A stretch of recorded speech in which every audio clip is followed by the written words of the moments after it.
Алло. Добрый день, уважаемые коллеги. Давайте будем начинать. Сегодня у нас очень длинная программа, очень много интересных докладов.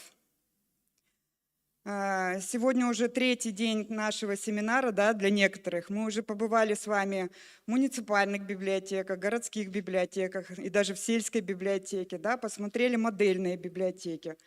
Вчера мы пытались с вами разобраться, что такое креативная индустрия. Я думаю, что каждый из вас сделал свои определенные выводы, да, и понял все-таки, как они связаны с экономикой и как библиотека является именно проводником, так скажем, да, в этих всех вопросах. Кроме того, мы можем быть и авторами, да, вторая часть нашего семинара, мы создавали проекты, которые могут функционировать на базе библиотек, да, они могут приносить экономическую прибыль. Поэтому я думаю, что более-менее нам стало все понятно. И сегодняшняя наша встреча, мы еще раз посмотрим, да, как все-таки, какая роль библиотек в креативных индустриях. И наш семинар сегодня будет делиться на два таких блока, так скажем. Первый блок, он будет посвящен именно, когда библиотека является проводником, да, некой площадкой для творческих людей. Вторая часть будет посвящена вопросам, где библиотека как раз является автором, когда библиотека сама создает креативные продукты, да, которые могут выводить нас на экономический эффект и приносить прибыль библиотеке. Ну и, наверное, я сегодня представлю нам нашу команду. В качестве экспертов выступает у нас Лаврова Клена Борисовна, доцент кафедры библиотечной информационной деятельности Челябинского государственного института культуры, Игушева Людмила Николаевна, заведующий научно-аналитическим отделом Национальной библиотеки, и Гарбус Наталья Владимировна, она главный библиотекарь отдела патентно-технической и экономической литературы Национальной библиотеки Республики Коми.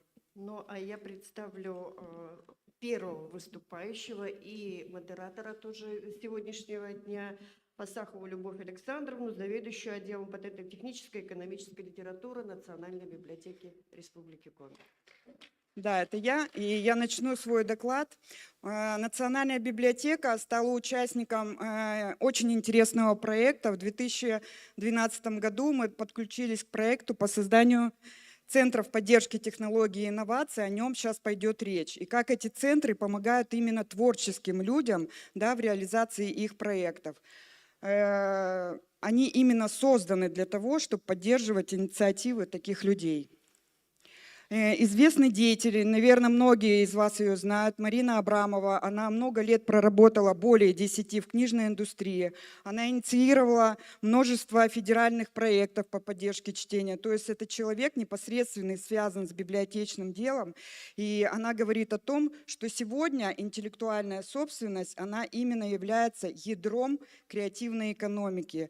И незнание вопросов интеллектуальной собственности как раз тормозит развитие этой экономики у нас в Российской Федерации. Кроме того, она также обращает внимание на то, что никогда никакой искусственный интеллект не заменит нам креативные проекты, да, креативность наших людей, и за этим будущее. И также она говорит о библиотечном сообществе, о библиотекарях, что никогда автоматизированные системы, они не заменят именно творческую инициативу библиотекарей. Ну и все, что касается интеллектуальной собственности, у нас отведено в целую часть Гражданского кодекса, 4-ю часть. Выведен этот Гражданский кодекс в отдельную часть не так давно, в 2008 году. И как мы уже поняли, что все, что создает человек с помощью своих умственных способностей, это и является интеллектуальной собственностью. Сегодня мы попробуем разобраться, да, как интеллектуальная собственность связана с креативными индустриями. Попробуем ответить на эти вопросы. И я уверена, в конце нашего мероприятия каждый из вас получит определенные знания и попробует не нарушать права третьих лиц и будет более внимательно относиться к авторскому и патентному праву. и к тому, что он создает в процессе своего творческого труда. Ведь согласитесь, каждый из нас, да, мы приходим на работу, и мы пытаемся как-то где-то улучшить свои процессы, оптимизировать какие-то действия, да, и это все приводит нас к более там облегчению нашего труда, возможно, да, где-то к улучшению качества жизни и так дальше. Ой, он включен? Теперь о проекте Центров поддержки технологий и инноваций. Российская Федерация, во-первых, это международный проект. Его главный, так скажем, штаб находится в Женеве. Эта организация была создана для того, чтобы регулировать международные отношения между всеми, кто занимается вопросами интеллектуальной собственности на международном уровне. Она же инициировала такой проект, как Центры поддержки технологий и инноваций. Российская Федерация подключилась к этому проекту в 2011 году. К ней подключилось патентное ведомство Российской Федерации. Оно у нас одно, и оно как раз занимается всеми вопросами выдачи охранных документов, патентов и свидетельств. Наша национальная библиотека к этому проекту подключилась в 2012 году. Практически сразу мы среагировали, подключились. И, как я уже сказала, эти центры направлены на поддержку именно творческих людей. Посмотрите на задачи, обращаю ваше внимание, да, какие должен выполнять центр. Во-первых, это обеспечить доступ. Этот доступ нам предоставляет Роспатент. Он нас обучает, он говорит, как правильно работать, да, что нужно делать. Мы проводим определенные тематические мероприятия. И что хочу здесь сказать, что в целом, да, мы, если посмотрим вот именно на эти задачи, то эти задачи очень близки к библиотечной деятельности. Ну, практически тоже. У нас дают определенный информационный ресурс, которого нигде нет, уникальный, да, обучают, как этим пользоваться, и, в принципе, мы должны эту информацию транслировать в массы. Также здесь вам выделила красным, да, библиотеки. То есть 174 у нас центра создано по всей Российской Федерации, и 16 центров, они созданы на базе библиотек, что составляет примерно, ну, получается, 10%, да, от общей массы. И мы идем после вузов. Вот. Это очень важно, потому что это, опять же, говорю, информационный ресурс, он уникален, и мы должны эту уникальную информацию доводить до нашего населения. Концепция развития ЦПТИ в Российской Федерации выглядит следующим образом. То есть есть Роспатент, который определяет в регионе опорную организацию, это ЦПТИ первого уровня, которая занимается и работает на широкие слои населения. То есть для каждой категории, это и молодежь, и средний возраст, и специалисты, и люди более старшего возраста.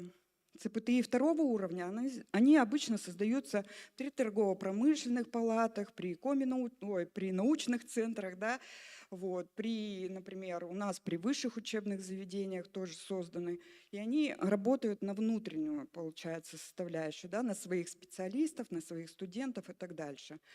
ЦПТИ третьего уровня, он достаточно недавно стал, ну, как бы вошел в эту структуру, да, и он работает на молодежь. Он обучает именно, занимается молодежью, создается на базе школ, на базе институтов дополнительного образования и так дальше. Ну и в целом показываю вам сеть, как у нас выстроилась в Республике Коми за это время.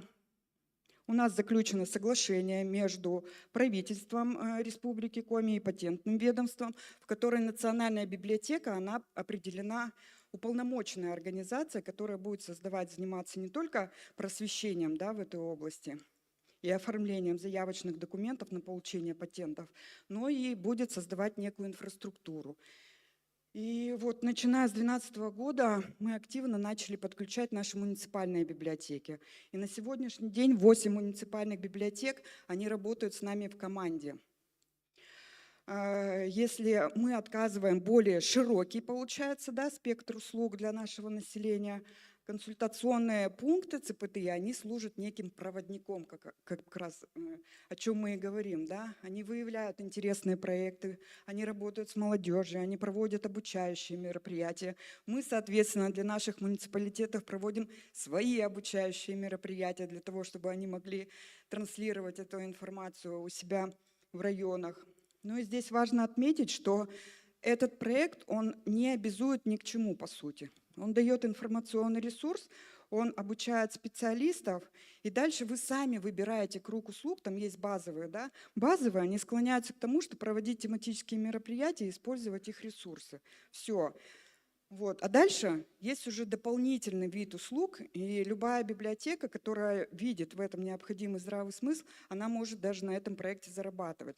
Потому что некоторые дополнительные платные услуги, такие как по оформлению документов на получение патента и свидетельств, да, они оказываются нами платно, и поэтому эти как бы дополнительные услуги приносят еще дополнительный заработок в небюджетные наши библиотеки на реализацию наших также проектов. Да, еще здесь не отметила, что наш центр поддерживается Министерством экономического развития и промышленности и транспорта Республики Коми ежегодно. Мы выполняем определенное техническое задание, которое они перед нами ставят. И за это мы получаем поддержку финансовую.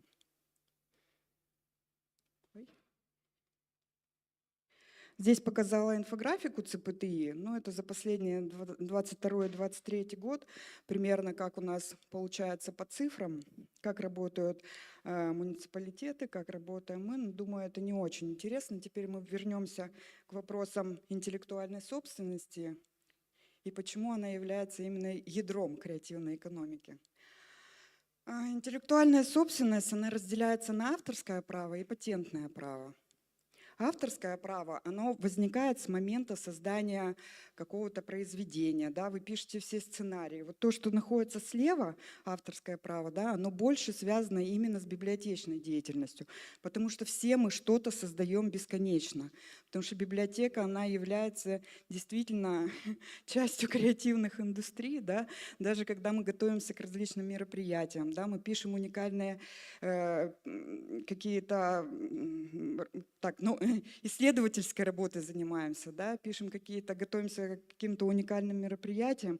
То есть все это, все макеты, все дизайнерские какие-то задумки, да, нам готовят презентации, какие-то картинки и так дальше. Кроме того, мы выходим в сеть, мы бесконечно используем там какие-то, да, уникальные материалы. Все вот это подлежит авторскому праву. И об этом нужно знать.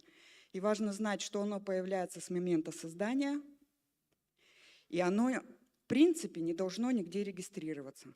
Но, тем не менее, возникают споры, и поэтому здесь, конечно, никакого как бы государственного, так скажем, документа, в отличие от патентного права, на авторское право получить невозможно. Здесь есть варианты, да, как мы можем зафиксировать авторское право. Мы можем задепонировать. У нас есть авторское российское общество, которое занимается депонированием, и оно как раз регистрирует права. Там можно получить документ, но он не будет государственного образца. Но, по крайней мере, там будет написано, кто автор, какая дата изготовления и в чем суть. Это платная история. Не очень больших денег стоит, но примерно, наверное, в зависимости тоже от объема, ну, от, наверное, 1500, так скажем. Также можно заверить копию ваших авторских разработок у нотариуса. Тут тоже будут у вас, да, документы, они не будут государственного образца, но тем не менее можно зафиксировать права, можно посмотреть из этих документов, когда они были, да, зафиксированы, и так дальше попробовать, если вдруг недобросовестные конкуренты будут использовать ваш продукт. Особенно это касается того, когда выходит коммерциализация, когда люди видят, что это работает, люди хотят так же, они бывают берут ту или иную картинку, тот или иной текст, неоднократно мы с этим сталкиваемся, да, и плагиатят. И когда уже, например, недобросовестный конкурент, он не хочет выходить на мирную, так скажем, да, составляющую, и не хочет признавать, что он там что-то сделал не по закону, вот тогда, конечно, идут судебные разбирательства, и все эти документы, они вам просто необходимы будут для доказывания того, что вы действительно являетесь автором. Ну и еще один легкий способ, как можно тоже зафиксировать авторское право, это направить письмо самому себе. Вот, и не открывать его. По штемпелю именно Почты России, там будет, на этом штемпеле есть дата, и прямо там, где вы будете это все использовать в суде, да, можно открыть, воспользоваться. Тоже неплохой вариант и относительно бесплатный. Вот. Что касается авторского права, примерно понятно. Есть у нас патентное право. Патентное право, оно защищает именно технические решения. Здесь нужно смотреть самые механизмы, так сказать, способы.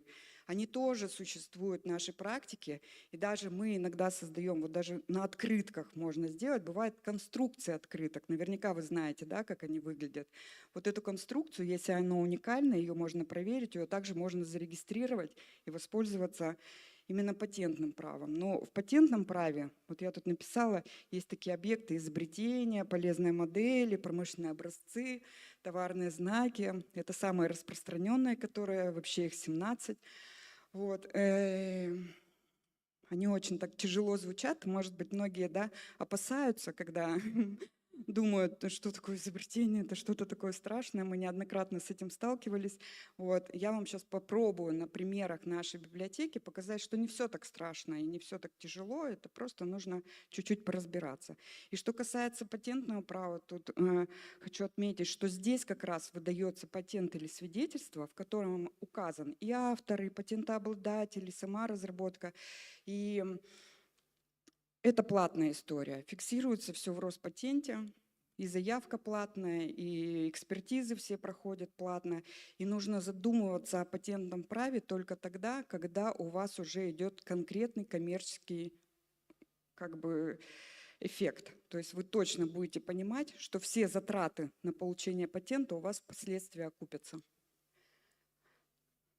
Но с патентом все-таки, обращаю ваше внимание, легче в суде получить, ну, быстрее, так скажем, доказать свое авторство, потому что в патенте как раз прямо указан автор. Да, обращу еще ваше внимание на размещение информационных материалов. Как я уже сказала, все мы сейчас в сети, и мы за то, что специалисты нашего центра, за то, чтобы вы все использовали свое оригинальное, чтобы никогда третьи лица не смогли к вам предъявить, у вас не было неприятных ситуаций, да, каких-то разбирательств и так дальше, и материальных затрат на то, что вы используете не самостоятельный текст, не самостоятельные картинки, не самостоятельные фотографии и так дальше. Но если бы создаются такие, так скажем, условия, задачи ставятся оперативного, да, создания чего-либо, да, то мы, конечно, можем обратиться к бесплатным фотостокам. Есть они платные, можем заплатить, да, если оперативно надо. Есть бесплатные, бесплатно указала Флипик. Вот, но здесь нужно смотреть каждую картинку. Вы смотрите, там прямо вы когда на картинку выходите, смотрите обязательно условия. Потому что в некоторых написано, что, допустим, на коммерческой основе нельзя эту картинку использовать. В некоторых можно. Обращайте на это внимание, на каких условиях можно использовать ту или иную картинку. Кроме того, когда вы работаете с фрилансерами, заказываете какой-то продукт, да, например, оформление библиотеки, в том числе дизайнерское, вы должны обязательно в договоре учитывать то, что автор, ну то есть разработчик по техзаданию работает и передает вам все исключительные права. Это очень важно, да, не дай бог что-то он где-то, условно говоря, также сплагиатил, воспользовался чем-то чужим, вот, тогда он будет ответственным. Понимаете, что если пойдет на библиотеку какой-то там, не дай бог, претензия, да, то здесь будет как бы ответственность нести именно тот фрилансер. Ну и права будут принадлежать вам. На будущее это тоже полезно. Возвращаясь к патентному праву. Что касается изобретения, это новое техническое решение, чуть-чуть вас погружу, относящееся к способу, конструкции и так дальше. Оно обязательно должно быть новым, проходит экспертиза в Роспатенте, да, они сравнивают как раз по тем базам данным, которым нам дает доступ к Роспатент, да, оно сравнивает существующее, проводит экспертизу, принимает решение, действительно ли новое, и только после этого получается уже регистрация и получается патент. Срок действия на изобретение 20 лет, срок регистрации, обратите, тоже достаточно большой, около 2 лет. Но как только вы подаете заявку в Роспатент, уже с того момента начинается ваша охрана, даже если будет какое-то не очень приятное решение по изобретению. Наша так скажем, изобретательница Кулаева Галина Николаевна, она разработала способ выполнения живописных работ. Но у нее целый комплекс, так скажем, да, выработанный в ее искусстве художественном. Она смогла совместить соломку, разработала определенный состав клея и совместить это все с живописью. На выставке «Архимед» у нее вообще было выдвинуто как отдельное направление в искусстве. Свет дека-картина, она и золотые медали получала. Мы ей вот помогли зарегистрировать способ выполнения. У нее определенная трехмерная модель, и при разных световых, так скажем, лучах, да, в разных концах этой картина начинает по-другому себя проявлять. Ну, то есть мы понимаем, да, что изобретение, оно в принципе может быть везде. Вот здесь на примере декоративно-прикладного творчества я вам рассказала, вот это реальное изобретение, которое зарегистрировано и имеет место быть. Патентное право. Полезная модель – это конструктивное техническое решение, относящееся к устройству. Это примерно что изобретение, но здесь нет такого ключевого критерия, как, получается, изобретательская, ну, критерий изобретательности, да, высокий изобретательский уровень должен быть у изобретения. Здесь все проще, срок действия меньше, срок регистрации тоже около года, но это некое рациональное предложение, да, которое имеет место быть, потому что оно действительно новое. Но какого-то глубокого изобретательского уровня здесь нет. Муравьев Олег Иванович тоже к нам обратился, он изобрел интеллектуальный игровой набор. Вчера мы много говорили об играх, вот это один из них. Также в процессе того, когда он занимался со своей дочкой, у него пришла идея, что из обычных кубиков можно создать необычные кубики, необычного объема, и вообще это делать все из картона, потом это создается в определенные кубики, собирается, да, то есть они занимаются, собираются, там придумывают параллельно еще какие-то истории, появляются картинки и так дальше. И вот у него такой патент на полезную модель. Эта полезная модель реализуется, это готовый продукт, это игра, которая продается в сети магазинов «Детский мир». Витязев Максим Владимирович, это у нас художник, он преподаватель в, получается, в гимназии искусств. В процессе своего труда тоже он разработал некую модель, вы ее можете видеть. Она также состоит из деталей, да, из шипа, в которые вставляются всякие детали. Для чего он это сделал? Потому что его студенты не могли научиться правильно рисовать трехмерные фигуры. И вот, говорит, никак не мог найти хорошую модель, чтобы они могли прорабатывать детали и так дальше. И вот на базе этого у него была создана вот такая полезная модель, новое техническое решение. Также еще одним интересным объектом является промышленный образец. Это внешнее решение, это решение внешнего вида изделия промышленного или кустарно-ремесленного производства, ну то есть декоративно-прикладное творчество. Все мы знаем, что в наших библиотеках такие люди существуют, да, творческие. Вот. Тут также промышленный образец должен обладать новизной. И тут дополнительный критерий – оригинальность. Вот, срок действия 5 лет, можно продлевать. На этом не буду останавливаться. Вот могу сказать, что у нас Шкондик Александр зарегистрировал сапожки зимние, сувенирные, миниатюрные, их внешний вид. То есть это такая сувенирная продукция, да, она имеет оригинальный вид с использованием элементов, орнаментов коми. Вот такой промышленный образец получился. Еще одна история про Кретинина Владимира Ивановича. Он создает также куклы сувенирные. Мы зарегистрировали ему 5 объектов.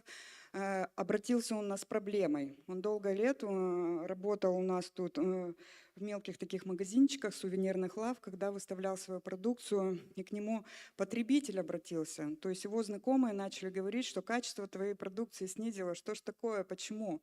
Потому что у него изделия из кожи, из, получается, меха. Мех стал более худшего качества, использоваться более дешевого, соответственно. Вот, и ему пришлось просто обратиться к регистрации, потому что он на этом имеет, уже зарабатывает, и просто необходимо было официальный документ, чтобы зарегистрировать свои права. Ну и самый распространенный объект интеллектуальной собственности – это товарный знак. Всем нам известны, да, товарные знаки, все мы понимаем, о чем я говорю. Это обозначение, служащее для индивидуализации товаров и услуг на рынке. Мы сами, идя в магазин, всегда обращаемся к тем продуктам, да, которые мы знаем их качество, мы всегда выберем тот, который нам известен. Вот это про товарные знаки. Срок действия у них 10 лет. Если товарный знак на вас работает, то его можно продлевать неограниченное количество раз в течение всей жизни. Срок регистрации 6 месяцев. Так. Ну, это те товарные знаки, кто у нас из республики наверняка узнают. Это были зарегистрированы нами, Национальной библиотекой. И здесь хотела обратить ваше внимание. В районах очень частая проблема. Идет судебная практика такая, что наши предприниматели, да, не обращают внимания на ту продукцию, которую они покупают. Они не смотрят, есть ли лицензия на продажу и так дальше.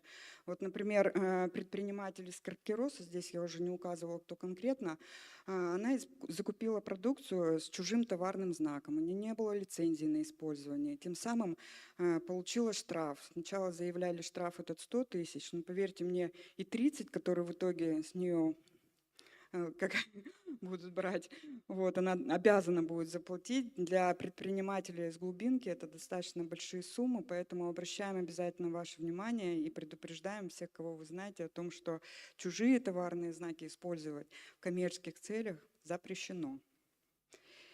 И также хотела сказать, что товарные знаки, да, зачем они нужны, здесь указала, обратить ваше внимание, что крупные библиотеки, да, и федеральные, и региональные, и даже национальная библиотека сейчас уже тоже получает регистрацию на свой товарный знак, электронные библиотеки. И вообще библиотеки в целом, они имеют, как мы уже вчера говорили, да, уникальный краеведческий ресурс. И вот мы были позавчера в библиотеке Большелуга, да, и говорили о лямпах. Вот, там очень распространенный такой традиционный коми-вид спорта, лыжный. И вот они создали Олимпиаду. И теперь это у них имиджевая уже характеристика, она к ним возвращалась. Она от них уходила, теперь она обратно вернулась в новом формате, они проводят большой фестиваль. Вот, и теперь они вернулись к тому, что хотят уже как раз зарегистрировать товарный знак, чтобы это сделать более привлекательным для туристов, приносить опять же экономическую выгоду их территории, также чтобы их территория была узнаваема. Вот это все про товарные знаки. Ну и, наверное, подведя итоги, я пыталась вам в краткое время, которое мне было выделено, уже чуть-чуть вышло, вот, но пыталась показать, что все, что создается именно способностями умственными, да, они непосредственно связаны с креативными индустриями. И действительно, это иной раз выходит в экономический какой-то эффект.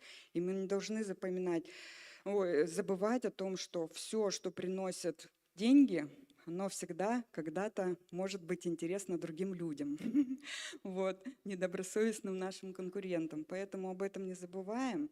И мы будем переходить, наверное, к следующему докладу. И Людмила Николаевна. Да, мы приглашаем к микрофону Виноградову Анну Павловну, заведующую сектором предпринимательства отдела патентно-технической и экономической литературы. Виноградову Анну Павловну.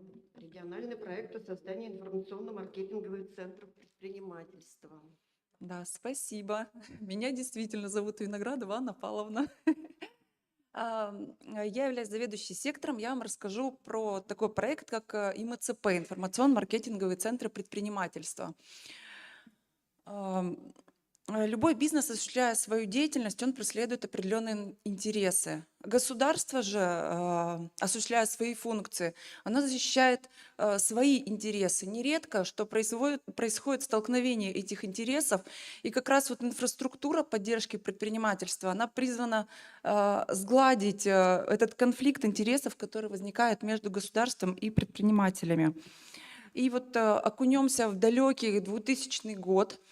Именно тогда указом главы Республики Коми был подписан указ о создании сети информационно-маркетинговых центров на базе библиотек. Был создан 21 центр. То есть в каждом районе и городе республики появился тот самый ИМЦП. Цель этого центра была это обеспечить комплексную консультационную и информационную поддержку предпринимателям. Задачи, которые были поставлены перед центром, это изучение рынка, мониторинг потребностей предпринимателей и содействие установлению сотрудничества между субъектами предпринимательства, органами государственной власти и организациями, которые образуют инфраструктуру поддержки предпринимательства. Изначально, вот здесь на слайде представлена схема. Это то, что задумывали изначально наши законодатели, когда придумали информационно-маркетинговый центр. То есть на самой первой ступени это должен быть маленький консультационный пункт на базе библиотеки, который должен рассказать предпринимателям о формах поддержки, где ее получить, провести какой-то ценовой анализ, конкурентный анализ. Дальше по прошествии времени информационно-маркетинговые центры должны были уже проводить рекламные кампании для предпринимателей и предлагать какие-то аналитические услуги. Пиком ИМЦП должна была стать поддержка продвижения товаров и услуг предпринимателей уже на межрегиональном рынке. Как вы понимаете, без больших финансовых вложений такой проект очень сложно осуществить. Этот проект осуществлялся при поддержке Министерства экономического развития, но поддержка была только в субсидировании справочно-правовой системы «Консультант Плюс» и подписок на несколько журналов. То есть при такой маленькой финансовой поддержке очень сложно реализовать весь этот масштаб, который представлен перед вами на экране. В 2013 году задачи информационно-маркетингового центра сузились. Они определились уже как повышение уровня информированности субъектов предпринимательства в отношении существующих мер поддержки. Проанализировав запросы предпринимателей на местах, библиотеки остановились на предоставлении определенных услуг. Первые услуги – это консультации. Консультации касались вопросов регистрации предпринимательской деятельности, выбора системы налогообложения, оформления трудовых отношений, кассовой дисциплины. И библиотеки остановились на предоставлении услуг. Услуги были по сдаче отчетности в контролирующие органы и составлению бизнес-планов. В те годы уже наше правительство задумывалось о развитии предпринимательства, и они желали поднять экономику нашей республики, и они предоставляли гранты на открытие своего дела. То есть предприниматели из глубинки, им информации искать было абсолютно негде. И они как раз шли в библиотеку за получением этой информации, составлением бизнес-планов. То есть как раз специалисты на местах в информационно-маркетинговых центрах, они предоставляли еще и такие услуги, помогая местным жителям. Сеть ИМЦП, она финансировалась до 2019 года. И как раз вот этим проектом ИМЦП правительство, оно предупредило создание вот этих больших федеральных проектов, как МФЦ и «Мой бизнес». То есть мы, можно сказать, побежали даже вперед паровоза, впервые этих федеральных проектов оказались. В 2019 году как раз появились эти федеральные проекты, и финансирование МЦП уже перестало осуществляться. В настоящее время мы уже перешли от слов к действиям, и мы уже у себя цель выделили уже не предоставление какой-то информации, а уже оказание качественных услуг, направленных на содействие развитию предпринимательства Республики Коми, физических лиц, которые заинтересованы в открытии своего дела, и вовлечение в предпринимательскую деятельность. Финансирование проекта сейчас осуществляется только за счет собственных средств библиотек. И немного статистики представила вам на слайде. На 1 января 2024 года у нас насчитывается 30 500 субъектов предпринимательства. Из них 85% это как раз маленькие субъекты, это как раз наша потенциальная аудитория. И вот объясню актуальность вообще этого проекта, что вот в данный момент осталось функционировать 17 центров на базе библиотек по всей республике. 4 центра, они отказались от участия, ну, по каким-то своим объективным причинам. Но число налоговых инспекций у нас значительно сократилось за прошлый год. Их осталось только 7. То есть жителям и предпринимателям отдаленных районов, чтобы получить какую-то информацию из налоговой инспекции, сдать отчетность, им необходимо ехать в какой-то из городов, который представлен на слайде, где находится налоговая инспекция, и получать все запросы из налоговой только там, либо погружаться в пользование онлайн-сервисов. Чтобы пользоваться онлайн-сервисами, это требует определенных финансовых вложений, то есть приобрести электронную подпись, программные продукты, ну и, конечно, огромное количество свободного времени, чтобы все это изучить, потому что это тоже непросто. В налоговых же, конечно, всегда есть специалист, который помогает составлять отчетность, он консультирует, предоставляет сразу всю информацию. Именно поэтому сейчас количество обращений в информационно-маркетинговые центры растет, потому что транспортные расходы, они достаточно велики, чтобы добираться до налоговой, а в МЦП можно получить всю информацию. Также отмечу, у нас есть, конечно же, конкуренты. Конкуренты – это другие бухгалтерские фирмы, которые предоставляют похожие услуги. Но вот как показывает практика, бухгалтерские фирмы работают только на договорной постоянной основе. В разовых обращениях они всем отказывают. Мы вот выделили для себя как раз вот именно вот эту целевую группу, то есть те, кто приходят к нам с разовыми обращениями, приходят организации, приходят индивидуальные предприниматели, которым достаточно накладно содержать своего бухгалтера. Это некоммерческие организации, у которых отсутствует цель заработка, то есть они не зарабатывают. И также к нам обращаются лица, желающие открыть свое дело. На данный момент самые востребованные услуги – это составление отчетности в налоговые органы, соцфонд и Комистат, предоставление консультаций по вопросам ведения бизнеса. И мы проводим просветительские мероприятия. Просветительские мероприятия – это не обязательно у нас встречи с контролирующими органами, с органами госвласти. Мы также проводим мероприятия с молодежью, которую мы вовлекаем в предпринимательскую деятельность, со студентами, которых подходит последний курс. На наших мероприятиях ребята могут познакомиться с действующими предпринимателями, где получат заряд мотивации на открытие своего дела, на свою самореализацию. Либо также мы рассказываем о формах поддержки для студентов, как открыть свое дело при полном отсутствии финансовых средств. За 24 года у нас, конечно, сформировались плотные партнерские отношения, которые представлены на слайде. Мы вовсе не конкуренты друг другу, мы работаем в плотной связке с этими организациями.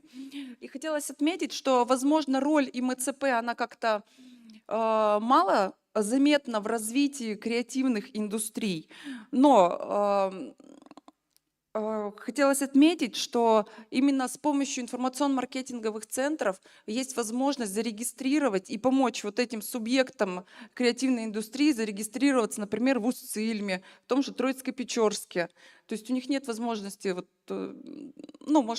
может и есть возможность, но это требует определенных затрат. Поэтому я вам хотела показать еще несколько примеров. Это наши клиенты, они находятся в нашем обслуживании. Декоративно-прикладное творчество, оно является неотъемлемым спутником креативных индустрий. Здесь представлены на слайде это фотографии с страниц ВКонтакте наших клиентов. Первое – это индивидуальный предприниматель Якимова Лариса.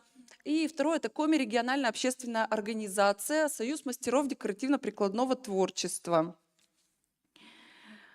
И еще хотела привести пример. Это представители туриндустрии. Они предлагают авторские туры по уголкам республики и не только. Это индивидуальный предприниматель Семяшкин Сергей Васильевич и общество с ограниченной ответственностью «Счастливая жизнь».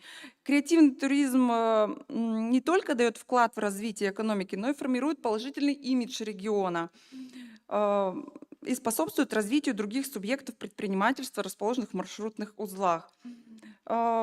Развитие креативных индустрий способствует комплексному улучшению жизни людей и формированию жизнеспособности экономики. Поэтому я думаю, что если вот МЦП, оно как-то не очень вписывается именно в креативные индустрии, но мы как раз можем помогать вот таким субъектам предпринимательства, которые находятся в глубинке, чтобы регистрироваться как субъект экономической деятельности и поднимать экономику своего села.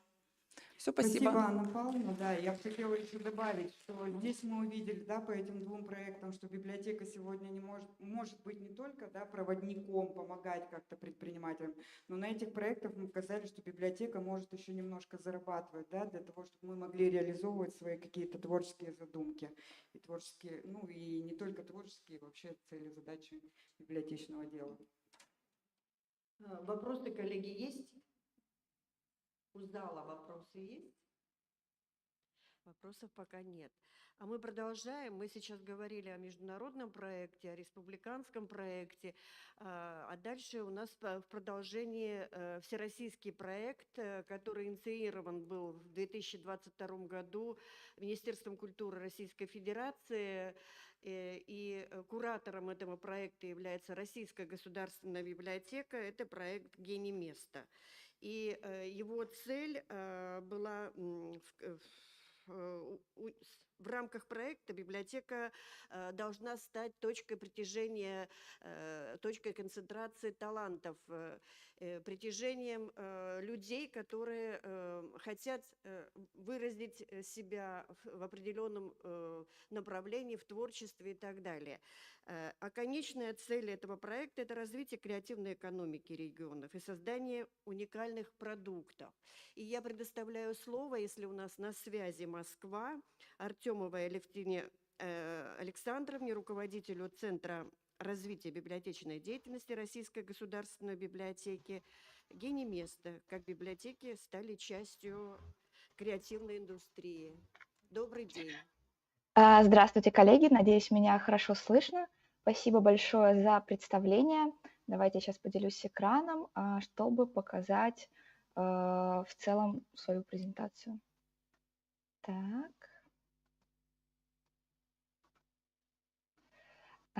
Надеюсь, вам все хорошо видно.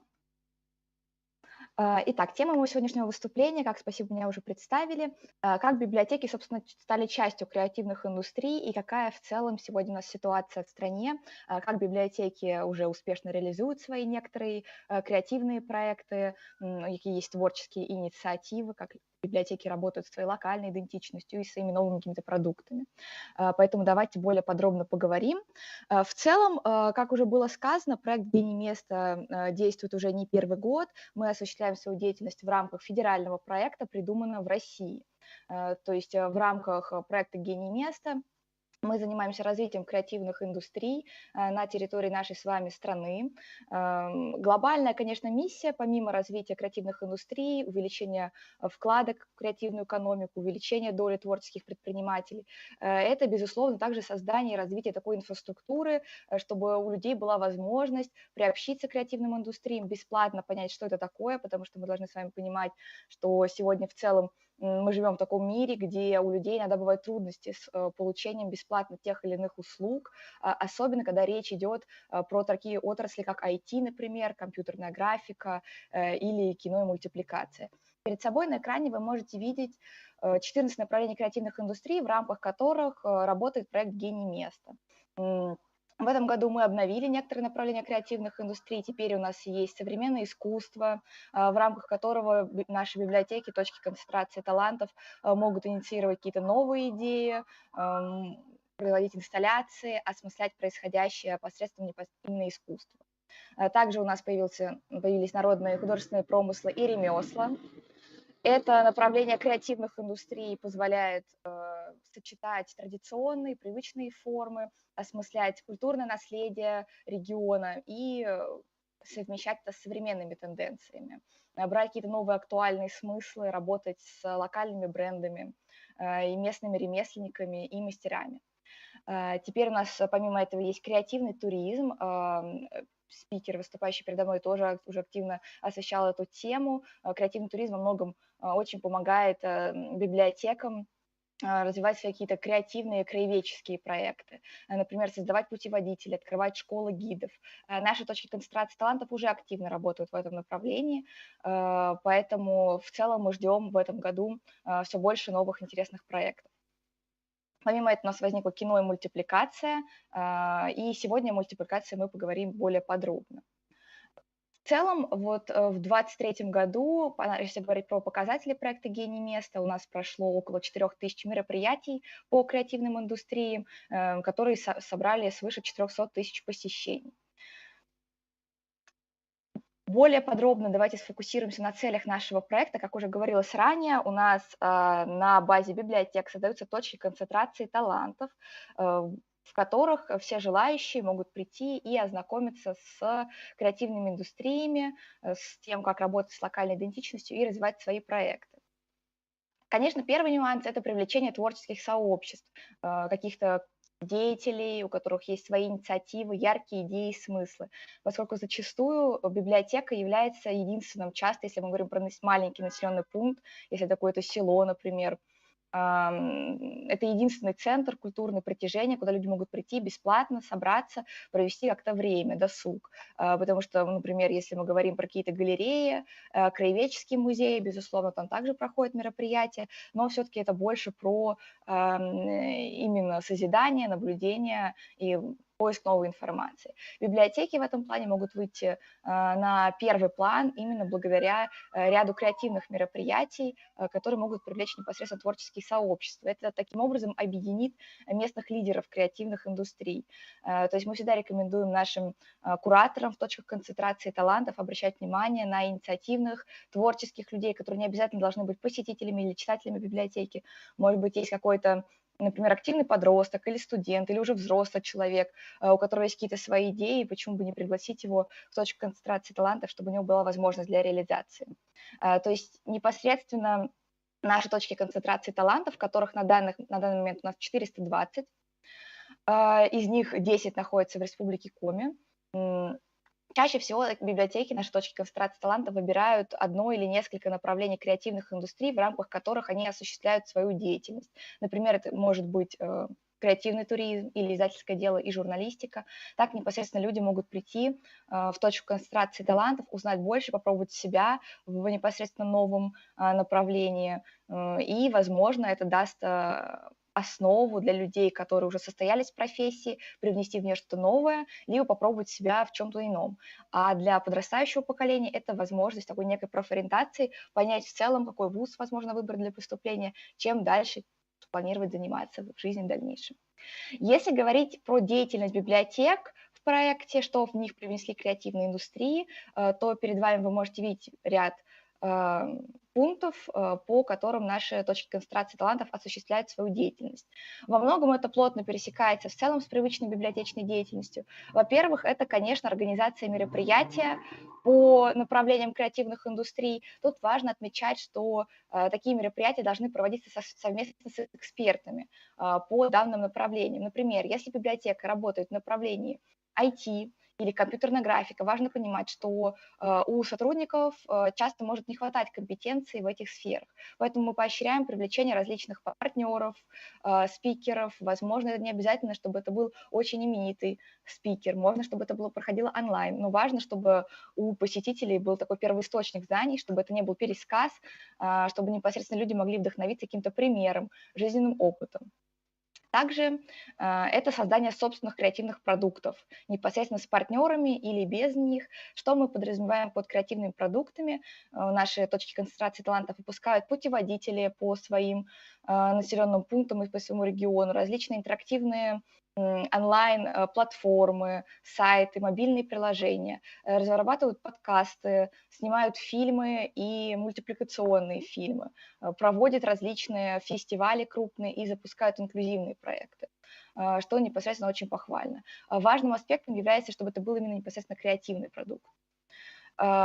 Следующим аспектом является поддержание креативных начинаний гениев и помощь в их реализации. То есть непосредственно, если у вас появится, например, читатель, у которого есть какая-то яркая, интересная инициатива, идея, почему бы не предоставить ему возможности точки концентрации талантов, если это какой-то проект, предоставить площадку для его презентации, провести опрос, а потом в дальнейшем уже работать над реализацией.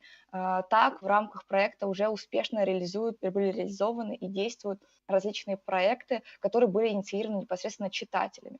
И здесь мы подразумеваем не только, ну, как вы знаете, в библиотеках часто бывают постоянные читатели, которые на протяжении долгого времени ходят в библиотеку, их уже знают, их приглашают принимать участие в мероприятиях непосредственно уже как организаторов. Плюс часто волонтеры приходят в библиотеки, помогают на мероприятиях. Здесь важно отметить, что можно не обязательно привлекать уже тех, кто давно является активным участником процессов в библиотеке, но и тех, кто только пришел и просто может не знать такой опции, может постесняться спросить.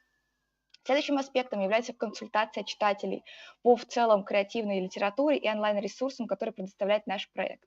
На нашем сайте univergenia.rf предоставлена рекомендованная литература по креативным индустриям, а также описание каждого направления креативных индустрий, какие проекты сейчас есть, ссылки на эти проекты, информация, какие точки концентрации талантов сейчас действуют. Читателям будет полезно также ознакомиться и с этой информацией.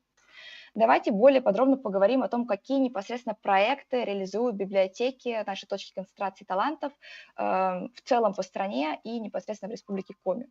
Если мы говорим про такие ключевые тренды, которые мы можем отследить за 2023 год, то предлагаем начать с новых медиа и маркетинга. Это направление креативных индустрий является очень популярным и востребованным в точках концентрации талантов. Одним из очень популярных форматов являются, например, подкасты. Перед собой вы можете видеть 3 примера подкастов, они могут быть на совершенно разную тематику. Во-первых, это может быть подкаст о каких-то творческих людях местных, о их результатах деятельности, о их произведениях. То есть важно подчеркнуть такую локальную идентичность, то, чем отличается ваш регион. Также это может быть обсуждение каких-либо тем в целом связанных с искусством, с литературой. Может быть, это будет кино. Я знаю, что в некоторых подкастах освещаются совершенно разные темы от урбанистики, градостроительства до, например, последних тенденций в сфере IT. Это все непосредственно очень важно, создавать такое разнообразие, чтобы у посетителей, у читателей была возможность ознакомиться с разными направлениями.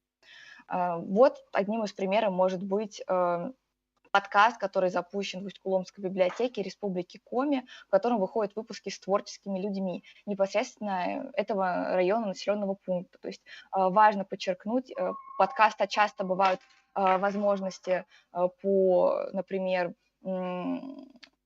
чем, собственно, плюс подкаста? Его можно слушать, пока ты занимаешься своими обычными делами, в пути на работу, например, или просто когда человек выполняет какие-то свои домашние дела. Можно поставить его фоном даже, например, находясь, возможно, на работе, если там какая-то актуальная повестка, близкая по профессиональному значению. И подкасты часто широко распространяются, получают большой отклик. Это возможность рассказать о себе и о своих проектах. Следующая популярная такая тема – это кино и мультипликация. В целом, если говорить непосредственно про кино, то у нас есть замечательный пример, который реализуется в городе Ачинске Красноярского края, где библиотека сняла фильм о своем населенном пункте, о своем городе к юбилею. Фильм был очень тепло принят администрацией города и его жителями. В создании принимали участие непосредственно подростки, сами жители города, и это непосредственно является очень хорошей возможностью для самовыражения. Но предлагаю сегодня более подробно остановиться именно непосредственно на мультипликации, поскольку это возможность привлечь непосредственно юных посетителей, детей. Часто очень может восприниматься, что дети могут приходить в библиотеку, чтобы просто провести какие-то мастер-классы, они поделают поделки, покажут их потом родителям, и все будут в целом довольны и счастливы. Но в проекте «Гений места» основной акцент мы делаем то, чтобы у детей и в целом у всех посетителей была возможность приобрести навыки, которые могут помочь им в дальнейшем. Так, в рамках направления кино и мультипликации существуют различные в целом виды мультипликации, по которым работают дети. И здесь возможно посетителям освоить навыки от песочной анимации, кукольной анимации, различные техники. Это может быть компьютерная графика. Дети знакомятся с основами монтажа, работе в специализированных программах, как делать раскадровку, как писать сценарий, прорабатывать персонажей и диалоги. Это очень важно. Возможно, непосредственно в вашем населенном пункте уже есть человек, который, может быть, это известный будущий мультипликатор или аниматор, или, возможно, человек свяжет свою жизнь с творчеством. Важно понимать, что искусство, мультипликация, кино — это не всегда просто весело и забавно, это также труд, это кропотливая работа в различных программах, и важно это понимать, и детям будет интересно это узнать, прежде чем, например, решить, что я буду мультипликатором в дальнейшем. Еще одним аспектом интересным, учитывая, что скоро у нас начнется такой летний период, это ярмарки. И перед собой вы можете видеть примеры ярмарок, которые проходили в прошлом году в наших точках концентрации талантов. В чем же их основная такая специфика? Помимо того, что это возможность привлечь в точку концентрации талантов в библиотеку людей, которые не являются вашими читателями, ну, потому что мы понимаем, что не все люди ходят в библиотеку, но если их что-то заинтересует, они обязательно придут. Так, например, ярмарка, если она проходит даже не непосредственно на площадке библиотеки, а может быть, это площадь в городе, возможно, это будет городской праздник, в рамках которого пройдет ярмарка. На нее можно пригласить местных мастеров, ремесленников, можно представить локальные бренды, проводить мастер-классы. Взрослые могут прийти с детьми, детям будет не скучно, также интересно. Можете познакомиться с народными художественными промыслами и ремеслами вашего региона, узнать, какие в целом сейчас актуальные повестки и приобрести, например, товары ручной работы, которые сделаны непосредственно именно мастером, местным мастером. В следующем пункте, конечно, как я уже говорила ранее, издательское дело и журналистика — популярный аспект в работе точек концентрации талантов. Поэтому предлагаю остановиться на таком замечательном примере, как точки концентрации талантов работают в данном направлении. Это пример из библиотеки имени Лебедева Республики Коми. В библиотеке прошла встреча с главным редактором молодежного журнала. То есть это журналист из регионального СМИ, который рассказал непосредственно, как работать с текстом, какой личный опыт у специалиста, как проводить интервью, провел мастер-класс. То есть у детей, у подростков, у них сложился опыт непосредственно, как работать в журнале, как работать в газете непосредственно от эксперта, какие есть определенные нюансы, как им следовать. То есть это очень важно, особенно когда мы говорим о подростках, которые только выбирают дальше свою деятельность. Потому что часто может создаваться, например, ложное впечатление той или иной профессии, такое, возможно, романтизированное. Люди могут не представлять, что во всех профессиях в целом есть сложности, но часто их презентуют только, например, с очень позитивных сторон. Поэтому очень важно рассказывать непосредственно экспертам о своем личном опыте, о том, как непосредственно складывается их день. Следующий момент — это практическая часть, например, мультимедийному сторителлингу. Это тоже направление креативных, в рамках направления креативных индустрий издательское дело и журналистика. Это мероприятие прошло уже в детской библиотеке Республики Коми. Вы можете видеть, что часто на мастер-классах уже для более детской аудитории тоже можно проводить различные мастер-классы, в которых ведущий делит тем или иным. Здесь также приглашенным экспертом выступил журналист, диктор, приглашенный эксперт. Очень важно. В целом вы могли вот так вот видеть перед собой деятельности точек концентрации талантов, еще больше различных примеров, возможностей, которые дает пример и проект «Гений места», вы можете видеть на нашем сайте универгения.рф, а также в наших социальных сетях. Если у вас возникли вопросы по реализации проекта, то я их отвечу. Смотри, про этот конкурс, где мы с тобой вчера писали. Прям так отправляем и все? Так, есть ли вопросы, коллеги, у аудитории?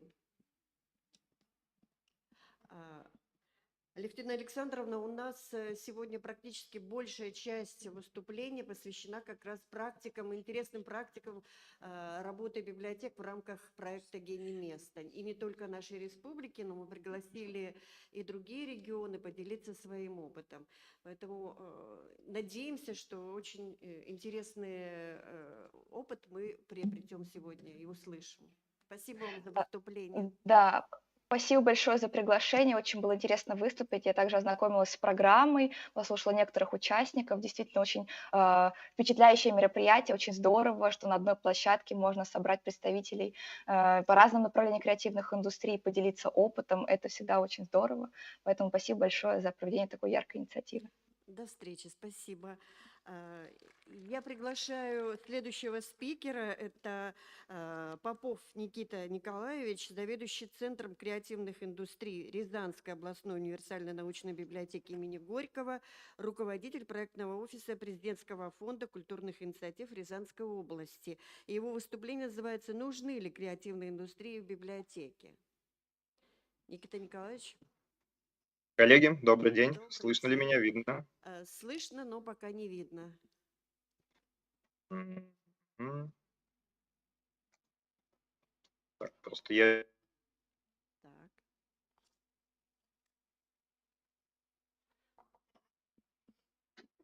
Все, Давайте видим вас. попробую отключить, подключить. Видим вас. Но Ага. исчез. Так. Все, Мгм. видим. Да, коллеги, еще раз добрый день. Если мы с вами сейчас живы бы сидели, хотелось бы сначала такую небольшую дискуссию устроить, как вы представляете, что такое креативная индустрия и для чего они нужны конкретно в библиотеках. Если мы возьмем практику последних лет, это проект «Гений места», федеральный проект, который у нас сейчас рассказывал Кристина, то на первых этапах были большие проблемы по тому, как это позиционировать и как объяснять вообще библиотекам, зачем этот проект нужен и почему им нужно в него включаться. Тут какой момент? Когда мы говорим про креативные индустрии, коммерциализацию интеллектуальной собственности, дополнительную стоимость продуктов, которые мы закладываем за счет смысловой нагрузки, тут возникает много вопросов. То, что и так в библиотеках много задач, зачем еще нам брать дополнительный проект, который неизвестно конкретно зачем будет в тех местах. Если мы говорим про то, что с помощью этого в библиотеке может пойти внебюджет, что с помощью этого мы можем поддержать наших местных производителей, что за счет этого мы можем привести в нашу библиотеку аудиторию, которая это будут настоящие живые читатели, которые у них будет стимул к нам приходить и участвовать и в наших мероприятиях, и создавать новые проекты на базе наших библиотек. Тогда разговор уже строится совсем по-другому. Сейчас сначала расскажу о нашем опыте, который мы с самого начала вошли в проект «Гений места». Это дало нам стимул развивать эту область нашей деятельности. И потом на примерах как раз посмотрим, что, возможно, подойдет вам, или какие-то выводы сможете сделать на основе нашего опыта. Так, сейчас включу презентацию.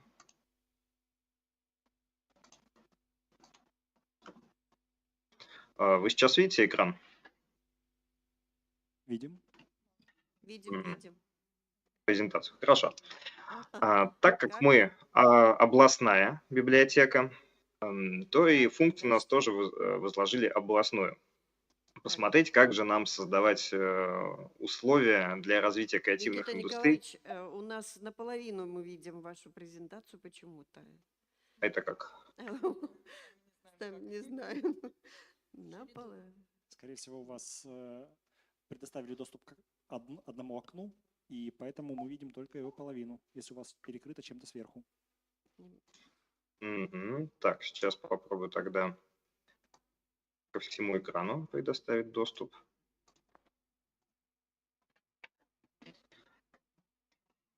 А сейчас видите всю презентацию? Видим. Да. Отлично. Спасибо, что поправили. Функция тоже у нас была возложена региональная, то есть посмотреть, как нам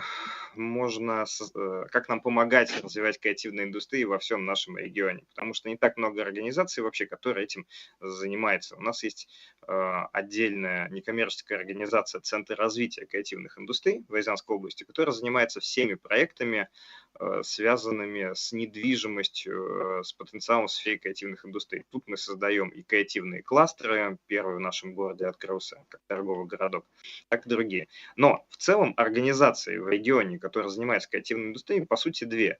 Первое – это вот некоммерческая организация, про которую я сказал, которая является подведом и Министерства культуры, и Комитетом по инвестициям и туризму, и Минэкономразвития, то есть всех государственных ведомств, которые так или иначе причастны к креативным индустриям. А вторая организация в нашем регионе, которая занимается креативными индустриями, это как раз наша библиотека и Центр креативных индустрий, который был создан специально для этого.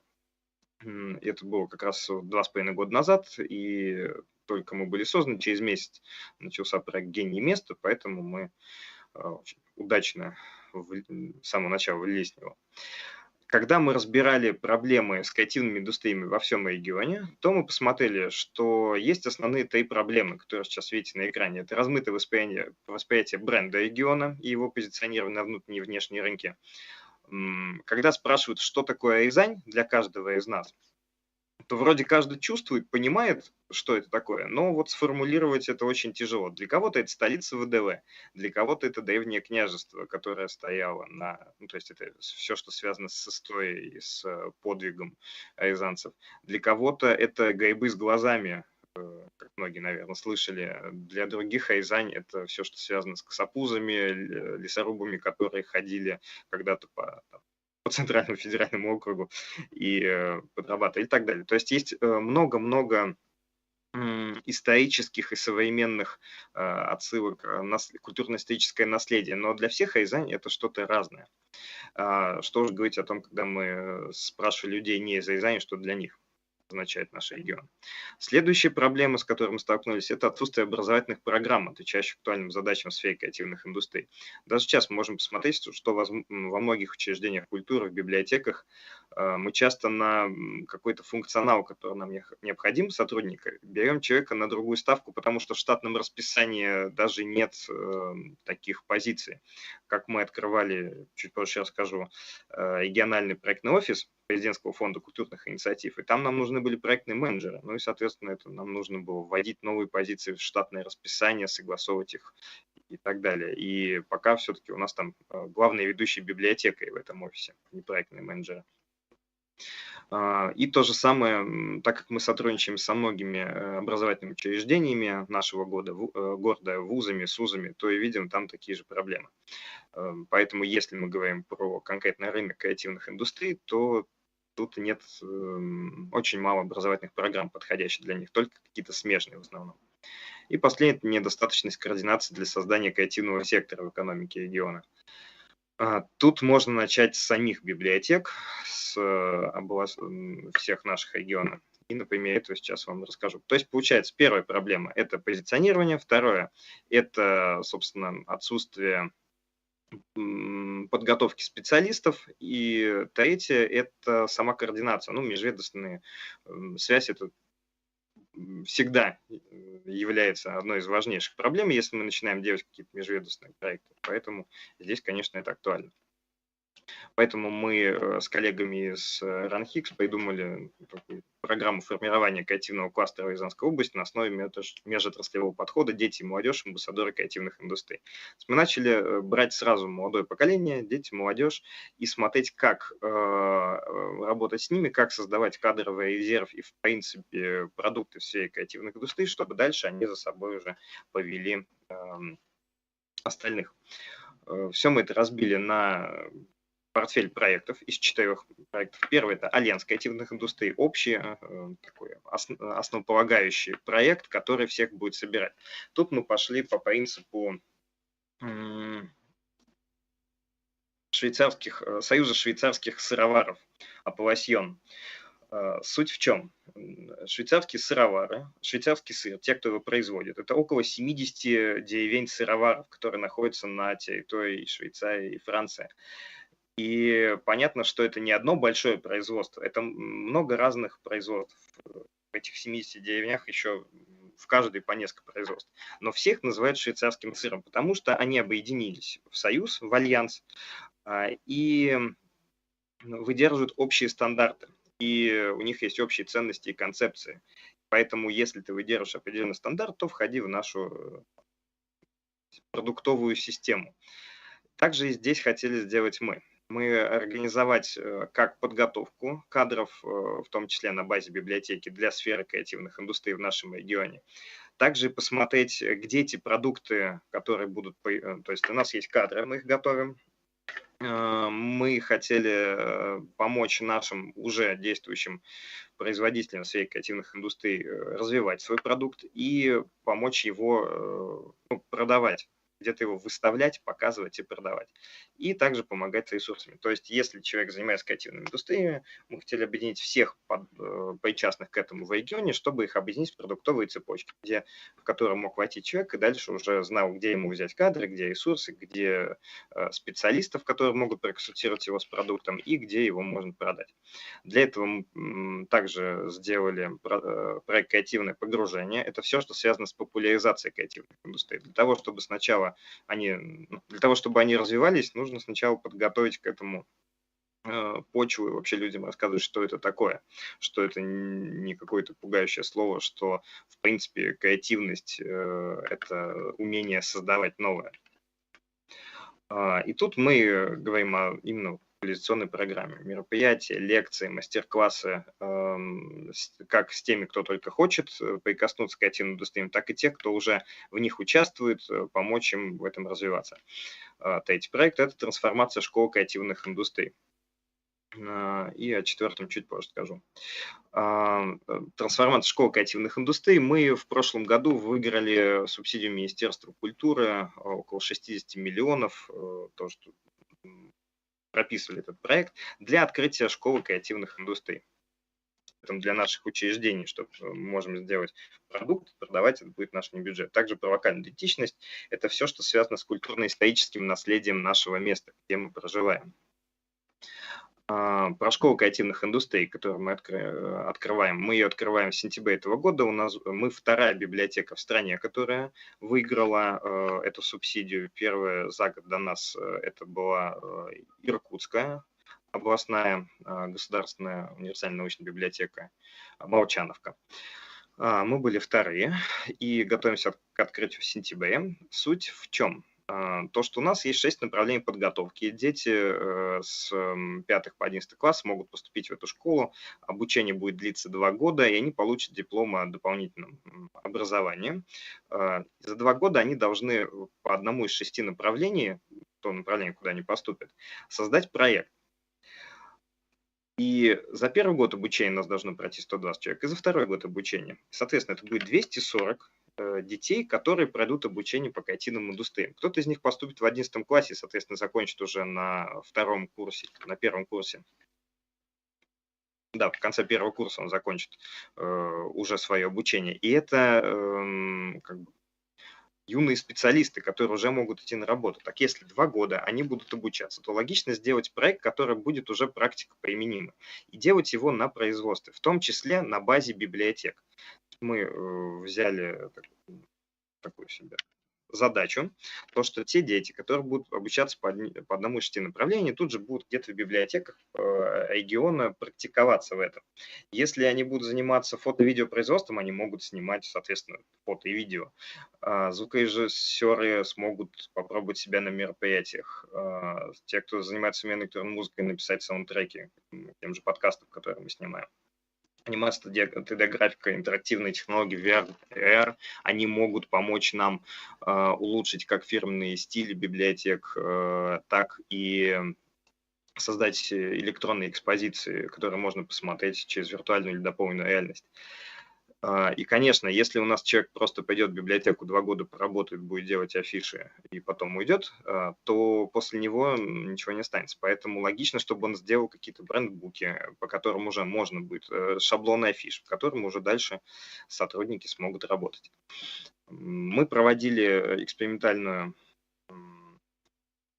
творческую лабораторию для школьников, студентов Рязанской области. У нас есть 4 народных промысла основных в Рязанской области: Кадамский винис, Михайловское кружево, Скопинская керамика и Шиловская лоза.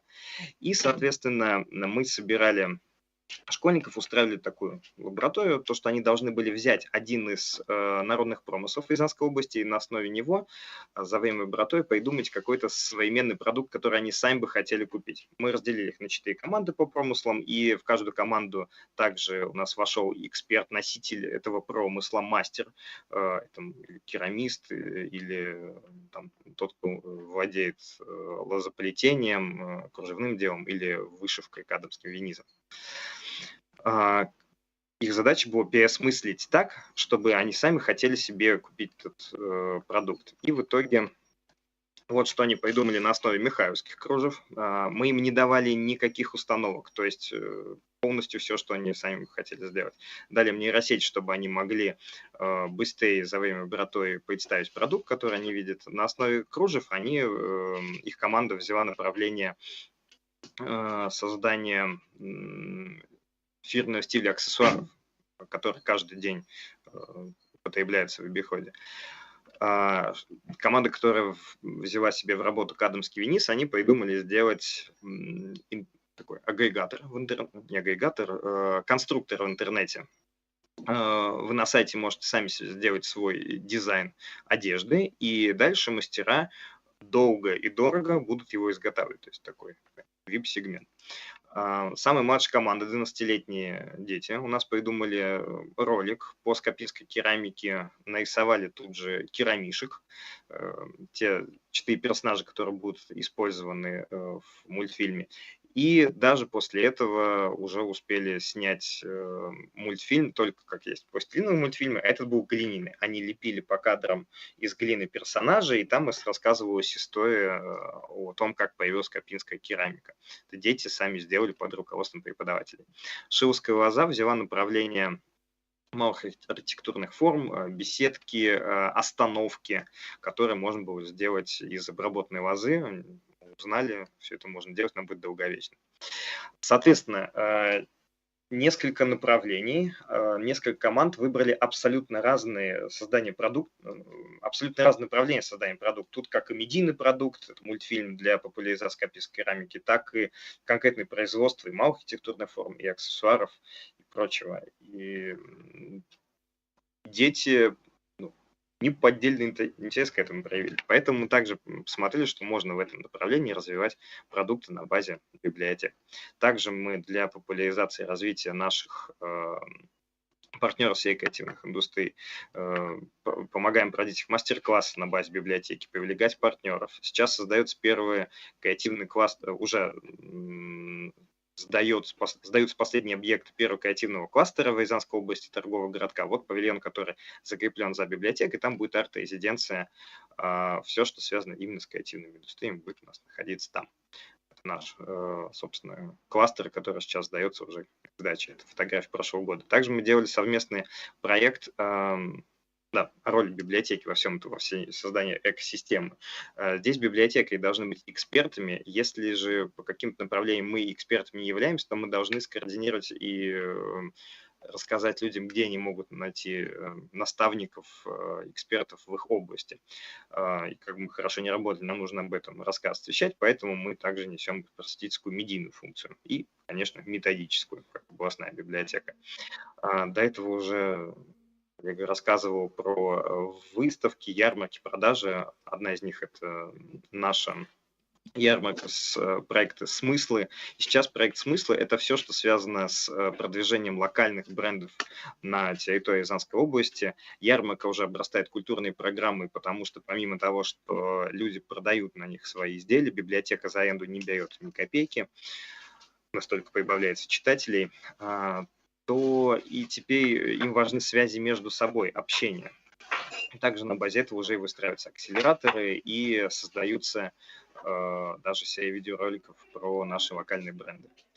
Что хочется, могу долго рассказывать, и совместные проекты с Актион Групп, которые мы записываем по креативным индустриям, и открытие регионального проекта офиса президентского фонда культурной инициативы, который помогает нам теперь видеть всю карту креативных проектов в регионе, потому что все приходят к нам за бесплатными консультациями, все хотят гранты получить.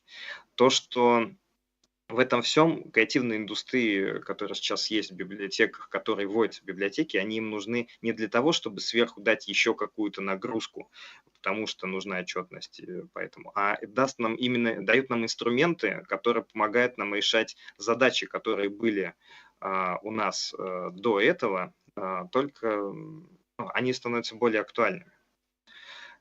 Теперь мы можем получать понятный внебюджет, теперь мы знаем, как сделать мероприятие для Пушкинской карты, и также понимаем, как нам привлечь целевую аудиторию, как, к примеру, со школы креативных индустрий. В рамках этого мы также сделаем и большой сектор с книгами по креативной индустрии, где дети с 2 года, которые будут обучаться, также будут там брать литературу и ее изучать. На этом у меня все. Если есть вопросы, могу ответить. Да, вопросы, Никита Николаевич, есть. Вот вы продемонстрировали просто-напросто алгоритм действий по созданию креативного кластера в регионе, да, как его сделали. Но у нас вопрос. Вот эти субсидии, каким образом вы получали и что для этого нужно?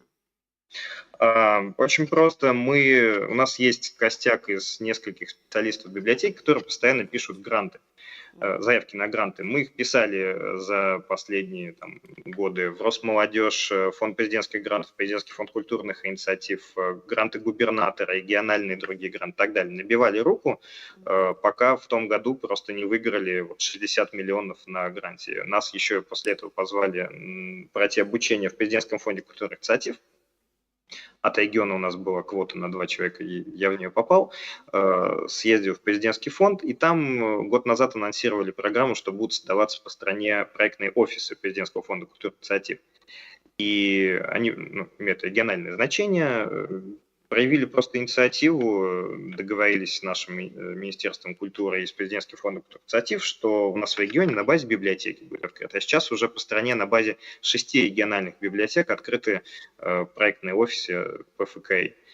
То есть просто писали проекты и всегда теперь закладывали в наше мышление по развитию библиотеки, что любое направление новое, которое мы берем, мы обязательно по нему еще везде подаем заявки на гранты. Сами просто много подавали, писали, очень много не выигрывали, потом начали выигрывать, вот пока до школы креативных индустрий не дошли. В этом году также еще взяли грант ПФКИ на проведение межрегионального фестиваля, фестиваля книги на базе библиотеки. То есть просто тренировались в проектной деятельности, пока нас потом уже экспертами не позвали.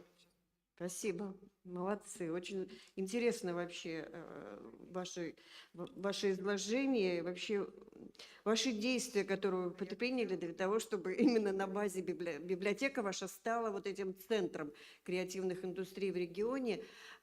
Можно, наверное, задуматься и нам об этом, тем более, что есть еще и опыт Иркутска, который Да, вы, наверное, чудесно. тоже изучали, да? Мгм. Это здорово. Спасибо вам огромное. У меня еще Очень- вопросик есть. Можно? Да, Да, да. да, конечно. Да. Очень спасибо большое за интересное выступление. Мы Национальная библиотека Республики Коми, отдел литературы по искусству, Бескупская Екатерина Ивановна. Очень интересная информация. Очень впечатляет ваш центр и его деятельность. Меня интересует, есть ли у вас лицензия на образование, поскольку 2 года вы обучаете. И Мгм. второй вопрос, к этой же теме, это вот у вас существуют программы по направлениям. Меня интересует, как эти программы формируются, каким образом их оценивают эксперты образовательной области. Ну, в общем, все вот эти подводные камни, если возможно, или вкратце опишите нам. Спасибо. Да, я прям за 2 минуты сейчас. Первое, у нас уже была лицензия на образовательную деятельность, но для взрослых, потому что у нас на базе библиотеки проходит обучение библиотекой. К примеру, у нас будет открываться в этом году опять филиал МГИКа, который был когда-то закрыт в Рязани, и пока само здание будет строиться, 2 из направлений будут проходить у нас в библиотеке обучение, собственно, по библиотечному делу и по библиотечному делу точно. Поэтому мы расширяли лицензию на образовательную деятельность для детей дополнительно. Все по обычному сценарию действий, то есть приглашали из всех служб инспекторов, они оценивали наше помещение, потому что лицензия выдается на конкретное помещение. Мы писали для этого образовательные программы, у нас есть штат, то есть сотрудников, которые методисты и работали также до этого в МГИК. То есть здесь стандартное дополнительное образование для детей. Вся та же процедура получения лицензии и написания образовательных программ, как и для любого учреждения дополнительного образования. Ничего никак не отличается. То есть вот эти все круги, которые нужно пройти, мы их все проходили, получали лицензию. Но мы до этого уже, просто у нас опыт есть, так мы обучение для библиотек организовываем. Ага. Спасибо большое за ответ. Никита Николаевич, хочу сказать, что Национальная библиотека также занимается с молодежью. У нас также мы приняли решение, потому что все идет от молодежи. В общеобразовательных школах, к сожалению, эти вопросы не затрагиваются, поэтому мы взяли эту миссию на себя и хотим сегодня, конечно, у нас нету 60 миллионов, но тем не менее вы нам рассказали о своем опыте, и нам есть куда стремиться, и у нас есть очень уникальный проект, который называется «Легион умников», и он стал тоже стартом, ему дал победа в президентском гранте. Об этом нам сегодня сейчас расскажет Гарбус Наталья Владимировна. Тогда последний комментарий о том, что вы сказали. Во-первых, никакой у нас дополнительной поддержки не было. Мы начинали, то есть 2,5 года назад я пришел на работу в библиотеку, и, собственно, меня позвали под проект, связанный с креативными индустриями, чтобы делать концепцию для креативного кластера, для нашего арт-резиденции. Мы начинали, у нас было 2 человека. Я, который только пришел в культуру, никогда в ней не работал, и еще одна сотрудница, которая тоже этим не занималась. И нам сказали, надо развивать креативную индустрию, сначала узнайте, что это такое. Мы просто сели и вдвоем начали читать все про креативные индустрии, про их развитие. Никакой дополнительной поддержки не было, просто разбирать. Почти никто просто не делает, вот в чем дело. Нет никакого секрета. И доделай. Вот. А второе, так как через молодежь мы заходим и через креативную индустрию, тут важно говорить о том, что как раз креативные индустрии должны говорить о важности сохранения культурно-исторического наследия. Потому что от креативных индустрий ждут чего-то невообразимого, потому что и слово непонятное, модное. И когда именно эти люди говорят о важности сохранения культуры, истории и ответственности за то, что сейчас в стране происходит, что мы можем помогать через культуру и экономики, и всему остальному, тогда еще одна аудитория к вам прислушается. Да, спасибо. Мы уверены в том, что вообще все строится на инициативных людях, поэтому кадры — это действительно, с одной стороны, боль и все. Вот, поэтому спасибо вам. Да, мы продолжаем. Спасибо. Спасибо. До свидания. Добрый день, уважаемые коллеги. Я продолжу тему предпринимательства и изобретательства, которую начали буквально 2 доклада тому назад мои коллеги Любовь Александровна и Анна Павловна. И действительно, опыт и практика работы ЦПТИ и МЦП показала о том, что распространение знаний об интеллектуальной собственности – это очень важно. И развитие предпринимательских навыков это тоже имеет важную роль сегодня. Учитывая то, что изобретательская активность у нас в республике не очень велика, не очень активна, то Национальная библиотека в 2015 году подключилась к проекту, федеральному проекту, международному детскому конкурсу «Школьный патент. Шаг в будущее». Ребята у нас изобретали, создавали различные разработки и проводили научно-исследовательские работы и так далее. И тем не менее мы поняли о том, что вот по прошествии нескольких лет, о том, что ребенок может создавать, но не совсем умеет, допустим, презентовать или тем более продать свой продукт. Поэтому решением такой проблемы мы видели создание нового конкурса, который называется «Предпринимательство без границ». И вот эти 2 конкурса, они объединились в один большой масштабный проект, который называется «Легион умников». Инициировали мы его в 2018 году. Он стал победителем второго конкурса грантов президента Российской Федерации на развитие гражданского общества. В 2020 году мы заняли 3-е место во всероссийском конкурсе «Интеллектуальный хэш-трек», который был организован Федеральным институтом промышленной собственности, Роспатентом. И хочу сказать, что на сегодняшний день это проект действующий. Принимают практически ежегодно у нас практически от 4 до 5 тысяч участников. Это в различных мероприятиях, конкурсах, ну и так далее, в консультациях и так далее. И хочу сказать, что обе группы, по обоим конкурсам созданы группы ВКонтакте, и на сегодняшний день достаточно тоже привлекательны они для наших участников. И уже на сегодняшний день это практически 2000 подписчиков. Достичь таких показателей или результатов, конечно, самостоятельно, в одиночку это невозможно. И по определенному количеству лет, сколько мы на сегодняшний день работаем, это порядка уже, наверное, 10 лет, то можем сказать о том, что образовалась вот такая модель системы межведомственного взаимодействия. И на сегодняшний день вы вот видите тех участников, кто в этой системе межведомственного взаимодействия у нас участвует. Хочу сказать, что на наш взгляд Легион умников – это часть креативных индустрий. Я объясню немножечко позже, почему мы так считаем.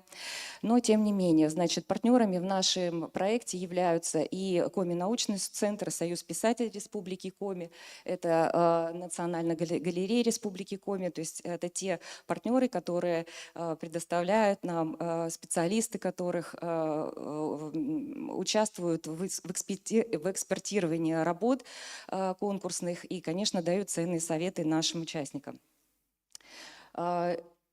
Конечно же, это сопровождающая сторона, республиканские СМИ, то есть о нас пишут и в Коми-информ, и в БНК Коми. Кроме того, были публикации о наших ребятах в журнале, в детском журнале «Радуга». И на самом деле это тоже определенным стимулом для ребят является, для того, чтобы участвовать в таких конкурсах, потому что они тоже хотят, чтобы о них писали и говорили о их разработках.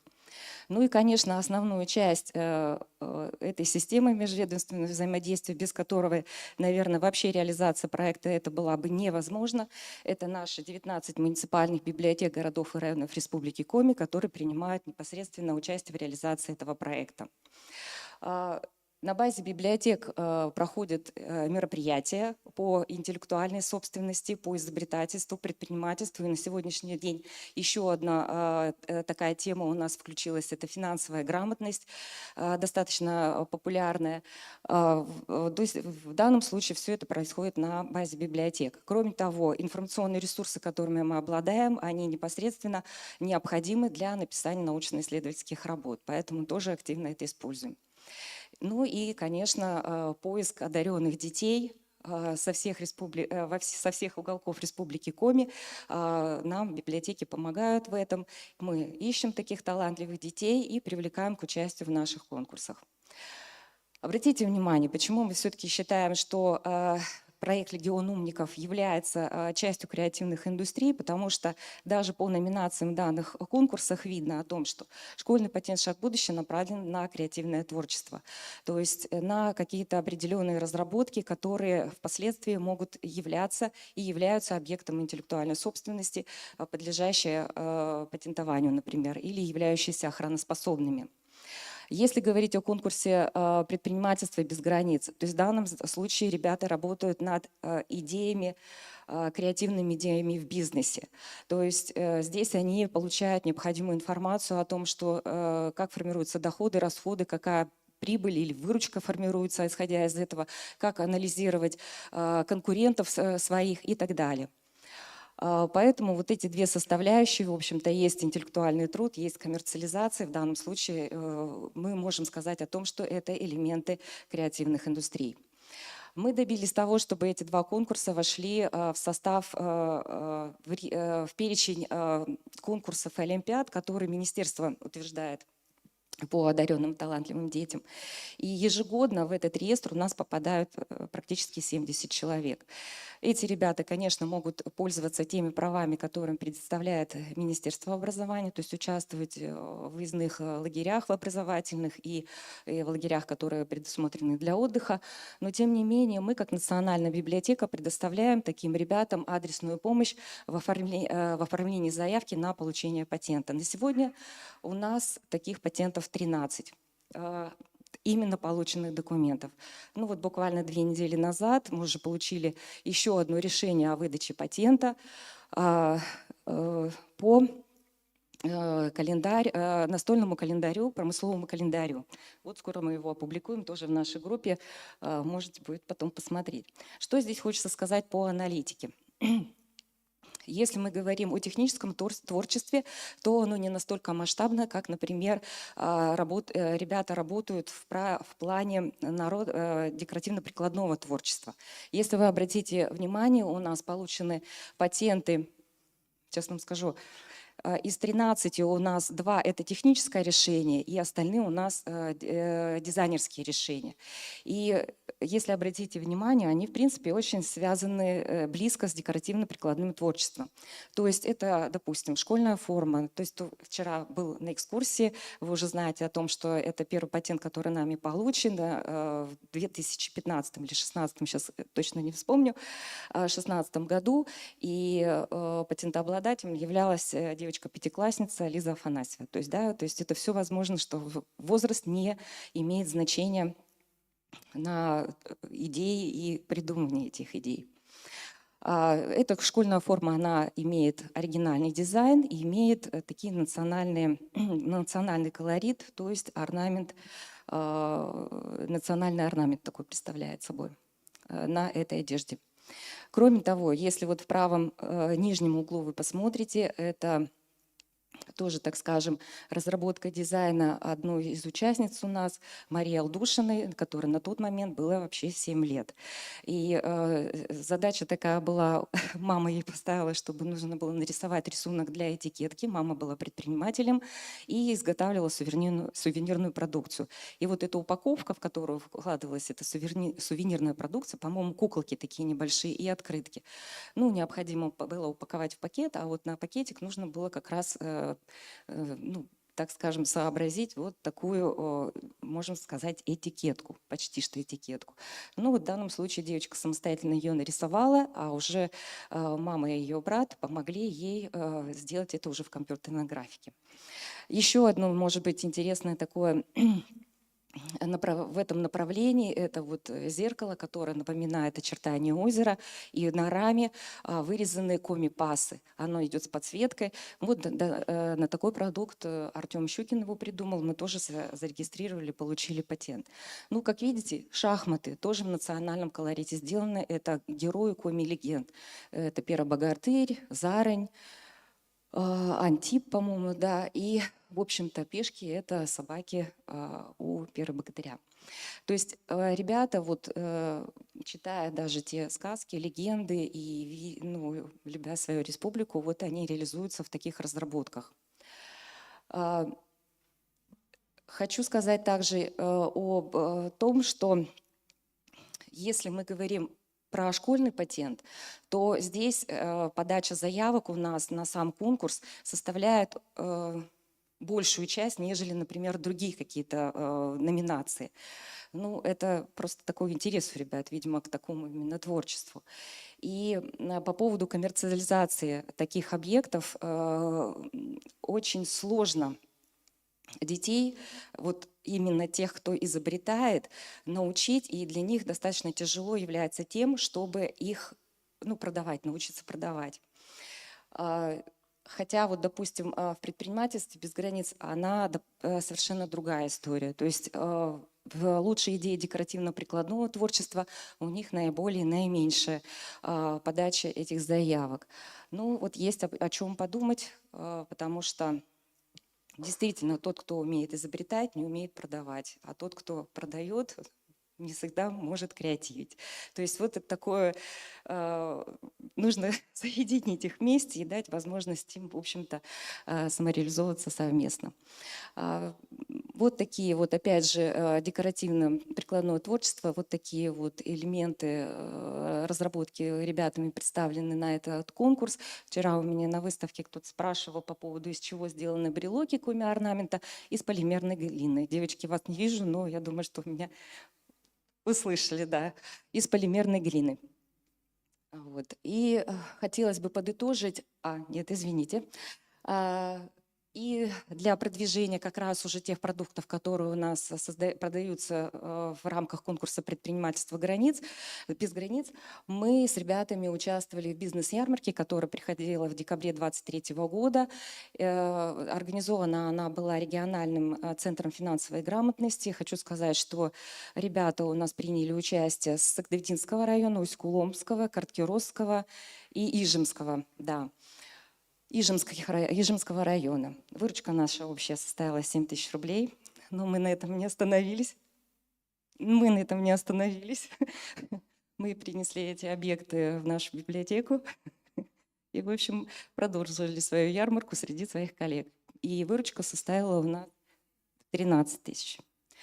Вот, поэтому, в общем-то, вот таким образом мы ребятам помогли и показали, что это все возможно и нужно, если вы творите, то, в принципе, этим можно зарабатывать. Ну, почему нет? И хочу завершить свое выступление следующим, что пару лет назад, когда мы проводили социологический опрос для апгрейда легиона умников, мы вывели вот такие результаты. Посмотрите, пожалуйста, 60% опрошенных хотят создавать новые дизайны, новые конструкции и приспособления, писать стихи и картины. И 40% не знают, как охранять и защищать свои разработки. Помимо того, предпринимательство почти 50% ответили о том, что данная сфера интересна и хотят они приобретать навыки бизнеса. И 55% хотели бы заявлять о своих бизнес-идеях, проектах и разработках публично. Поэтому я думаю, что есть над чем работать дальше, продолжать эту работу. Все, спасибо за внимание. Спасибо, Наталья Владимировна. Следующим хочу пригласить к выступлению Шашеву Татьяну Ивановну. Она расскажет о проекте Ворсантор. Это как раз тот проект, который у нас вырос из проекта «Легион умников». Мы в свое время очень много получали настольных игр, и вот как раз Ворсантор проект – это про настольные игры. Да, добрый день, уважаемые гости, участники семинара. Я хочу поделиться с вами опытом командной работы Национальной библиотеки и центральных библиотек, которые объединили все свои усилия в проведении Республиканского фестиваля интеллектуальных игр «Ворсантор», которые созданы молодежью. Идея проекта «Ворсантор», как уже сказала Любовь Александровна, она появилась неспроста. Мы вся команда, Центральная библиотека, Национальная библиотека и координаторы наших конкурсов через различные мероприятия и привлечение участия в конкурсах развиваем патентную и предпринимательскую культуру. И как раз в эти конкурсы поступает немало настольных игр среди ребят, которые нам очень хотелось показать миру, их создать, потому что многие проекты поступают к нам только лишь на презентации или нарисованы на листах, и нам очень хотелось помочь ребятам, чтобы эти игры все-таки воплотить в жизнь, чтобы их увидели многие и также приобрели какие-то знания и могли пользоваться этими играми. В общем-то, так и появился проект, цель которого максимально вовлечь учащихся в процесс креативного творчества и как раз использовать все ресурсы библиотек.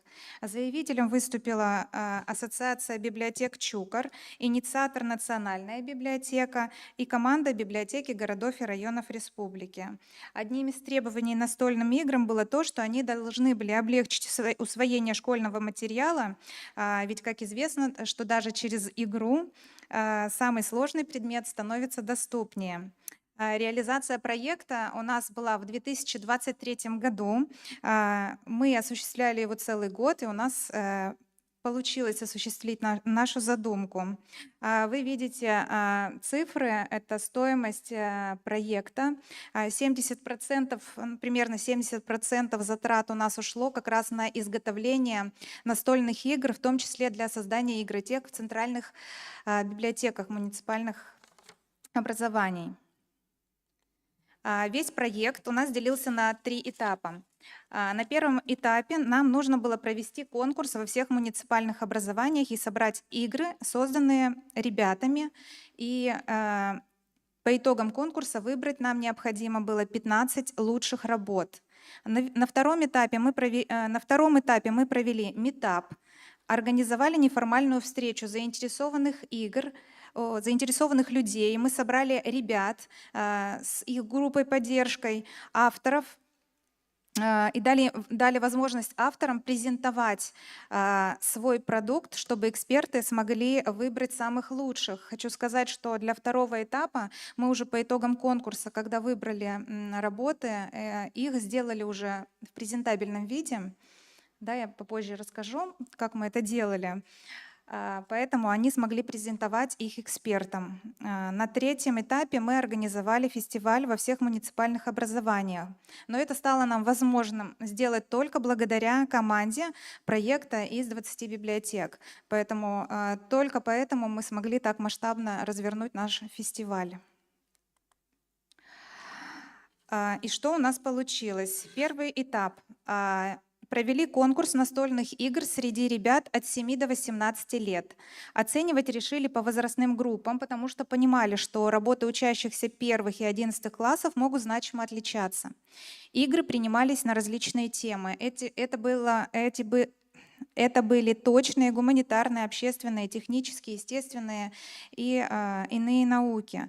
К нам поступило на конкурс 63 игры. Большая часть из них была краеведческого характера. Остальные темы, да, вы видите на экране. Это было и очень много было еще игр по истории Великой Отечественной войны, правил дорожного движения, космос, экология, математика, русский и другие. Далее предстояла так называемая закулисная работа — сформировать круг экспертов. Именно формировался круг экспертов, как раз исходя из того, на какие темы поступили работы. Из заявленных работ мы выбрали 15 лучших, а затем эти 15 лучших мы дорабатывали и изготовили в типографии. Вот как раз вы видите участников, которых мы отобрали на первом этапе и изготовили им игры в типографии. Выбрать 15 из 63 было очень сложно, потому что все игры были очень интересные, но ввиду того, что у нас и финансирование не позволяло сделать больше игр, мы должны были отобрать всего 15. Внутренняя работа, она была самая тяжелая, зачастую невозможно было понять ее масштабы, потому что это был наш первый опыт. Предстояло нам доработать эти игры. Это была совместная работа с авторами, с их наставниками. Проверяли каждую картинку на оригинальность, правильность ответов, на достоверность, а правила игры на соответствие содержанию игры.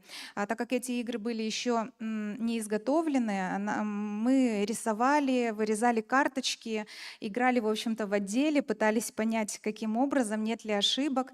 И таким образом в процессе этого у нас еще была масса доработки совместно с авторами.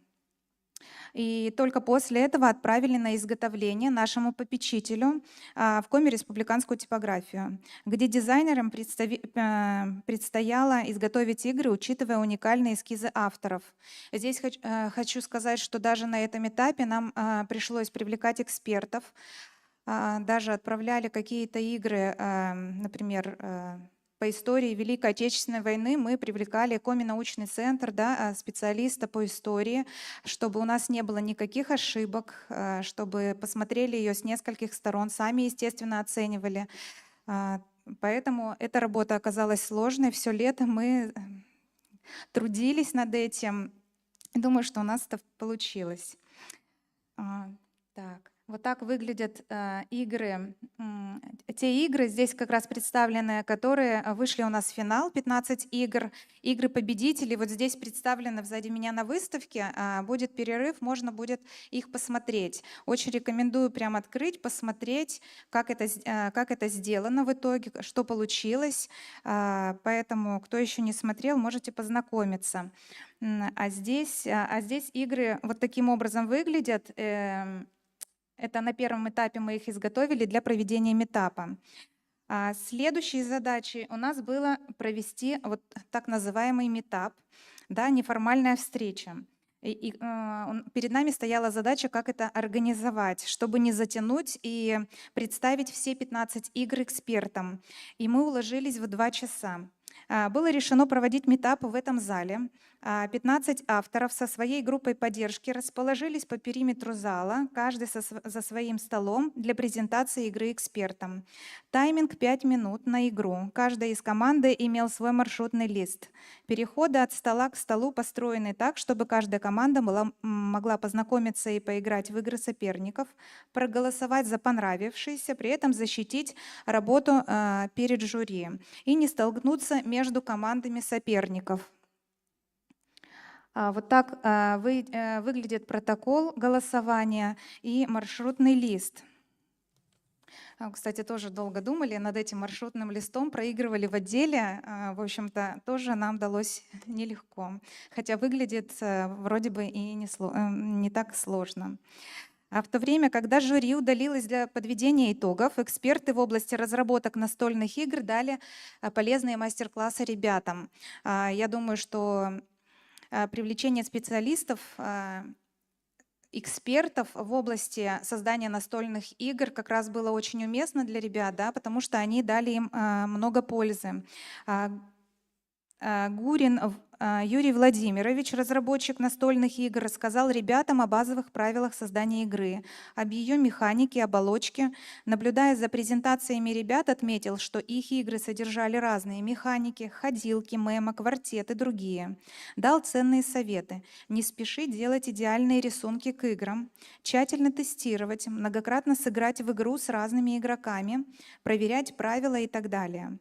Его поддержал Муравьев Олег Иванович, генеральный директор ООО «Новатик», предприниматель, изобретатель интеллектуальных игровых наборов для развития научно-технического творчества, и дополнил тем, что необходимо учитывать, для кого игра и для какого возраста. Тираж игр предпочтительнее делать большой, это дешевле. Отметил, что для продажи игры важен дизайн упаковки. Посоветовал не ограничиваться механикой игры, а дополнять ее виртуальной реальностью. Итоги подводили на основании баллов экспертов, а также баллов участников команд, групп поддержек. То есть у нас еще был, так скажем, приз зрительских симпатий, которые выбирали все участники этого митапа. Таким образом, у нас были определены 5 игр-победителей, которых мы наградили дипломами и призами. А каждый из участников митапа, он получил свою игру в красивом, презентабельном виде, что тоже, мы считаем, немаловажно. Даже если они не стали победителями, они уехали со своей красивой игрой. Здесь даже у нас была игра 5 метров, да, ходилка. Мы сами не ожидали, когда мы получили ее из типографии, она вот практически ширина этого зала заняла, да, место. В общем-то, когда ребенок увидела, сейчас скажу, потому что я специально пошла посмотреть на ее реакцию, они не видели эти игры до митапа, какие они стали, в каких красках были представлены. И когда ребенок зашел и увидел, при этом до этого у ребенка была только на листе эта игра, и у нее вышли слезы, и она говорит, что это что, моя игра? Она узнала ее по картинкам. В общем-то, эмоции она получила и радостно уехала в район со своей игрой. Так. И вкратце про игры победителей расскажу. Здесь игра «Не спи на дороге» Арины Вавиловой помогает в изучении правил дорожного движения, развивает логику и внимательность. Она состоит из колоды карточек с машинами, светофорами, жезлами, дорожными знаками. Игроки должны собрать определенное количество карт пешеходов, при этом помешать это сделать другим игрокам, сбрасывая карточки с другими значениями. Арина разработала игру после того, как попала под машину, и решила, что все должны знать правила дорожного движения и быть внимательнее на дороге. Так, не все.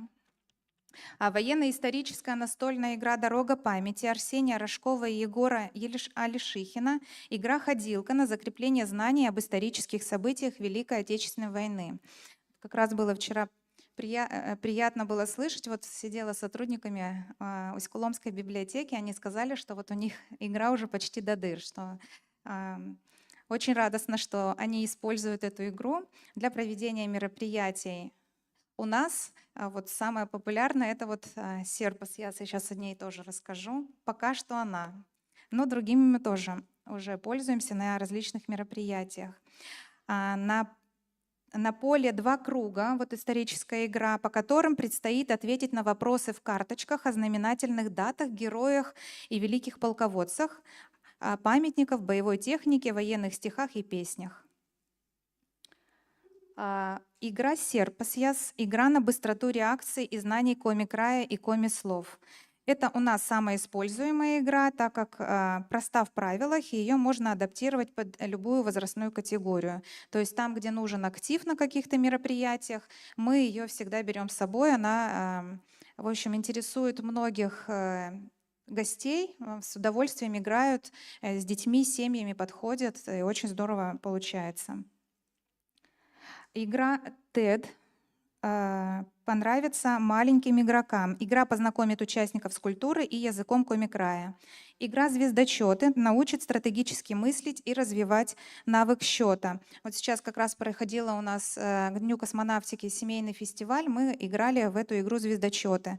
И автор поделилась, что сейчас она учится в физико-математическом лицее при СГУ, и в качестве работы она опять выбрала создание настольной игры.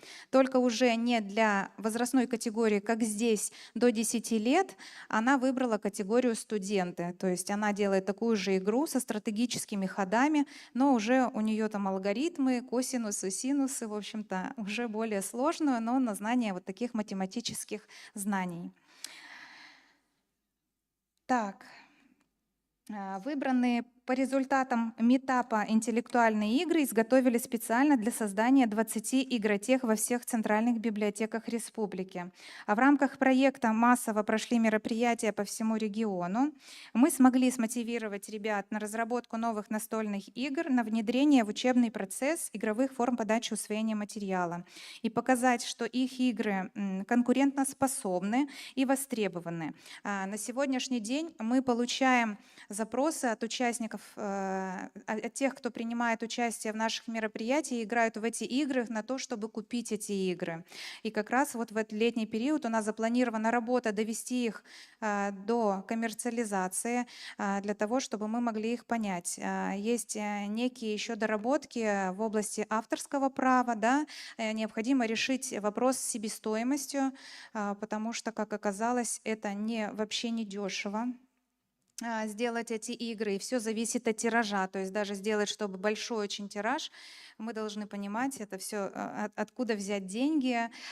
У детей таких денег нет. В общем-то, эта работа предстоит, но мы это сделаем. Не знаю пока как. В общем-то, поэтому ждите, эти игры появятся в продаже. Спасибо, Татьяна Ивановна. Да, я дополню. В рамках осуществления этого проекта, да, хочу отметить, что мы заключили с ребятами лицензионные договоры на издательскую деятельность, на издательство этих игр, да, и ребята у нас получили, получается, вознаграждение за свой интеллектуальный труд, поэтому здесь в рамках проекта все было чисто. Дальше, вот когда мы уже поставили задачу и есть потребность у населения в приобретении этих игр, да, сейчас вот ставим задачи именно с точки зрения авторства, там кое-что подкорректировать, потому что эти игры будут потом коммерциализироваться. Сейчас в данном этапе в рамках проекта они раздавались, вот, а дальше уже пойдет деньги, и более внимательно нужно отнестись как раз с точки зрения авторского права. Спасибо. Спасибо, коллеги. Есть вопросы? А, Мы объявляем перерыв. Я прошу внимательным быть. Перерыв у нас, кофе-пауза на первом этаже, как раз в Легионе умников. И моя коллега Анастасия отведет вас на кофе-чай.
Коллеги, мы продолжаем.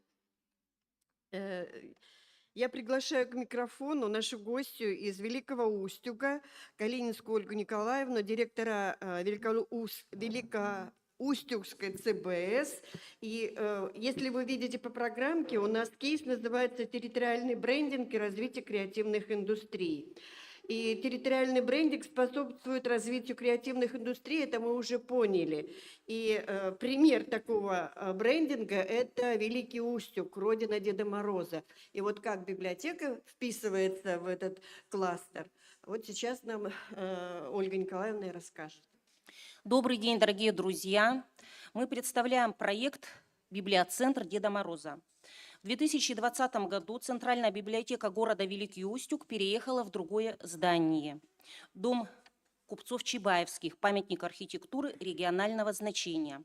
18 ноября 2021 года, в год празднования 80-летнего юбилея библиотеки и в рамках международной акции «День рождения российского Деда Мороза» был дан старт работе еще одного объекта культурного показа в Великом Устюге – библиоцентра Деда Мороза. Пилотный проект «Библиоцентр Деда Мороза» реализуется на базе Центральной библиотеки Великоустюгской библиотечной системой с конца 2021 года. Актуальность проекта. Распространение краеведческих знаний, формирование и развитие информационных потребностей пользователей всегда являлось важной составляющей деятельности библиотек. В последние годы особую актуальность для библиотечной деятельности приобретает проблема краеведческого туризма, основанного на познании бесценного разнообразия национальных культур, неповторимости природы, исторического и литературного наследия региона. Библиотекари сталкиваются с рядом проблем по разработке нового актуального направления библиотечного краеведения, расширению целевой аудитории потребителей краеведческой информации, организации и разработки современных библиотечных продуктов.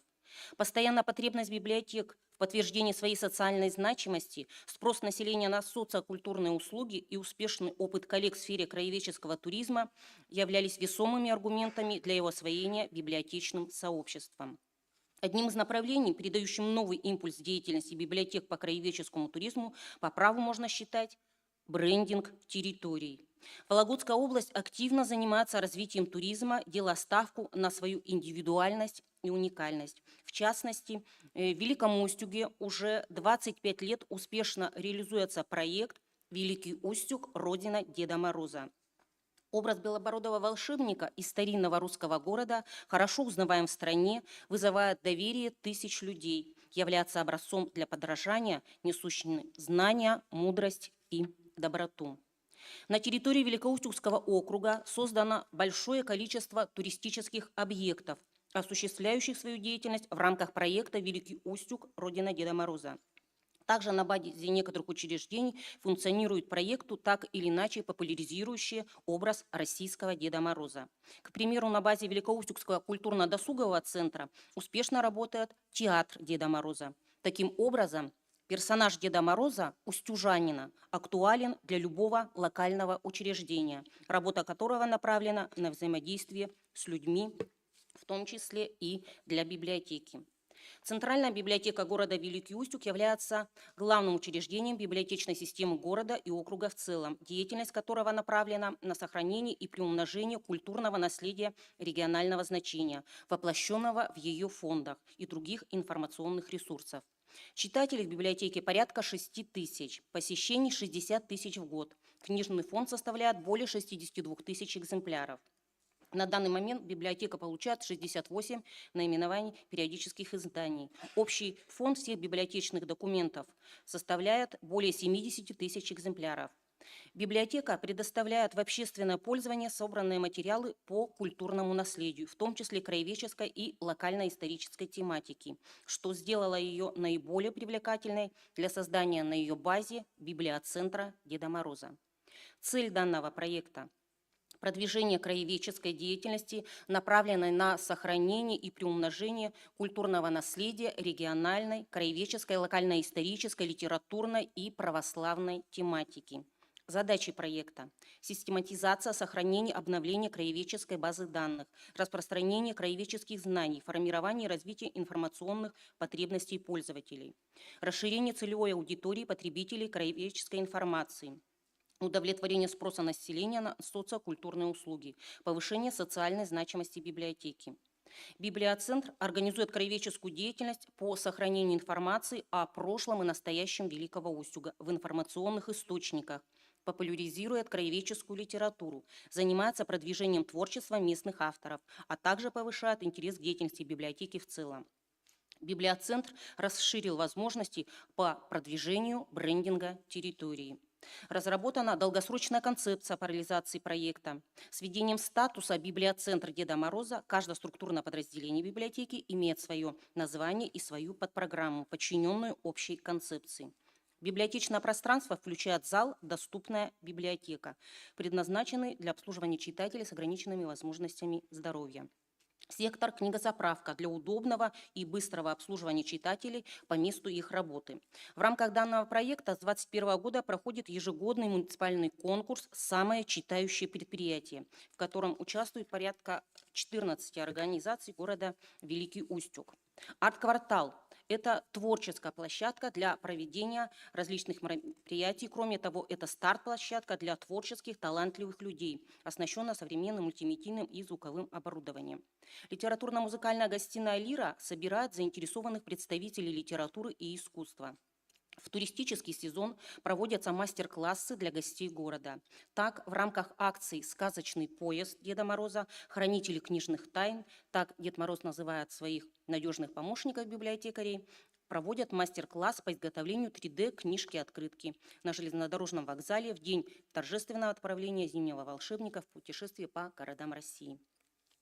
Книжная аллея – это зона актуального обслуживания читателей, свободный доступ к книгам, абонемент. Зал оснащен аппаратурой для прослушивания аудиокниг. Краеведческий дворик предоставляет уникальную возможность погрузиться в мир истории малой Родины, ближе познакомиться с творчеством писателей и авторов устюжан. На его базе работает клуб краеведов «Наследие», действует творческая лаборатория для начинающих авторов. Для юных читателей библиотекари создали краеведческие настольные игры. Медиацентр – это современная информационная база, где имеется доступ к ресурсам Национальной электронной библиотеки, справочно-правовой системы «Консультант Плюс». Читатели могут воспользоваться системой межбиблиотечного абонемента, электронным каталогом АПА Глобал, веб-сайтом библиотеки и получить качественные консультации по работе с компьютером и интернет. Пресс-кафе – это небольшой, но многофункциональный зал, совмещающий в себе хранилище справочных периодических изданий и современный молодежный центр, на базе которого действуют клубы «Библиоволонтер», «Библиотечный комикс-верс», «Пресс-среда», «Посткроссинг», «Путешествуем с открыткой», проходят литературные квартирники, организовано обучение в рамках проекта «Цифровой гражданин Вологодской области» по компьютерной грамотности. Для решения поставленных задач разработана дорожная карта, включающая целый ряд мероприятий. Это муниципальный конкурс поделок «Дед Мороз и его друзья» по мотивам литературных произведений, конкурс сказок о Дедушке Морозе, выставка рисунков образа Деда Мороза в поэзии и прозе. Традиционными остаются презентации новых книг и встречи с авторами, выставки и литературные часы, интеллектуальные игры и игротеки. Среди значимых мероприятий – межрегиональные краеведческие прокопьевские чтения. В 2022 году чтения проходили в рамках празднования 875-летия Великого Устюга и 11-х русских ганзейских дней. Чтения стали значимым событием в культурной и научной жизни города. Дали возможность познакомиться с самыми новыми интересными исследованиями по теме купечества и объединили выступающих из Москвы, Санкт-Петербурга, Смоленска, Вышнего Волочка, Вологды, Тотьмы, Котласа, Подосиновца, Великого Устюга, Сыктывкара. По итогам выпущен сборник представленных материалов. В 2024 году тематика чтений «Русский север. Факты, события, люди». И мы приглашаем всех заинтересованных лиц принять участие со своими исследовательскими работами. Чтения пройдут 19 июля текущего года в рамках празднования Дня города Великий Устюг. Далее семинар «Возрождение к истокам нравственности и духовным традициям», посвященный памяти святителя Стефана Пермского, также в плане работы библиоцентра. Открытые межрегиональные дедморозовские чтения также проходят в библиоцентре на базе Центральной библиотеки.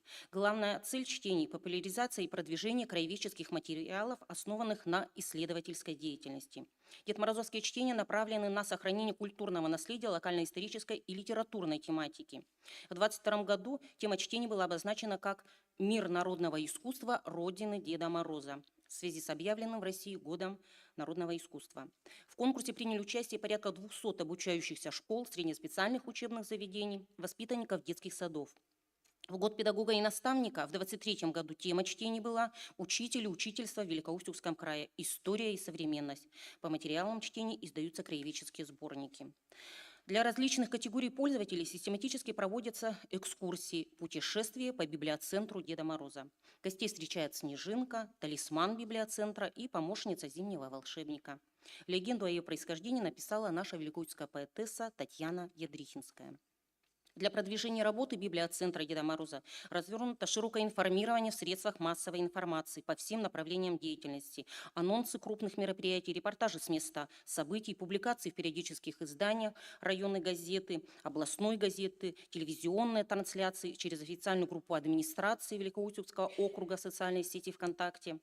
Важным аспектом в работе библиоцентра является сотрудничество со сторонними организациями, в том числе с общественными. Это учреждение дополнительного образования, детская школа искусств, центр дополнительного образования, детская художественная школа. Налажено тесное сотрудничество со школами и среднеспециальными учебными заведениями города. Активное участие в мероприятиях библиоцентра принимают члены общественных организаций. Районный совет женщин, городской совет ветеранов, общественные организации «Дети войны», «Боевое братство», «Морское собрание». Ряд мероприятий проводится совместными усилиями библиотекарей и членов организаций. Разработана дорожная карта и ведется активная работа по развитию сайта Великоустюгской библиотечной системы.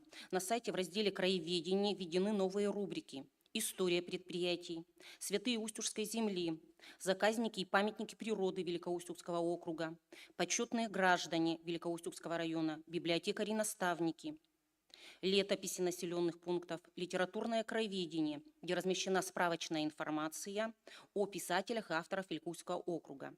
Наши издания, где в формате PDF размещены полные тексты произведений местных авторов. Электронная библиотека, где размещены оцифрованные номера районной газеты, и данная работа ведется совместно с Великоустюгским архивом и редакцией районной газеты. Библиоцентр активно продвигает и популяризирует краеведческую литературу, сотрудничает с местными авторами-устюжанами. В 2021 году мы вошли в число победителей конкурса Президентского фонда культурных инициатив с проектом «Родная речь Отечеству основа» и выиграли президентский грант в сумме 520 тысяч рублей на создание видеоархива документальных фильмов о писателях, авторах-устюжанах. Посредством документальных фильмов показаны, внесены в историю отечественной культуры образы местных писателей, больших патриотов, творческих энтузиастов, которые могут поделиться своими воспоминаниями и чувствами. Это Василий Ситников, Николай Олешинцев, члены Союза писателей России, Ольга Кульневская, член Союза журналистов России, Галина Плетнева, Татьяна Ядрихинская, великоустюгские авторы. Презентация фильмов успешно прошла в учреждениях культуры Северо-Западного федерального округа. Фильмы также размещены на нашем сайте. Кроме всего, коллектив библиоцентра ведет работу по издательской деятельности. Подготовлены и выпущены книги, литературный альманах «Звезда Поюжья» с последними произведениями авторов 4 близлежащих к нам районов Вологодской и Кировской областей. Сборник материалов «Храмы и часовни Великоустюгского округа», автор, краевед Светлана Анатольевна Мальцева и другие издания. В планах погрантовой деятельности обустройство на базе библиоцентра Деда Мороза музея редкой книги. Древняя Великоустюгская земля имеет богатую книжную историю. С древнейших времен не только возводились у нас храмы, создавались иконы, украшались стены соборов, но и писались летописи, литературные и военные повести. При Успенском монастыре летописание велось еще с середины XIII века. Богатые библиотеки были при храмах и монастырях. И известны специальные частные книжные собрания купца-заводчика Курочкина, директора российско-американской компании Булгакова, архитектора Курицына. И в конце 19 столетия открываются библиотеки при земских приходских училищах, мужских и женских гимназиях. Пушкинская бесплатная народная библиотека-читальня. И часть книжных собраний из дореволюционной библиотеки стали основой для формирования Великоустской губернской центральной библиотеки, открытой в 1919 году. И наша библиотека, как реликвию, хранит то небольшое собрание книг и журналов, которые остались, и отличных коллекций и публичных библиотек. Книжный фонд редких книг конца 19-го, начала 20 века составляет 365 книг и 1729 экземпляров журналов. Уважаемые коллеги, в заключение хочется сказать, что популяризация образа Деда Мороза, несущего мир, знания, благополучие, добро, направлена на сохранение историко-культурного наследия малой Родины. И мы всех приглашаем в наш древний, неповторимый северный город и приглашаем посетить библиоцентр Деда Мороза. Спасибо за внимание. Ольга Николаевна, спасибо большое. Ну вот вы продемонстрировали яркий пример, как библиотека понятным языком через разные форматы проводит работу по улучшению туристической привлекательности территории. Да? Да. И я думаю, что и туристы, которые приезжают, посещают ваш город, они посещают и вашу библиотеку. Да, И мы вы делаете для этого, судя по всему, очень экскурсии, много. мастер-классы, как Да, звучало, уже мы спасибо. проводим. Да, и мы хотим вам подарить в библиотеку произведения местных авторов, о которых мы сейчас говорили, наши издания. Спасибо. Где?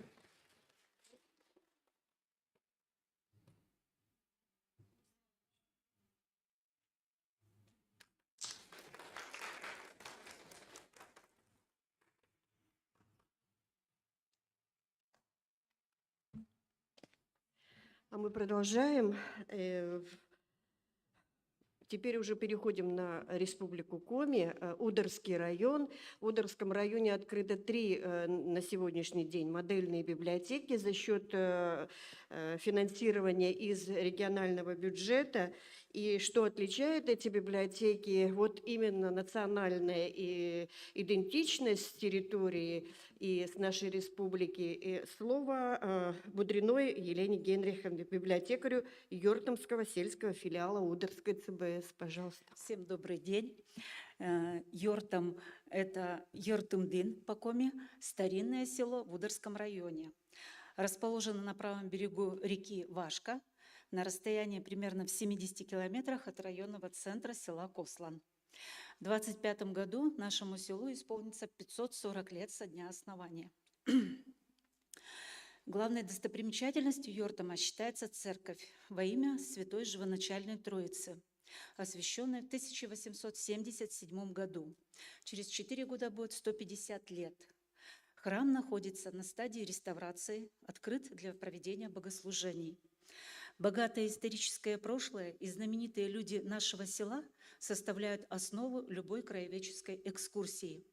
В последние годы в селе Йортом зимой постоянно живут до 100 человек, а с весны до поздней осени до 500 человек. Здесь функционирует сельский клуб и модельная библиотека, которая была открыта в рамках реализации национального проекта «Культура» 23 декабря 2022 года. Йортомская библиотека теперь оснащена новой мебелью, техническими средствами, медиавизуальным оборудованием и программным обеспечением. Основной идеей дизайна библиотеки стало творчество уроженки нашего села, поэта Республики Коми Галины Васильевны Бутыревой. На базе библиотеки создана литературная гостиная Галины Васильевны, творческая мастерская народных ремесел и картинная галерея «Кыргард». Название его переводится как «Дом на горе» и выбрано с целью сохранения старого названия нашего села. В галерее представлена коллекция картин Галины Васильевны и уже некоторых подаренных картин известных художников с момента ее открытия. Открытие галереи состоялось 12 сентября 2021 года, и за это время уже побывало более 1000 посетителей. Многие едут в наше село с целью посетить именно галерею. В ней на сегодняшний день представлены более 40 картин известных художников Республики Коми и России. Примечательным фактом является то, что в 60-е годы наше село посетили 3 именитых художника. Это Владимир Стажаров, Геннадий Дарьин и Ефрем Зверьков. Одна из картин нашей деревеньки Шиляева у Стажарова экспонируется в Третьяковской галерее и называется «По Коми Щордла». В 26 году в Республике Коми будут отмечать 100-летний юбилей со дня рождения Владимира Федоровича Стажарова. Сегодня уже ведется подготовка к организации пленэра художников республики. И в 2022 году у нас побывали художники проекта «Клюква». Они высоко оценили инициативу Галины Васильевны Бутыревой. Вот уже 2 года в Ударском районе реализуется замечательный проект Центра социокультурной деятельности, называется «Познавательный тур по Ударскому району», целью которого является знакомство детей и взрослых с селами и поселками района. Маршруты в село Йортом являются самыми востребованными. Для всех гостей продумана интересная экскурсионная программа, в ходе которой знакомим с историей Троицкого храма и села, рассказываем о бывших производственных объектах. Это Газпромхоз Ударский, который обеспечивал пиломатериалом весь район, лесхоз с большим питомником для выращивания саженцев сосны. Участники экскурсии узнают об образовательных учреждениях, о бывшем больничном городке, который был одним из первых в нашем районе. Во время прохождения маршрута показываем родительский дом писателя Галины Бутыревой. Уникальный по своему построению дом-пароход Леопольда Пантелеева. И современные наши арт-объекты. Почта-место называется, место для корреспонденции, и уголок в гостях у сказки. В модельной библиотеке проводим экскурсии с посещением литературной гостиной и художественной галереи «Кыргыт». Специалисты клуба после этого проводят игровую программу на свежем воздухе с элементами театрализации. И на финальном этапе в библиотеке организуем работу творческой мастерской, где проводятся различные мастер-классы и интеллектуальные игры. Дети и взрослые очень восторженно отзываются об этом туристическом маршруте, в ходе которого больше узнают историю своего района, что способствует патриотическому воспитанию подрастающего поколения и прививает любовь к малой родине. Библиотека является и базой для проведения этнографического фестиваля «Кычес». Основной туристический поток в село Йортом проходит во время 2-дневного этнографического фестиваля «Кычес». Праздник включает в себя различные мероприятия. Это и гонки на охотничьих лыжах, этнографические площадки, конкурс-выставку декоративно-прикладного искусства, литературный огонек, спортивный турнир «Тропа охотника». Каждый участник фестиваля может посетить и испытать себя на различных площадках фестиваля. На фестивале в разные годы, а он прошел у нас уже в этом году 8-й раз, побывали гости из Эстонии, Японии, из очень нами любимой Архангельской области, и особенно Пинежского района, до которого у нас ближе, чем до Сыктывкара, из разных уголков Республики Коми. Посетители праздника приносят неплохой доход, что в свою очередь помогает развитию фестиваля, да и самого села. Жители стараются активно участвовать в мероприятиях по улучшению инфраструктуры села. В селе организован ТОС «Мичему. Красивая земля», который участвует в грантовых конкурсах и объединяет людей вокруг ключевых мероприятий. Это День села, гастрономический праздник Оки-Ческид, спортивные походы, национальная кухня в рамках этнографического фестиваля. Есть возможности для создания новых туристических маршрутов. Туристические маршруты, кроме духовно-нравственных ценностей и патриотического воспитания, несут в себе и экономическую выгоду для развития села и библиотеки. Первый маршрут – это исчезнувшая деревня Крестово, которая связана с началом православия на Ударе, где инициативные жители села воздвигли новую часовню Параскевы Пятницы. Уже организовано посещение небольших групп. В сентябре 2017 года традиционно на базе Йортомской библиотеки проводятся районные православные детские и юношеские чтения. Начало этого значимого мероприятия проходит как раз в местечке Крестово. Второй маршрут – это деревня Шиляева, где работали известные художники. В В прошлом году здесь прошел праздник деревни с посещением частного музея в крестьянском доме. При подготовке к празднику были облагорожены некоторые участки, построены мосточки и сцена для выступлений. В 2025 году Министерством культуры Республики Коми разрабатывается республиканский проект по созданию туристического маршрута по местам Стажарова, посвященный столетию юбилею художника. Началом нашей работы в этом году по созданию нового маршрута будет участие в нашем районном проекте «Удара туристская. Знакомая и незнакомая» с приглашением художников Республики Коми и России. Третий маршрут – водный, сплавы до деревень Коздинга и Иба. Это в Ударском районе у нас тоже есть деревня Иба. В рамках проекта «Берега памяти». Начало реализации было в 2022 году. Проведены экскурсии по водному маршруту в Верховье Авашки для подростков и их родителей. Установлены указатели по деревням Крестово, Шиляево, Устьево, Йортом. Были организованы экскурсии по селам, где установлены памятники участникам Великой Отечественной войны. В рамках проекта познакомили учащихся с историческим прошлым нашей малой Родины. На примере событий Великой Отечественной войны оказали волонтерскую помощь селу, провели спортивные военизированные соревнования и игры патриотов. В 2024 году продолжим реализацию данного проекта и создадим новый маршрут. Туристическая и краеведческая деятельность в селах на базе учреждения культуры очень востребована жителями района и республики.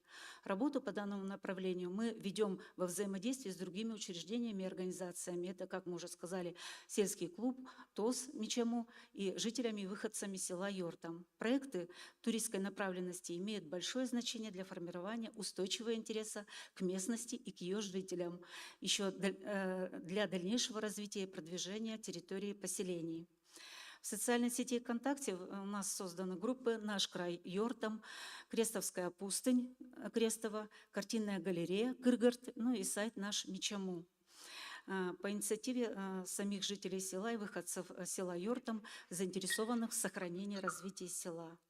Интересную информацию также вы можете найти в группах «Йортомская библиотека» и «Читающая Удара». Приглашаем всех на наши маршруты. Спасибо, Елена Генриховна. Вопрос.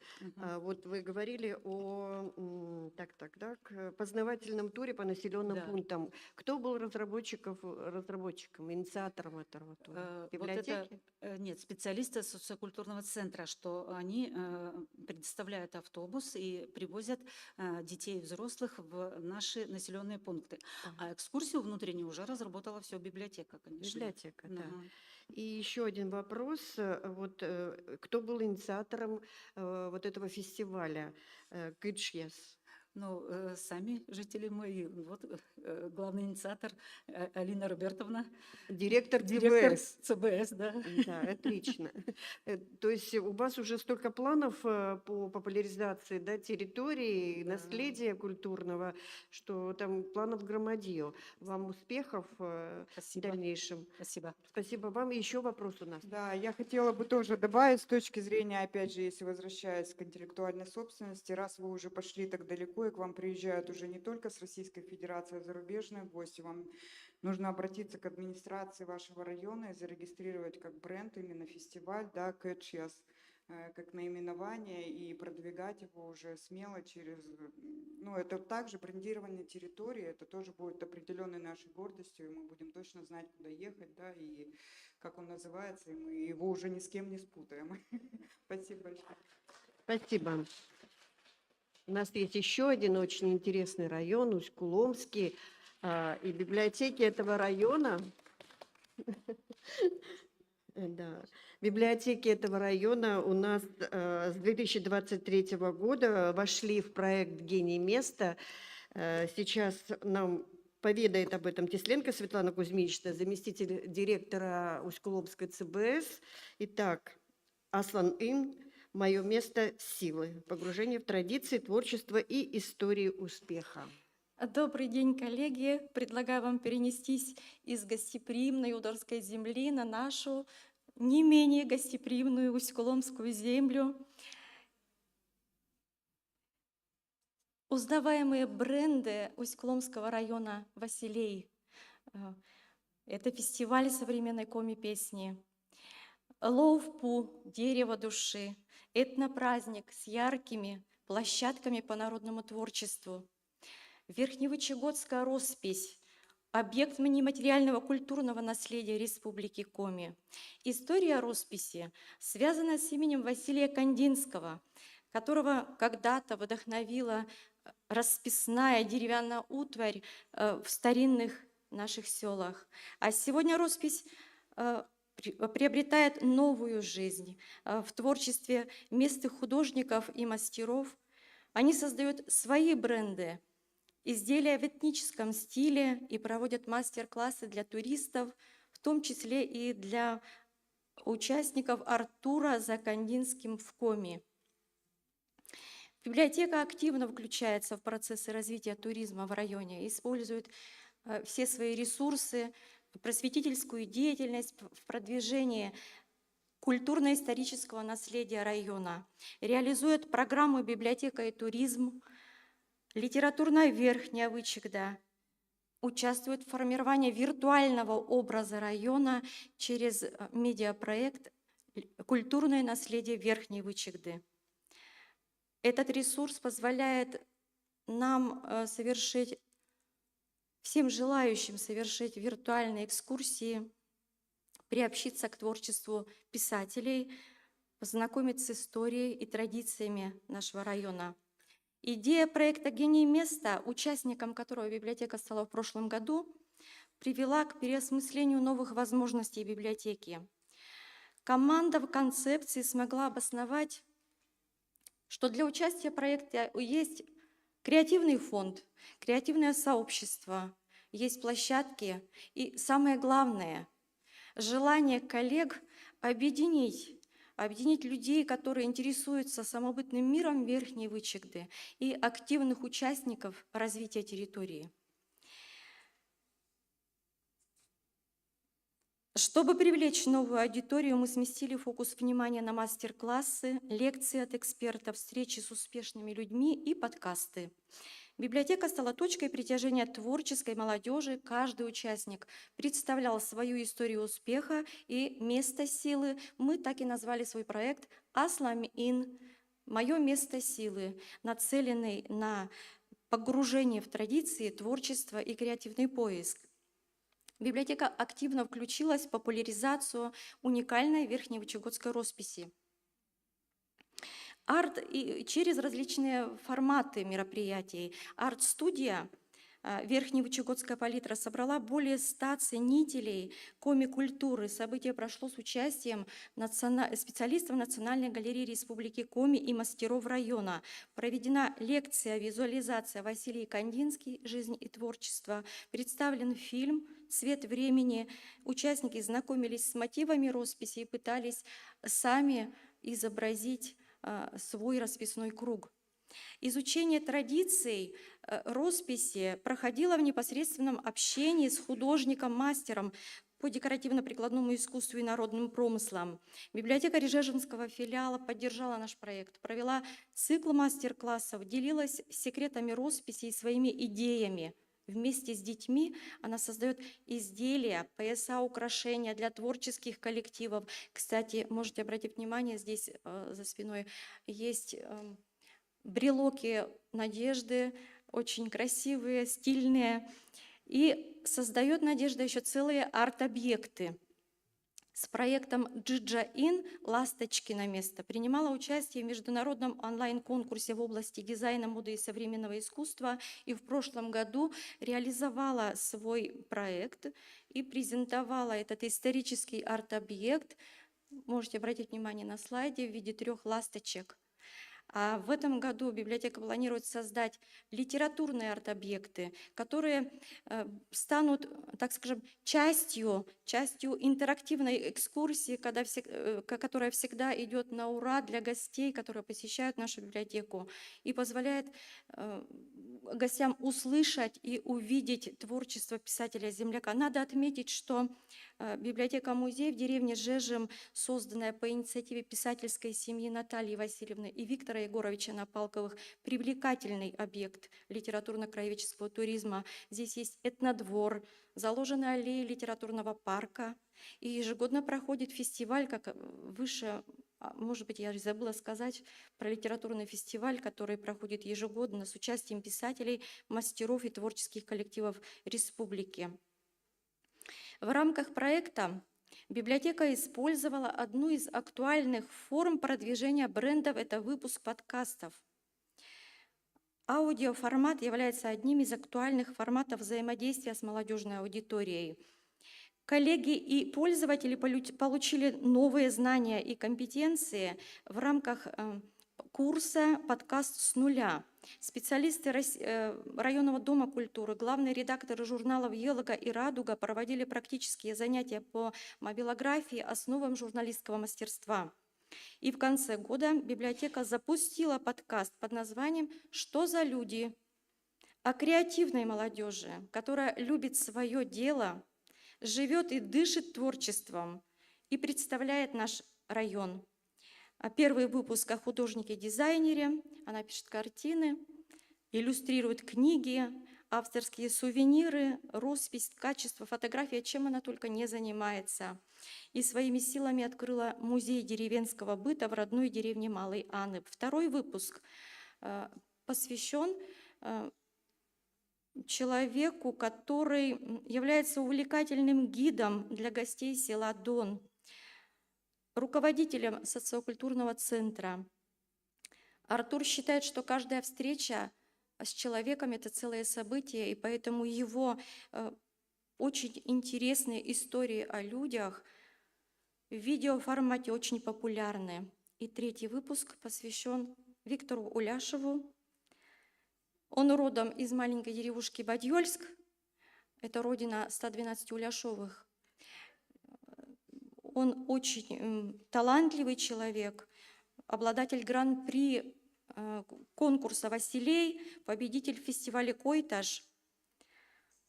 Подкасты все, которые создает библиотека, доступны в социальной сети ВКонтакте, и ведущие видят востребованность своего контента и в дальнейшем, конечно же, планируют выпускать и дальше подкасты о творческих людях и создать серию эпизодов о районе с участием подростков и в качестве ведущих. Событием для наших читателей стали встречи с активными, талантливыми молодыми людьми, нашими земляками. Встреча с профессиональными пейзажными рекламными фотографами из Москвы и его фотовыставки, посвященные северной природе, проходили в рамках этнопраздника Лов-Пу и акции «Библионочь». В октябре Иван стал финалистом престижного международного конкурса фотографии, живописи и дизайна «Золотая черепаха». Запомнилась читателям встреча с молодежными лидерами, студентами. Наш земляк, лидер Российского союза сельской молодежи Родион Дюмин собрал целую команду, приехал с друзьями и делился со старшеклассниками секретами профессии, креативными технологиями в мобильной фотографии, дизайне. Провели деловые игры, придумывали полезные бизнес-идеи, представили выставку художественных работ. Встреча завершилась интеллектуальной игрой «Визлач». Эта игра очень популярна среди жителей, проходит с 2019 года и собирает до 10 команд из разных сельских поселений. Но, к сожалению, мы знаем, что создание интеллектуальных игр, так же, как и создание обзорных экскурсий, не входит, к сожалению, в креативные индустрии. И это очень как-то обидно, непонятно. Так. В рамках нашего проекта прошла встреча с Натальей Сенаторовой, специалистом Центральной универсальной научной библиотеки Некрасова, город Москва. Наталья курирует проекты фонда «Второе дыхание» от экскурсий и фестивалей, и мы получили множество полезных советов по актуальному краеведению, как объекты экскурсий могут быть интересными, стать более интересными для жителей и гостей района. Библиотека вовлекает в создание положительного образа территории самых юных жителей. Они участвуют в создании книг и в наполнении виртуальной странички о малой родине видеорассказами и мультфильмами. И ярким событием прошлого года стал литературно-краеведческий фестиваль «История с глубинки», организованный Маршаковкой совместно с Российским фондом культуры. Дети знакомились с представителями творческих профессий и стали соавторами брошюры о родных местах. И в конечном итоге хочется сказать, что наш проект нашел отклик и продолжает жить, помогает развиваться библиотеке как проводнику культурного бренда территории. В этом году мы реализуем проект, с которым одна из наших коллег стала победителем в конкурсе «Гений – это ты» и получила возможность пройти бесплатное обучение по курсу дизайн сайта. И цель этого проекта – объединить информацию о музеях и гостевых домах района. В первом случае, когда мы продвигали уже уникальный такой бренд «Роспись», было легче. Мы лишь усилили это направление. А сейчас взяли музеи. Это немножко слабое звено. В том смысле, что даже в нашем районном центре нет музея. Но их около 15 музеев, гостевых домов. Это очень интересные, с большой историей музеи. И нам бы хотелось создать ресурс, который позволил бы совершить и виртуальные экскурсии, и вовлечь в создание этого ресурса детей, подростков разными способами. Это пока в планах. Ну а плюсы участия библиотеки в проекте «Гений места» — это, конечно же, привлечение молодежной аудитории, которая готова слушать и рассказывать о Верхней Вычегде, участвовать в создании творческих продуктов. Работа нашей точки концентрации талантов дополняет концепцию развития нашей библиотеки. Это погружение в традиции истории Верхней Вычегды, объединяя новые технологии и традиционные мероприятия. В октябре обновленная библиотека откроет свои новые площадки. Кстати, они тоже будут использовать элементы брендов района «Зеленого золота, пармы и росписи», современным оборудованием и креативным фондом, что, несомненно, даст новый импульс нашей деятельности для продвижения знаковых культурных и литературных брендов района. И, пользуясь случаем, всех вас приглашаю на нашу Усть-Ломскую землю, посетить нашу библиотеку, наши библиотеки, музеи. Мы будем очень рады видеть каждого. Спасибо за внимание. Спасибо, Светлана Кузьминична. У вас замечательные проекты. Я думаю, что они найдут продолжение свое. И действительно, модельная библиотека, центральная библиотека откроет свои двери уже в новом статусе в октябре, в качестве модельной. Да. Но я хочу вам сказать, что вы посетовали по поводу экскурсий, что они не входят в структуру, вот в систему креативных индустрий, но они же, в принципе, входят в разные структуры, в тот же музей, в тот же туризм, о чем вы и говорили, экскурсии. Вам нужно разрабатывать свои авторские экскурсии. Материал богатейший. И вам... Будем стараться. Да-да-да. Спасибо. Пожалуйста. Всего вам доброго, успехов вам в реализации проектов. Мы начинаем новый кейс. Это обучение технологиям создания продуктов креативной экономики. И у нас подключается далекая Саха-Якутия. Матвеева Ольга Валерьевна.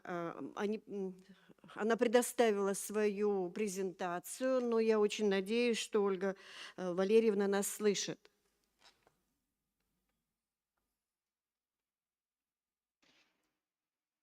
Я тут. Связь, конечно, у нас. Так. Налаживается. Ольга Валерьевна, вы слышите нас? Да, слышу. Спасибо. Мы включаем вашу презентацию, и если возникнут вопросы, будьте на связи. Хорошо.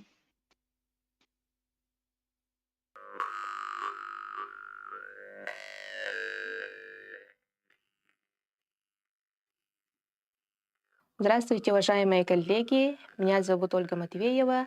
Я ведущий библиотекарь, руководитель смарт-этностудии в Центральной городской библиотеке, смарт-библиотека имени Николая Денисовича Неустроева, города Якутска.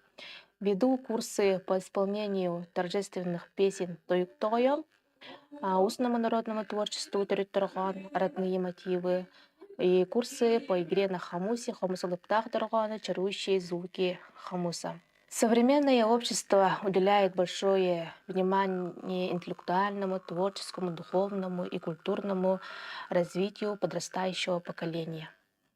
Библиотека, как хранитель и распространитель национальных знаний, может помочь населению прикоснуться к культуре народа, как пространство креативных индустрий. Библиотека может стать площадкой, где население с нуля может освоить азы игры на народных музыкальных инструментах, а также основы исполнения народных песен. В национальных республиках, где сегодня встает вопрос о сохранении родного языка и культуры, это становится особенно актуальным. В 2019 году на базе нашей библиотеки был создан курс «Хомус алыптағы тұрғаны чарующие звуки хомуса». Хомус — это древний музыкальный инструмент, возраст которого составляет более 5000 лет. Хомус издревле считался инструментом якутских шаманов. Он и сегодня сохраняет свое сакральное значение и используется в различных ритуалах.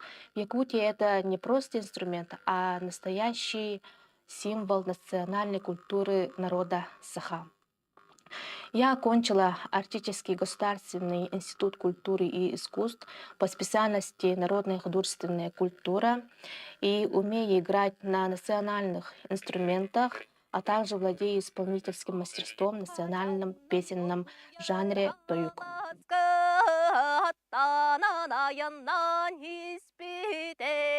Когда я пришла работать в библиотеку, передо мной была поставлена задача выстроить работу по направлению национальная культура. Было решено, что курс по игре на хомусе должен быть краткосрочным и давать практические навыки владения инструментом. На обучение был заявлен открытый набор для желающих начинающих хомусистов среди читателей нашей библиотеки. Курс состоит из 8 занятий, в среднем в одной группе 8-10 человек. В конце обучения дети и взрослые получают достаточные знания, что самостоятельно развивать свои навыки, исполнять народные мотивы и импровизировать. Мне кажется, что подобный краткосрочный подход к обучению может помочь популяризировать и проводить интерес к игре на народных музыкальных инструментах. После прохождения курсов в стенах библиотеки посетители могут продолжить обучение на более профессиональном уровне или развиваться самостоятельно как любители. Выпускники курсов могут выступать не только на библиотечных мероприятиях, но и при должной подготовке на городских и республиканских конкурсах и фестивалях. Например, весной 2023 года ансамбль принял участие в республиканском фестивале-конкурсе детского творчества «Северное сияние».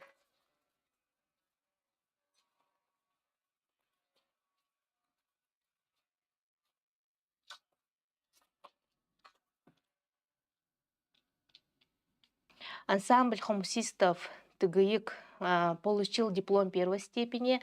Маргарита Яковлева с композицией «Айылга ырыатта» стала дипломантом второй степени.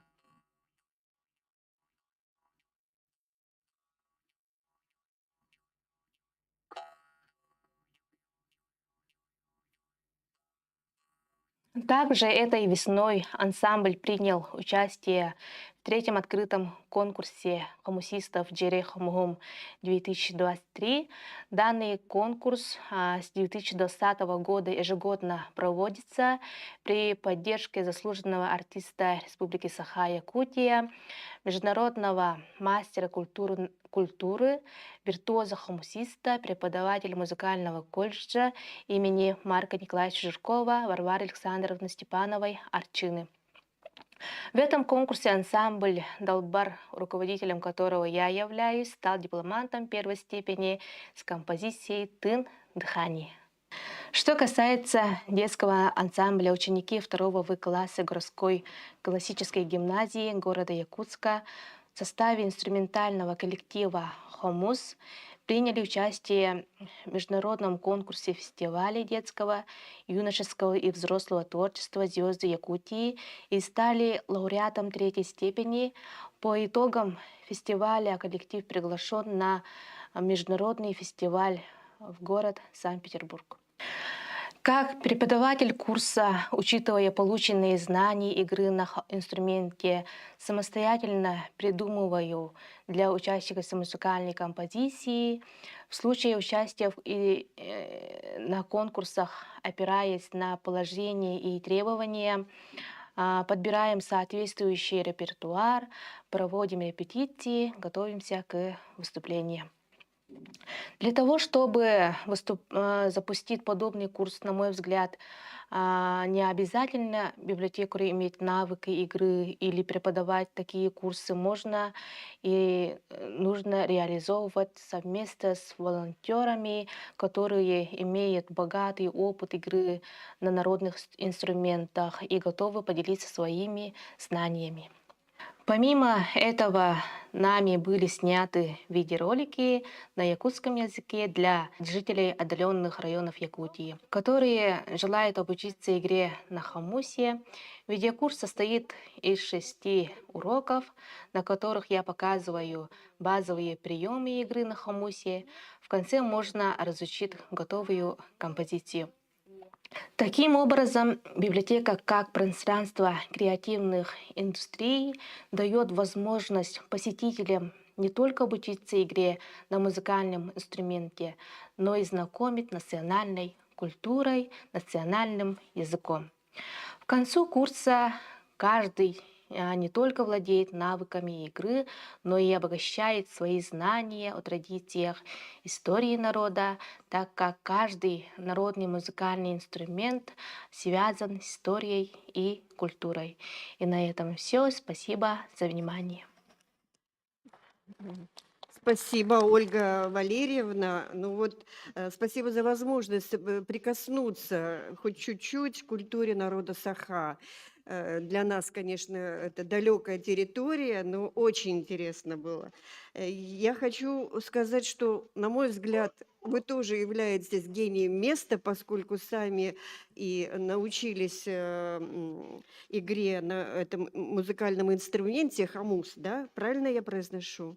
И горловому пению. И вот эти народные традиции вы передаете через разные форматы, в том числе, вот как вы сказали, и видеофильмы вы делаете, обучаете население далеких территорий, обучаете игре на хомусе. Это здорово, это замечательно. Спасибо вам за такую деятельность. Коллеги, есть вопросы у вас?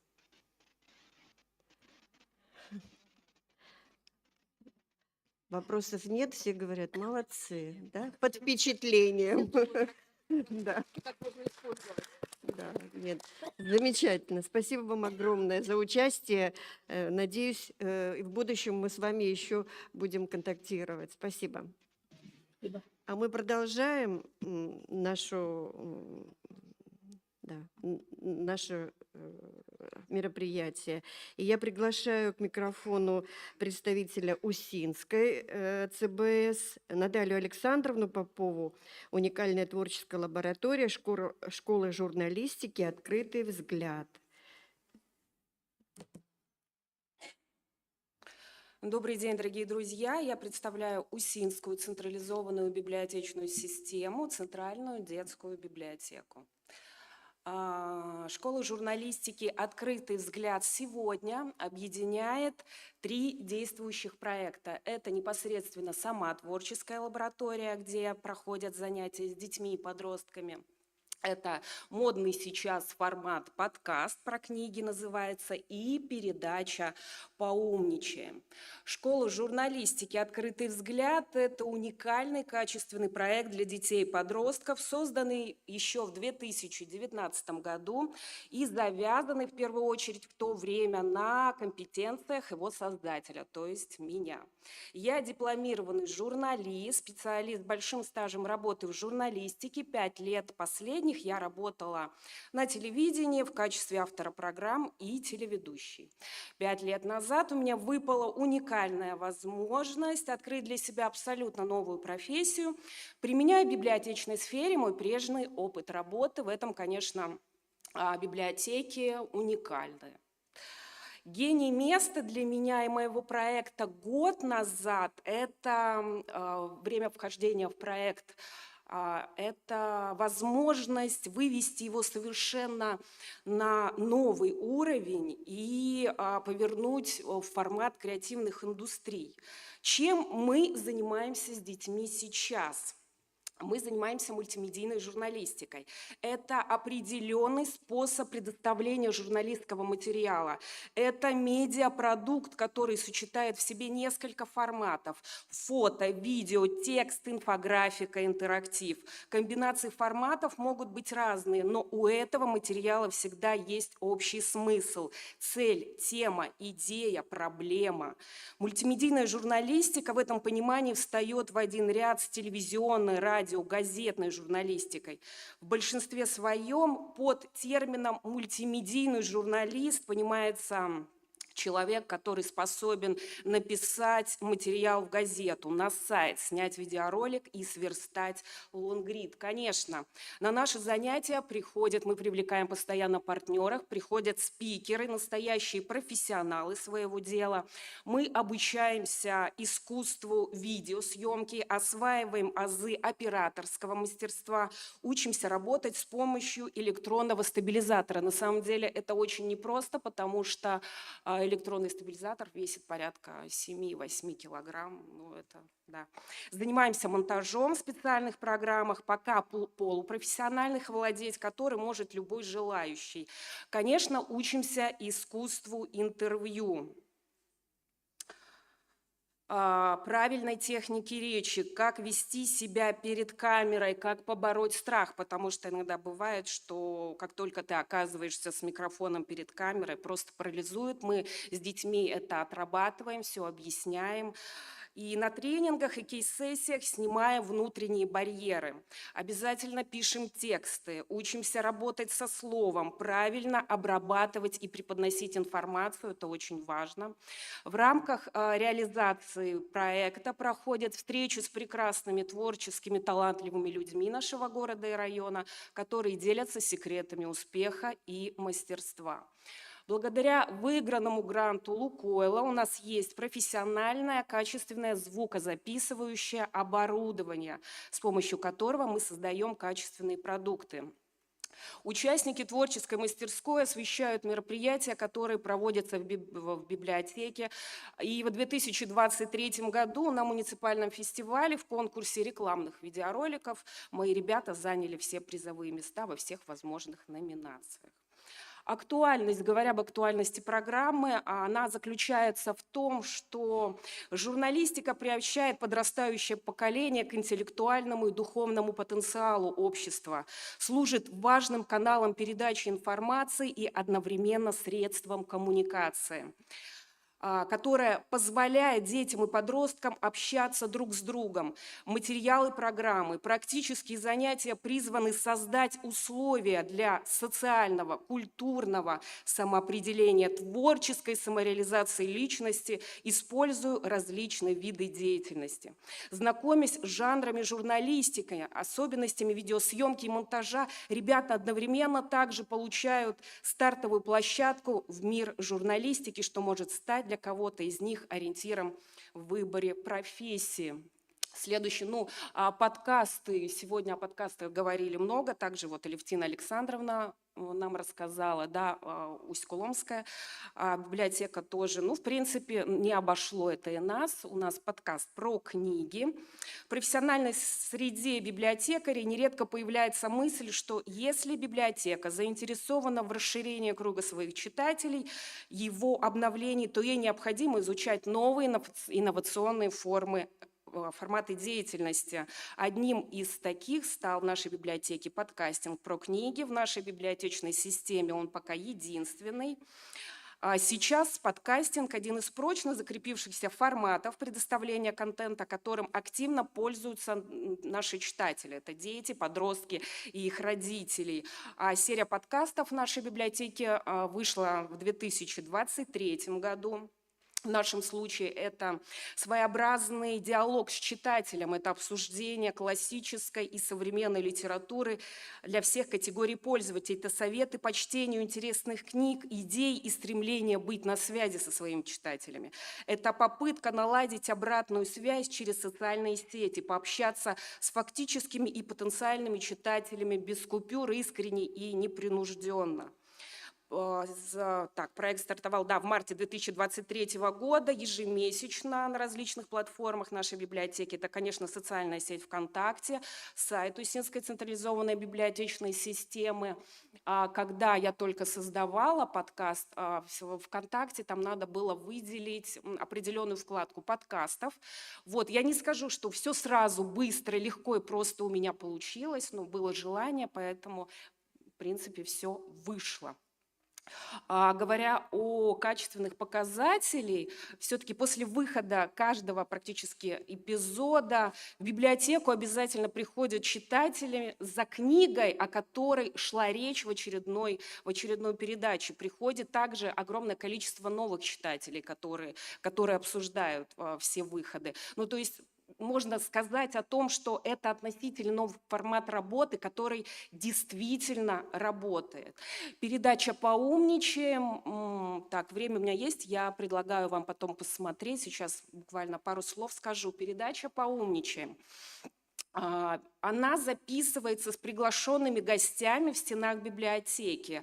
Это знаковые и интересные фигуры нашего города и района, которые все знают, которые пользуются авторитетом и популярностью. И вся беседа в передаче выстраивается вокруг их книжных предпочтений. Вопросы для всех гостей всегда одинаковые, их 6, на ответ дается не более 1 минуты. Такой легкий блиц получается. Вся передача там 5-6 минут. Почему? Потому что, как правило, это оптимальное время, а длиннее потребители контента просто не досматривают. Предлагаю сейчас посмотреть один из выпусков с нашим директором Усинской централизованной библиотечной системы.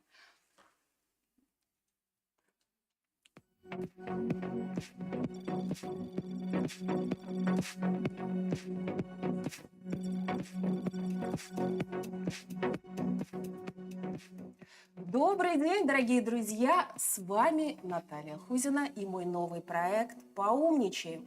Говорить будем, конечно же, о книгах, но не просто так, а с приглашенными гостями. Красивые, умные, творческие, талантливые, знаменитые расскажут о любимых изданиях и о том, как мир художественной литературы повлиял на их внутреннее самоопределение и помог выбранной специальности. Итак, наш сегодняшний гость – директор Усинской централизованной библиотечной системы Михаил Альбертович Серов. Всего 6 вопросов, ответ на каждый не более 1 минуты. Ну что, Михаил Альбертович, поумничаем? Поумничаем. И первый вопрос. Над какой книгой вы плакали в детстве? Я буду вряд ли здесь оригинален. Белый бит, черный ум. Я, по-моему, вся страна рыдала над ней и фильмом, да, одноименным с Вячеславом Тихоновым.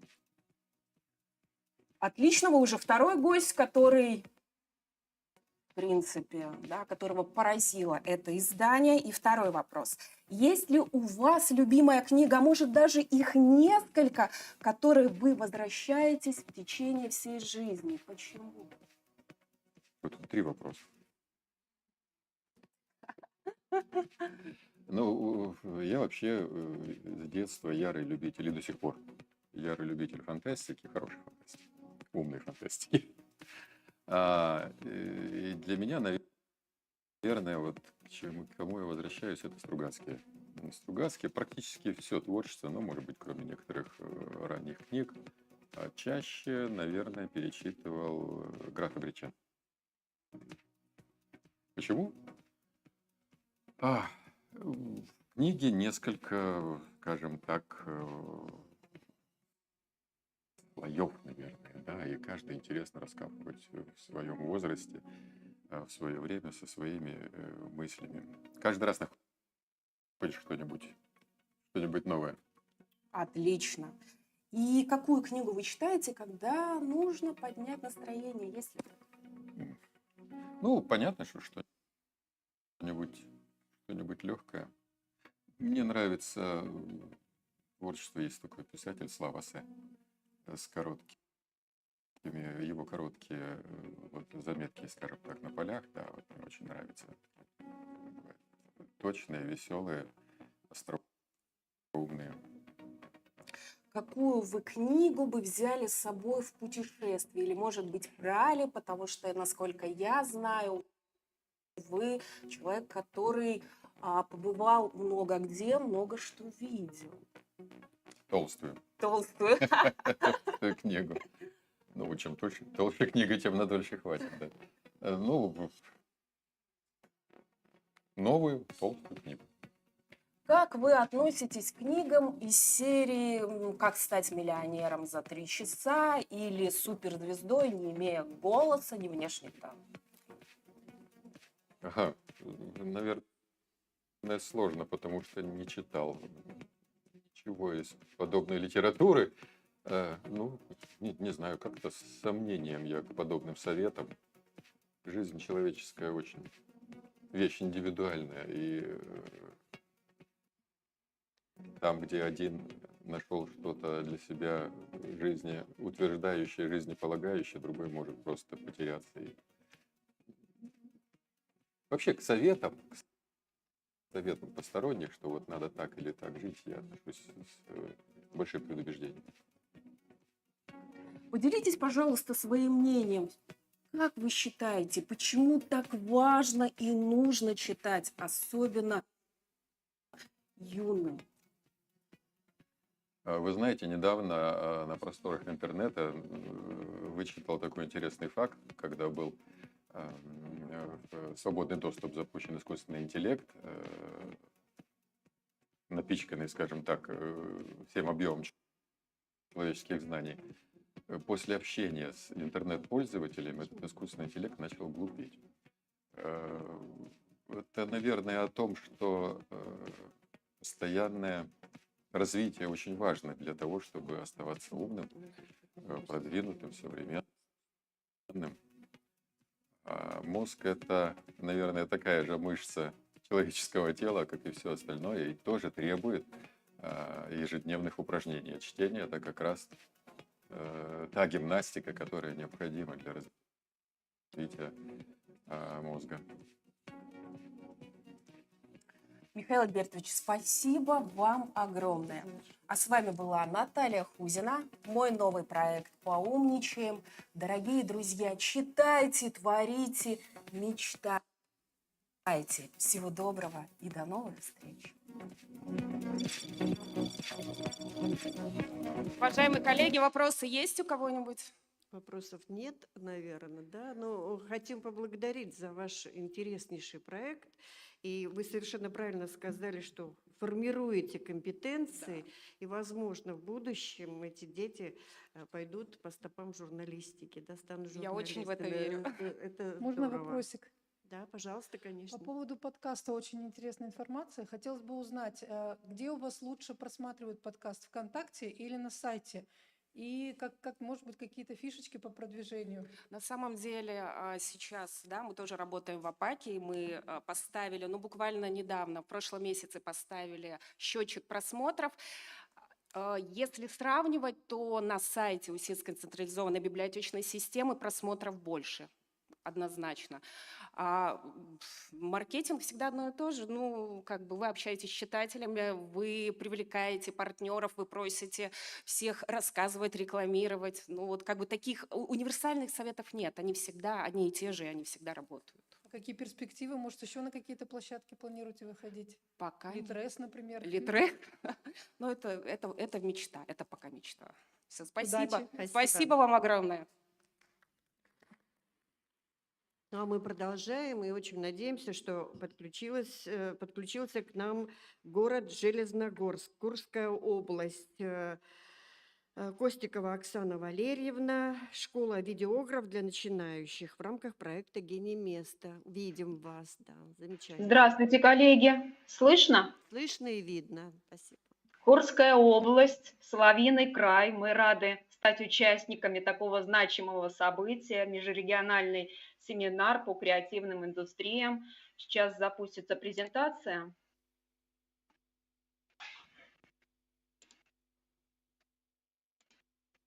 Видно?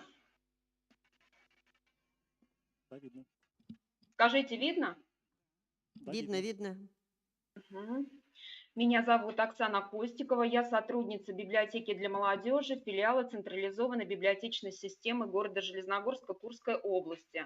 А кроме того, и что значимо в контексте сегодняшнего выступления, я являюсь участником команды проекта, реализуемого в рамках всероссийского проекта «Гений места», объединяющих творческих людей по всей стране. Тема моего выступления звучит так. Так, сейчас на весь экран сделаем. Школа «Видеограф» для начинающих в рамках проекта «Гений места».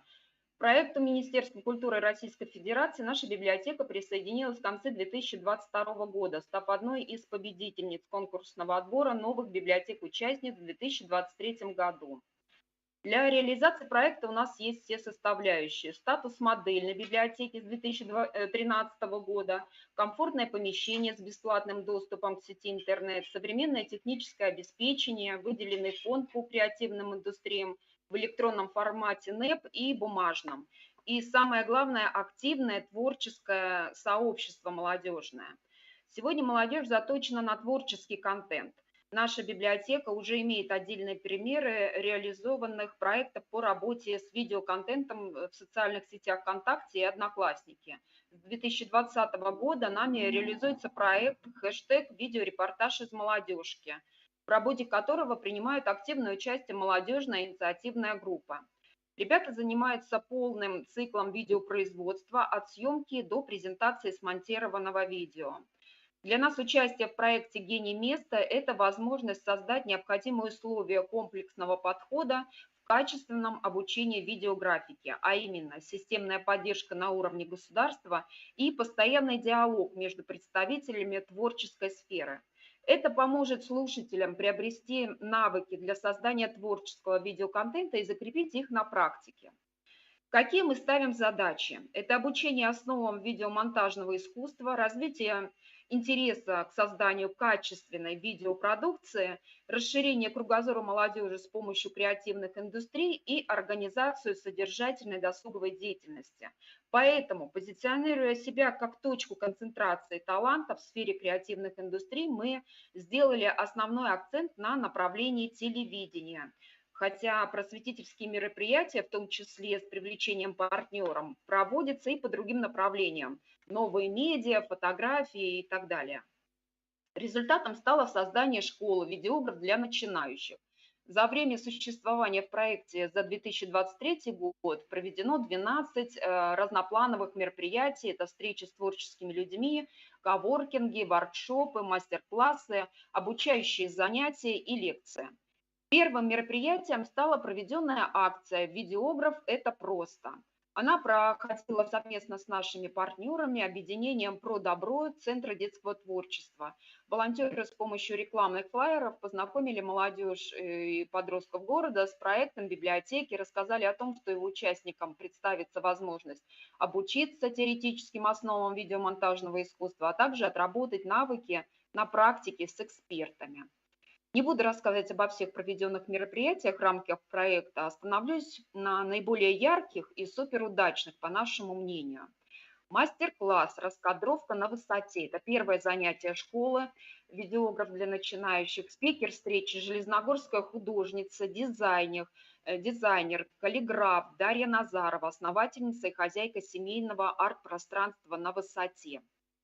Она помогала ребятам разобраться в правилах построения композиции, выбор плана и ракурса, наличие перспективы в кадре.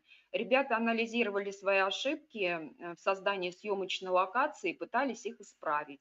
Пробные мини-проекты по созданию раскадровок получились душевными, живыми, в них прослеживается идея, смысл, сюжет. На ряд практических занятий приглашенным гостем была Оксана Пенюшкина, это заведующая отделом информационных технологий нашей централизованной библиотечной системы. Воркшоп «Мастерство телеоператора». Слушатели школы познакомились с важными элементами оборудования для видеосъемки, штатив, осветительные приборы. Кто-то первый раз вообще свой голос услышал на микрофоне. Получили такие первые навыки в эксплуатации технического оснащения.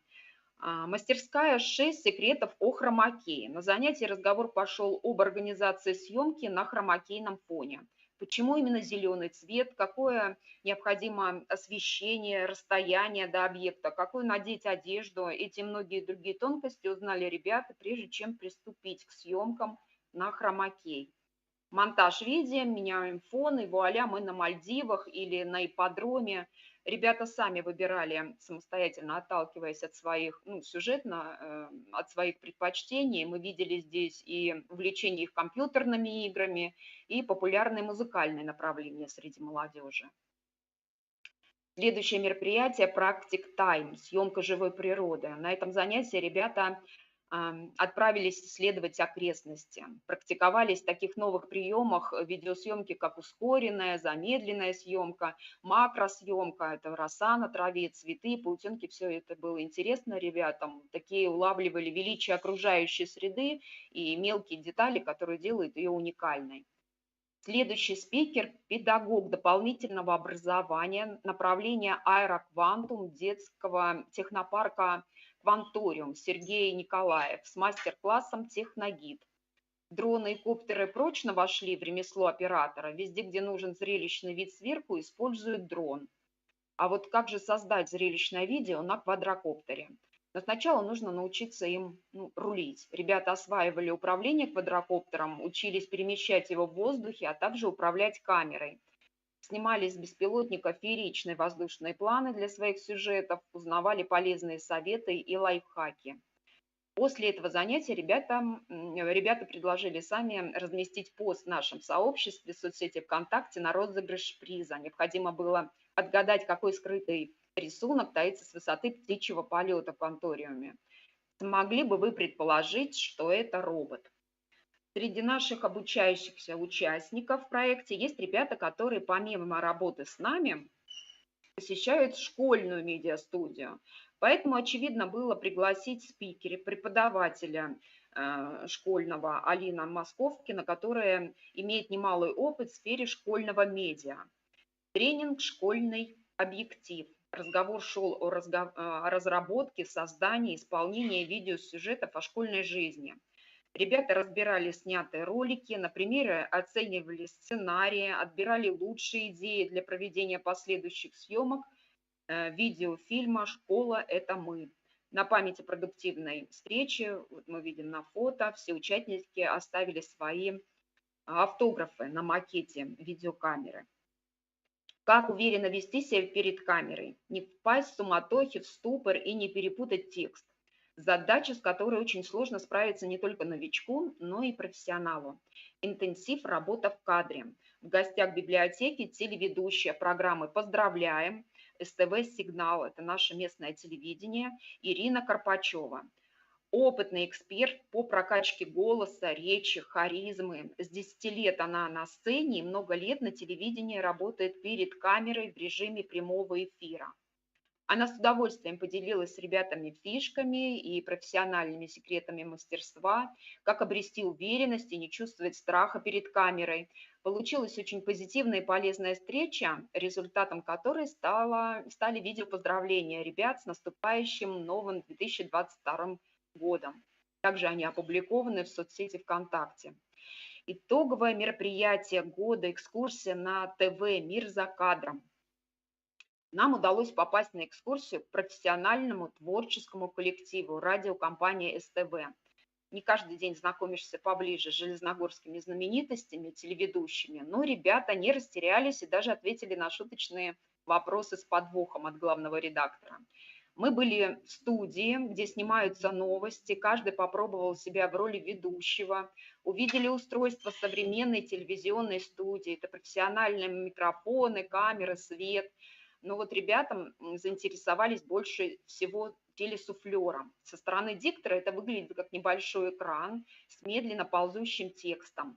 Они с интересом читали новостную ленту информационной программы «Будни», которая выйдет в эфир только вечером.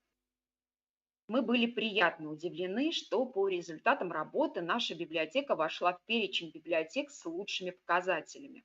Эти итоги были подведены Российской государственной библиотекой на вебинаре «Результаты третьего квартала 2023 года».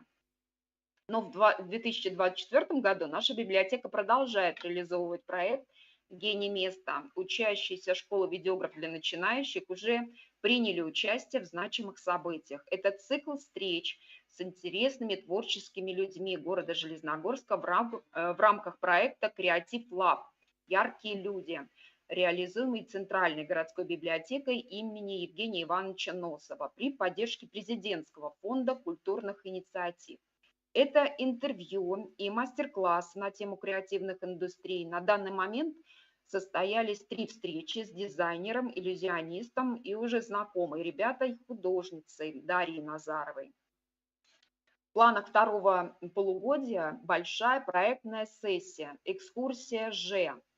Наши учащиеся набрались достаточно опыта и приступят к созданию серии тематических видеорепортажей на тему истории города и его идентичности. В роли экскурсоводов, операторов выступят сами ребята. Видеорепортаж, посвященный улицам, скверам города, дендрарию, получится содержательное, со значительным объемом исторических фактов. Точка концентрации таланта загорелась на карте Железногорско-Курской области.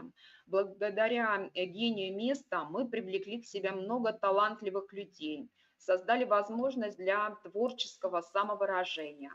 В планах создавать крупные продукты креативных индустрий, учитывая локальную идентичность нашего города. Спасибо за внимание. Оксана Спасибо. Валерьевна, спасибо большое вам за такое интересное выступление.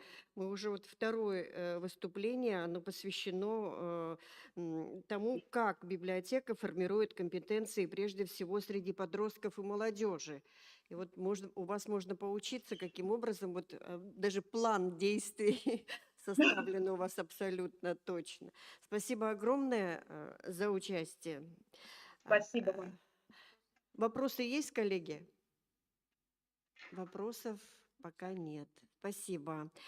Коллеги, мы не расходимся по просьбе Елены Александровны Паталионас, поскольку она уезжает, мы перенесли ее выступление немножечко вперед. И мы начинаем следующий кейс. Библиотека «Пространство для создания продуктов креативной экономики». Елена Александровна Паталионас, директор Вельской библиотечной системы, город Вельск, Архангельская область. По следам «Маленького принца». Мультстудия для взрослых. Здравствуйте, уважаемые коллеги. Простите, пожалуйста, мою настырность в переносе выступления. Я не Ничего задержу вас страшного. долго и надеюсь, что мое выступление будет интересным, полезным и понятным. Я немножко позволила себе расширить его тему, поскольку мультстудия достаточно привычный инструмент уже в библиотеках. Правда, занимаются ей, как правило, дети, а у нас взрослые.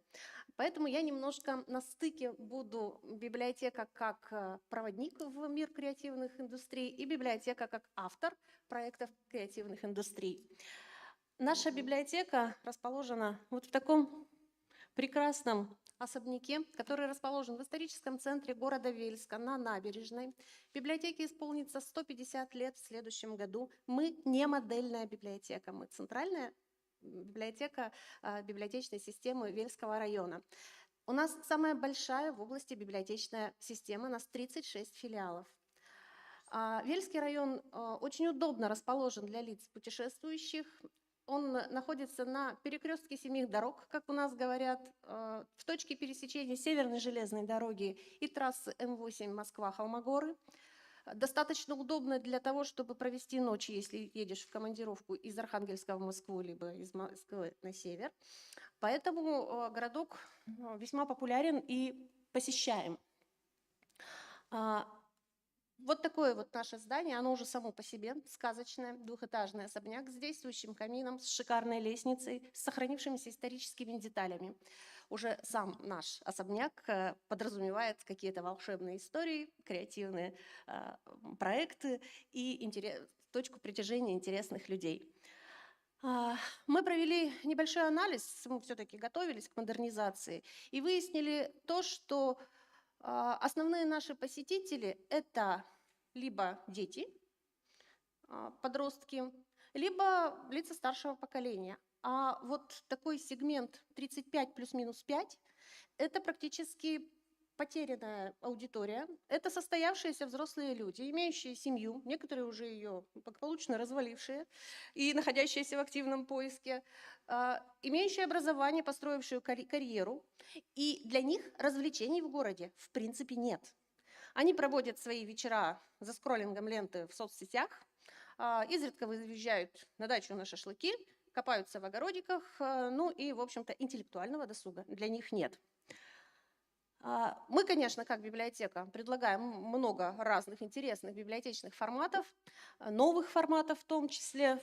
Наш особняк красивый, поэтому фотосессии в библиотеке, да, у нас давно и регулярно. Библиотечные мероприятия, литературно-музыкальные композиции, квизы, игры, викторины, все, в общем-то, как у всех, мастер-классы. Из новых мастер-классов, вот могу показать, мы отливаем миниатюры из олова, оловянных солдатиков, ложки-загребушки, кошельковые мышки и, в общем-то, все, что душе угодно. Сами изготавливаем для этого формы для заливки, закупаем олово. Наверное, будут очень удивлены какие-нибудь проверяющие, если залезут в наши финансовые документы и увидят, что библиотека приобрела 5 килограммов олова. Но мы отчитаемся. Началось все наше мультипликационное действие, естественно, конечно, с детской библиотеки. Она была модернизирована в 2021 году, стала детской модельной библиотекой. И основная концепция модернизации была в том посыле, что библиотека, она теремок. В нее может прийти маленькая мышка-нарушка, неуклюжий подросток-лягушка и даже дедушка-медведь. И каждый найдет там для себя место и занятие по душе. В 2023 году детская модельная библиотека реализует проект «Гений места», выбрав для себя направление мультипликация и телевидение. Мультстудия у нас появилась в процессе модернизации. Наш сотрудник прошел обучение на студии «Союз мультфильм». Ну и как это у всех примерно начинается, перекладные мультфильмы, пластилиновые, рисованные. Проводятся мастер-классы с приглашенными экспертами, специалистами, мастерская по сценической речи, стажировка на местном телевидении, тоже с работой в кадре, с чтением новостей, с суфлера. Но внезапно у этих детей, которых приводят на мультстудию, приходят бабушки и говорят: слушайте, мы тоже хотим. И у нас набирается группа 50+, которая стихийно в течение месяца становится 40+. Вот сейчас ее, наверное, уже можно переименовывать в 30+, поскольку подтянулись мамы и старшие сестры. И они с таким удовольствием занимаются созданием мультфильмов, с такой радостью вспоминают бабушки то время, когда был парк аттракционов, и сейчас они готовят мультфильм, посвященный парку аттракционов в нашем городе. Занятия проходят раз в месяц, тематические, прикладные, соответственно, изменились формы немножко обучения. К дню, к празднованию Кириллова дня в Вельске подготовлен был мультфильм о Кирилле Вельском, который высоко оценили представители, в том числе православной церкви. Соответственно, я говорю, вот немножко поменялись форматы, мы пригласили психолога, далеко ходить, правда, не пришлось за приглашением. Проводили занятия про психологию творчества, как снять страх белого листа, как разбудить свои творческие нотки. Ну и можно запустить. Мы из советского времени дети, поэтому мы все поголовно любители мультфильмов. Тем более таких добрых, какие создаются здесь. Очень нравится творить. А здесь надо сценарий придумать, героев придумать, создать, вылепить, нарисовать, а потом и подвигать, и пространство продумать. Столько сразу идей, столько разных мыслей. И наша старшая группа попала на телевидение, попала на Первый канал, в программу «Доброе утро», которая была посвящена Всемирному дню анимации. Соответственно, этот проект немножко выплеснулся за рамки детской библиотеки, и появился кружок общающихся взрослых мам. И мы написали новый проект, продолжение, это проект «Зеленая комната». Он был направлен на создание комьюнити-площадки для семей с детьми. Это тоже детская библиотека, но она находится на 1-м этаже, а эта комната психологической разгрузки сделана на 2-м этаже. И там проходят занятия по арт-терапии, встречи с психологами, просмотры с психологом фильмов и мультфильмов. И это бывают семейные встречи, бывают встречи только для взрослых. Бывают встречи такие, когда собирается, допустим, клуб приемных семей, дети остаются в детской модельной библиотеке на какое-то занятие, а взрослые поднимаются и просто разговаривают. Тоже вот такой вот интересный формат. Ну и говоря о том, что мы не только собираем людей, но и создаем свои какие-то креативные продукты, на базе Вельской библиотеки работает визит-центр Вельского района. Мы прошли достаточно сложный путь до создания визит-центра. Нам говорили, где библиотека, где туризм, почему вы отнимаете хлеб у музеев, почему вы вводите экскурсии. Но мы работаем без выходных, а музей работает в пятницу до 4. И в субботу-воскресенье у них выходной. Простите, когда человек попадет в музей? Мы работаем без выходных, готовы выйти во внеурочное время, чтобы принять группу туристов. Они могут оставить у нас вещи до заселения в гостинице. Мы готовим программы по району с посещением интересных мест нашего района. Ну и, соответственно, привлекаем наши сельские библиотеки. Для них это тоже посещение, для них это тоже популяризация. Ну а, соответственно, где туристы, там и экскурсии. У нас разработана экскурсия «Краш Вояж». Экскурсия была разработана для того, чтобы рассказать детям простым детским молодежным языком, сленгом о том, как становился наш город, и что у нас есть интересного, и какие есть достопримечательности, потому что, когда мы им говорим «сплав леса по северным рекам», они немножко подвисают, потому что для них сплав – это сплав металлов с урока химии. Поэтому, по сути экскурсии, девочка из начала 21 века и мальчик из начала 20 века под бой часов случайно сходятся в одной точке пространства-времени и идут по городу, рассказывая друг другу о том, что они видят. Это аудиоэкскурсия, проходит в наушниках. Ориентирована она была на детей, но пошли на нее в основном взрослые. Детей, конечно, тоже приводили, поскольку это была проектная история, к нам ходили классами, экскурсия проводилась бесплатно. Сейчас она доступна на Easy Travel, в общем-то, можно послушать. Взрослым тоже очень нравится, взрослые теперь знают, что такое краш, и прочие молодежные словечки. Сам себе экскурсовод – это тоже творчество наших библиотекарей, это мини-путеводитель с QR-кодами, по которому можно пройти, послушать какие-то отрывочки про наш город, если мальчики нажмут на вот. Добра здоровья всем крещеным! Это что ли земская станция Макарина? Проходи, проходи, милок. Кого привез-то ныне? Учительницу французского в женскую гимназию.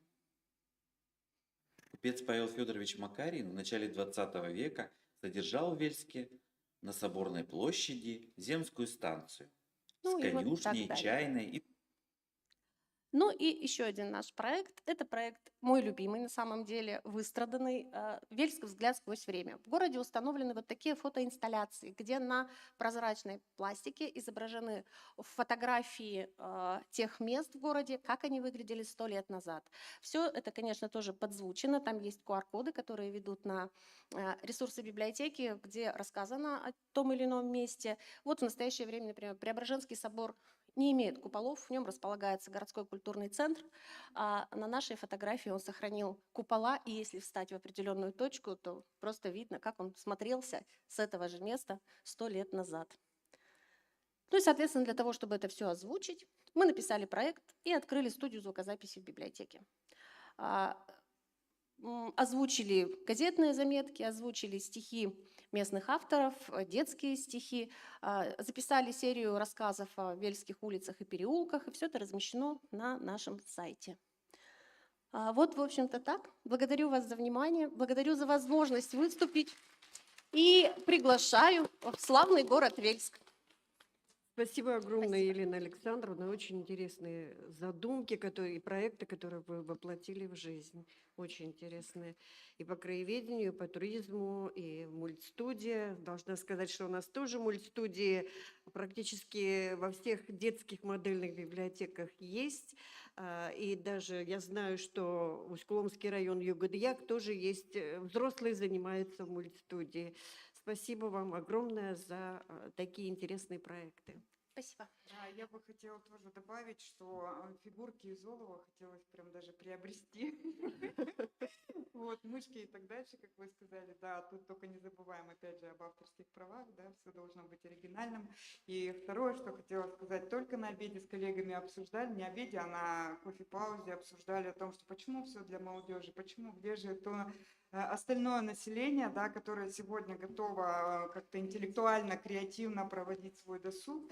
И вот вы были явным примером. Я вам больше скажу, мы сейчас проводим серию городских квестов для взрослых. У нас порядка 10 команд собирается взрослых для того, чтобы побегать по городу, поискать коды. Ну, всё. Спасибо. Спасибо. Спасибо. Коллеги, у нас сейчас перерыв, но прошу вас собраться здесь в 14 часов. Спасибо.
Sıçra içi.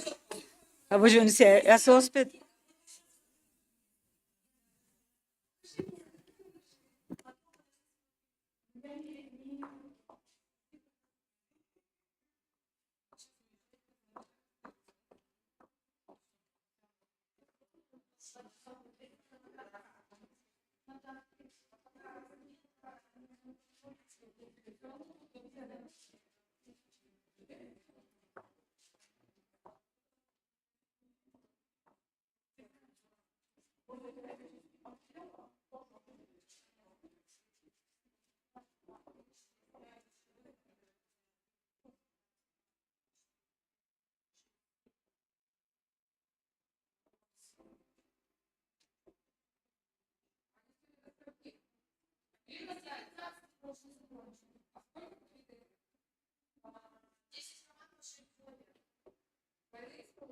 Войны, да.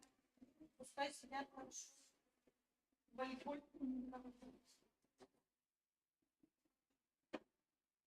Сейчас было самое интересное выступление. Я как раз на него и пришла.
Раз,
два, три, 4, 5, 6, 9, 10.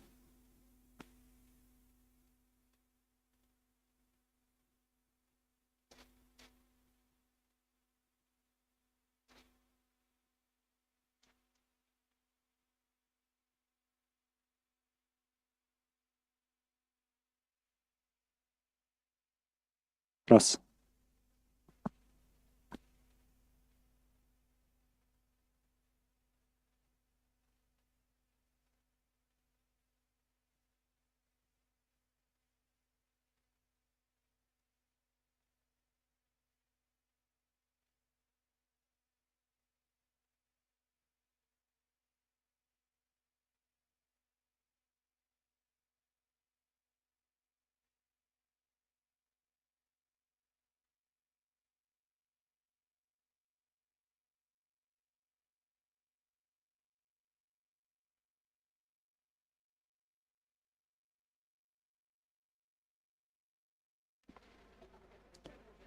Здравствуйте.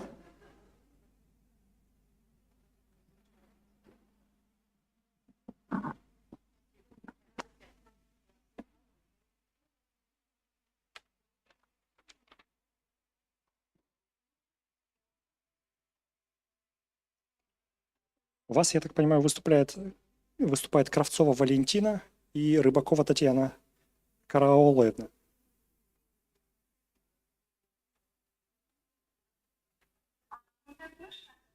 Да.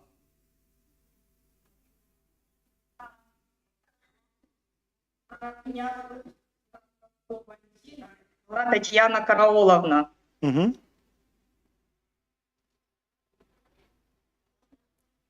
Вот. Так, Валентина Кравцова, видим вас. Все. Татьяна Карауловна.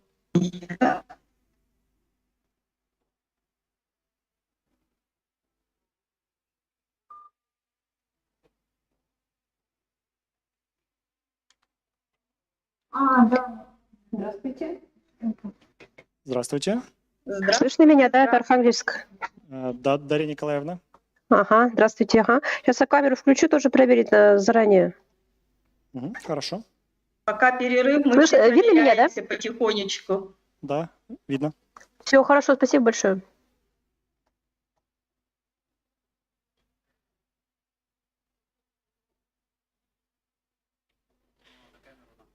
Таня, библиокафе.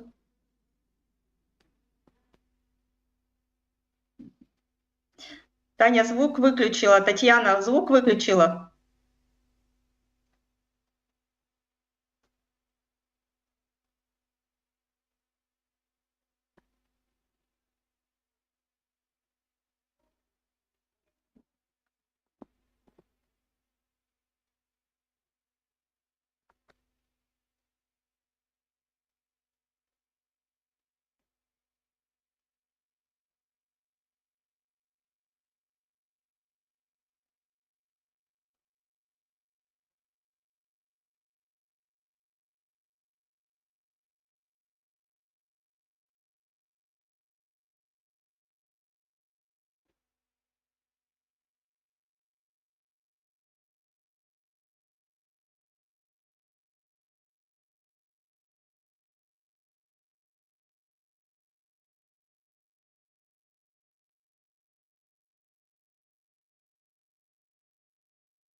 Слышно?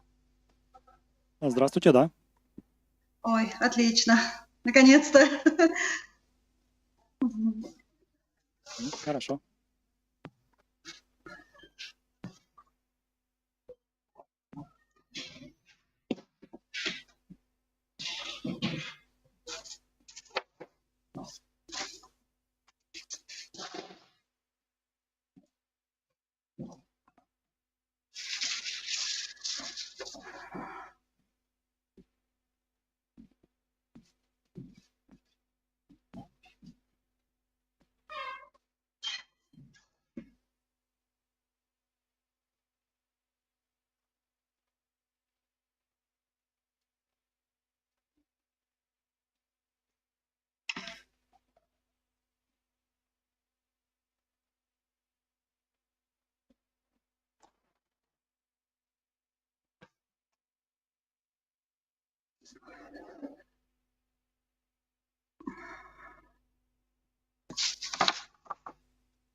Дальше. Коллеги, мы продолжаем. У нас немножко поубавилось, но сказать, да, всем есть что. Итак, я приглашаю к микрофону Даньшову Анастасию Валерьевну, проект «Полупроводник 2.0», летняя школа экскурсоводов. Многие знают уже этот проект, но в аудитории есть люди, которые этот проект и не слышали про него. Очень интересный проект, который осуществляет Сыктывкарская ЦБС. Здравствуйте, коллеги! Рада всех видеть. Сегодня расскажу, как верно было замечено, о летней школе экскурсоводов «Полупроводник 2.0». Это логическое продолжение первой летней школы «Полупроводник». Кто-то из вас, вероятно, слышал мой доклад прошлогодний о первой школе экскурсоводов. Но все развивается. Значит, в 2022 году, кто не слышал о первой школе, сейчас немножко скажу, в 2022 году уже была реализована идея первой летней школы экскурсоводов, рассчитанная на подростков и учащуюся молодежь. Это был мой авторский проект. За 10 занятий ребята познакомились с историей родного города Сыктывкара, узнали о профессии экскурсовода и попробовали к ней приобщиться.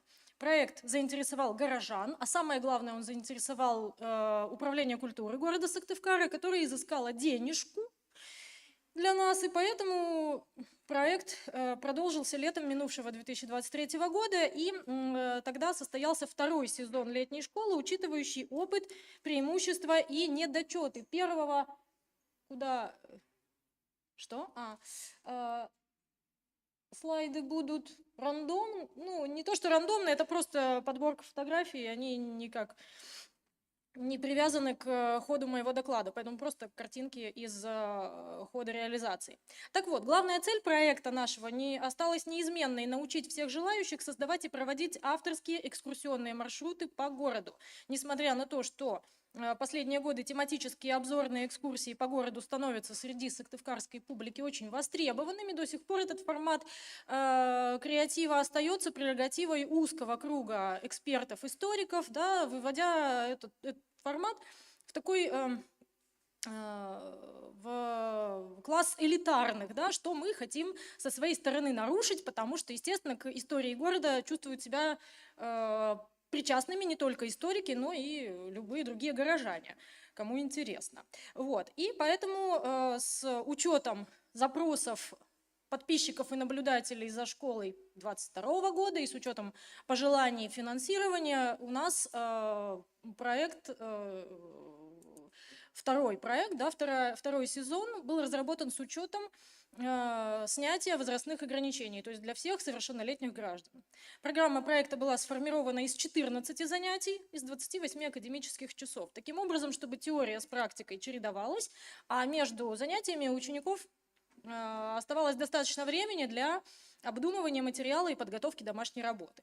Курс разрабатывался мной с учетом собственного опыта музейной работы с 2010 по 2020 годы. Я работала в Национальной галерее Республики Коми научным сотрудником, и как бы 10 лет из жизни не вычеркнешь. Ну, так уж. Что же делать? В основу полупроводника 2.0 легла программа первой летней школы экскурсоводов, но была значительно отредактирована и дополнена. Программа первой школы была рассчитана на подростков, как я уже сказала, и состояла из 10 занятий лекционных, практических и показательных экскурсий по городу и по музеям. Например, вот в рамках полупроводника 2.0 эти показательные экскурсии полностью переместились в пространство города. Мы намеренно отказались от экскурсий по музеям, хотя это, конечно, и интересно сравнить, оценить разницу между открытой экскурсией по городу и в залах музея, но это не практично с точки зрения программы, потому что провести экскурсию в музее, да, вам, любому человеку, не получившему специальное разрешение, ну так или иначе, будет едва ли возможно. Поэтому, да, чтобы как можно с большей пользой потратить учебное время, мы погрузились полностью в историю сыктывкарской архитектуры, истории улиц и отдельных домов. Акцент был также сделан на особенности и специфику работы с экскурсантами в открытом пространстве. Акцент был сделан на вопросы обеспечения безопасности и комфорта экскурсионной группы в городских локациях, на особенности и подводные камни общественных и частных территорий. Такие, оказывается, у нас есть частные территории в городе. на которых находятся какие-то исторические объекты в том числе, и на гибкость, стрессоустойчивость самого экскурсовода в условиях, например, ремонта улиц, да, или там каких-то объектов маршрута. И, в общем-то, этими и многими другими тонкостями и секретами делились наши партнеры, эксперты проекта. Я чуть позже о них еще скажу, их перечислю. То есть с нами работали те, кто фактически вывел городскую экскурсию по Сыктывкару на уровень высококлассного краеведческого туристического продукта. Возможно, кто иногородний, может быть, вас водили уже на какую-то такую экскурсию вчера, там, я не знаю, ну, может быть и нет. Тогда приезжайте и заказывайте эти экскурсии. Партнерами полупроводника 2.0 стали Игорь Сажин, историк-краевед, один из создателей проекта «Пешком по Усть-Сысольску». Наверное, лучшие экскурсии по городу проводятся ими. И Анна Мельникова, зав. Отделом истории Национального музея, историк, соавтор путеводителя «Сыктывкар от и до» 1920-1950 годы.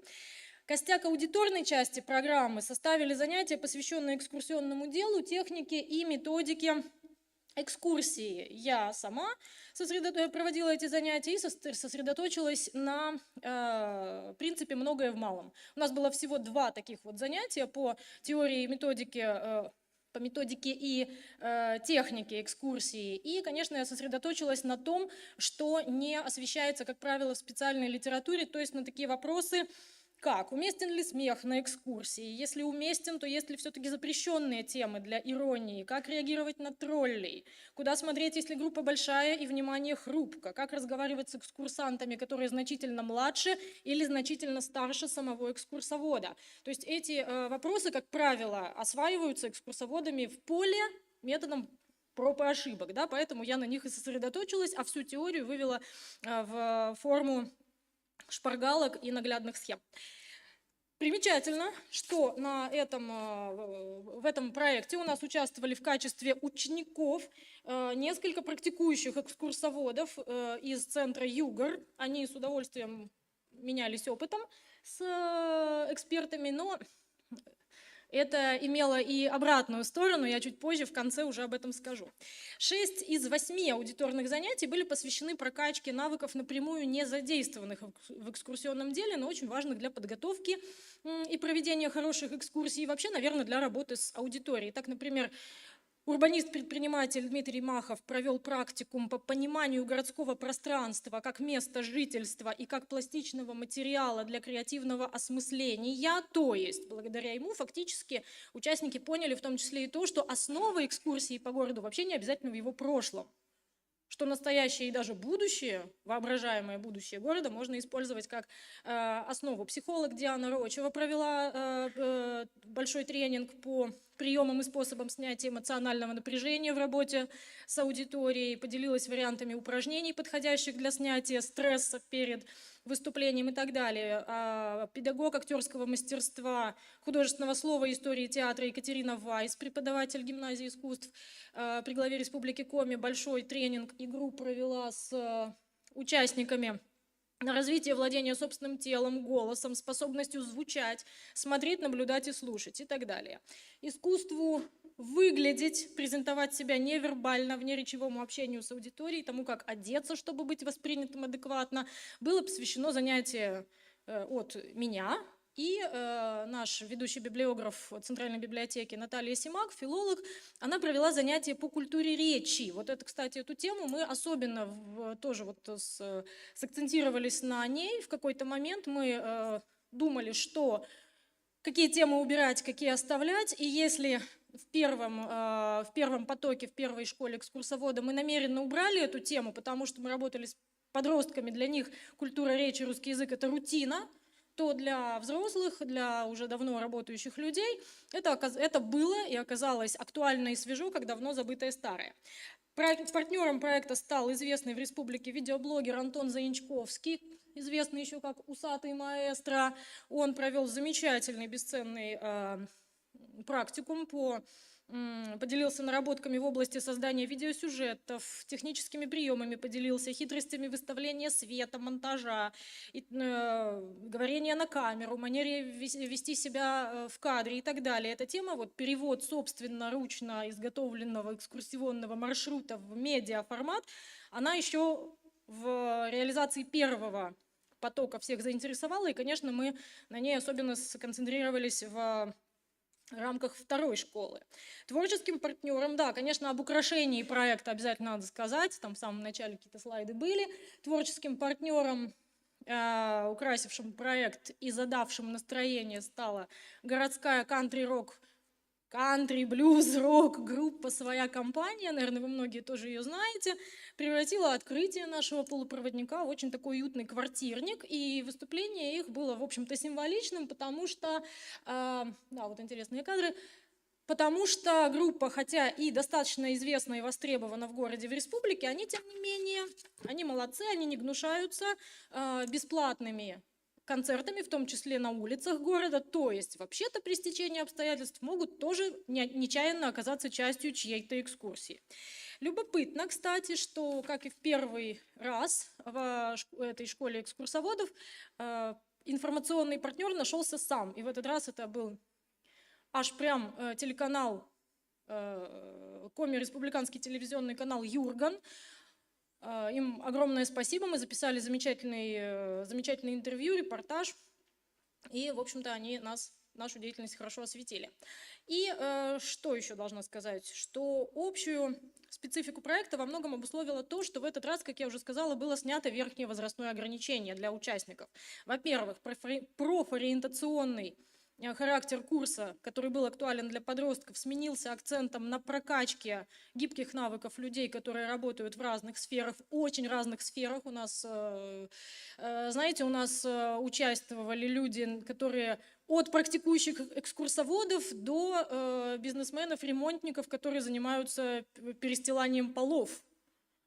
То есть такая интересная была компания, да. Во-вторых, участники проекта свои экскурсии воспринимали уже не только как некую пробу пера, как реализацию творческого порыва, но и как интеллектуальный продукт, который можно при желании уже монетизировать. Хотя в обозримом промежутке времени о такой монетизации мне лично неизвестно, но вот сама возможность получения навыков, которые можно перевести в денежный формат, для кого-то стала дополнительным стимулом этот курс пройти. Но, и да, тем не менее, упомянутое уже чувство сопричастности к истории и радость неожиданных открытий о собственном городе пробуждались во взрослых ничуть не меньше, чем в подростках, даже, может быть, наоборот. Для них это было еще острее, еще ярче, может быть, в силу того, что глаз замылился, давность привычки вот к этой городской среде, да, и действительно, да, замыленности взгляда. Такие вот новые ракурсы, новые повороты для многих действительно стали стимулом для проявления фантазии и упорства. Так, например, для подготовки отчетной экскурсии по теме «Дома для специалистов» у нас одна ученица, она психолог профессиональный, она доколупалась-таки до жителей, до старожилов вот этих самых домов для специалистов, и с ними лично поговорила о том, какие байки были в ходу когда-то в этом доме, как вообще жили в этом доме, какие отношения строились между соседями и так далее. То есть это прям даже был какой-то такой момент интерактива. Вот. И да, две последние встречи курса были посвящены, вот, видите, сразу поубавилось людей на этих встречах, потом скажу почему, уже заканчиваю. Эти встречи были запланированы, как и в первый раз, в формате отчетных мини-экскурсий участников. И любопытно, да, что взрослые, кстати, они повели себя абсолютно так же в этом случае, как юные участники полупроводника. Они до последнего скрывали свои маршруты и темы даже от меня. Хотя я должна была свести все маршруты так, чтобы мы как бы плавненько из одного в другой переходили, они мне только две крайние точки называли, первую и последнюю. А что там дальше, пусть будет сюрпризом. То есть для них это была такая же азартная вещь, игра, как и для подростков. Но вот здесь как раз сыграла роль, то, о чем я говорила, есть две стороны медали. Да? С одной стороны, у нас были, конечно, и круто, что они у нас были практикующие экскурсоводы, но в итоге получилось, что готовых с нуля экскурсий у нас оказалось меньше, чем в прошлый раз, всего две.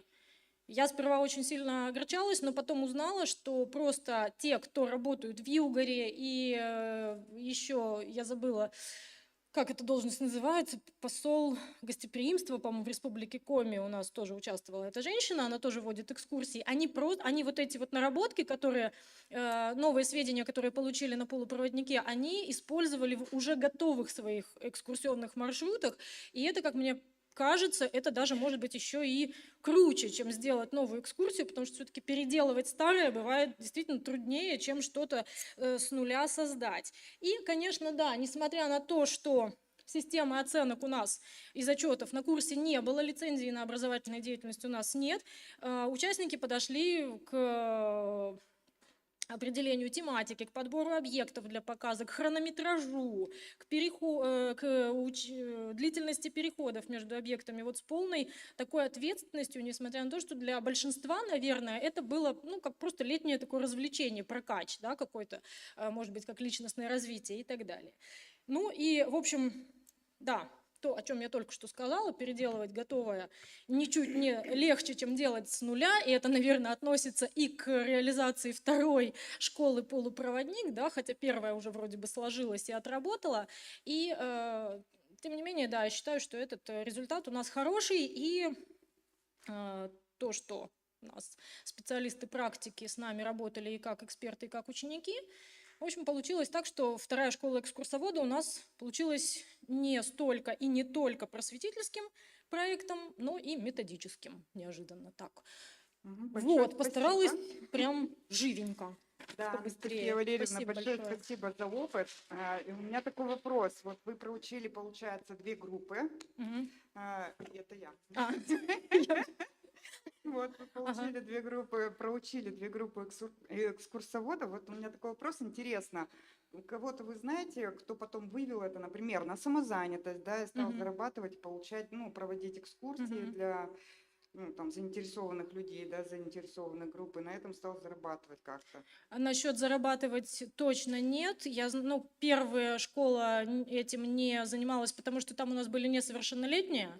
Они как бы и не могут. А вторая группа, нет, я знаю только то, что в своих, у себя там на местах, да, люди что-то подобное уже реализовывали по чуть-чуть, по мелкому, да, и вот в одной из школ, а вот я уже забыла, что меня недавно, буквально вот год уже почти прошел, меня приглашали в качестве консультанта, эксперта на такую вот отчетную экскурсию, которую моя ученица из полупроводника 2.0 у себя с классом она уже проводила. То есть это как бы в работу вошло, но на монетизации я не слышала об этом. Спасибо. Нет. Спасибо. Коллеги, мы продолжаем, и вновь мы предоставляем слово городу Железногорску, да теперь уже Красноярского края. Коллеги, вы на связи? Кравцова Валентина Ивановна? Да. Отлично. Итак, Да, креативная добрый день. индустрия в модельной библиотеке или как хобби трансформируется в бизнес. Кравцова Валентина Ивановна и Рыбакова Татьяна Караооловна. Правильно назвала? Извините.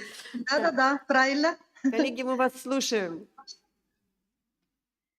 Добрый день, коллеги. Я рада приветствовать участников вебинара и хочу сказать большое спасибо за возможность поделиться своим опытом. И тему нашего выступления уже озвучили, и приятного просмотра. Спасибо.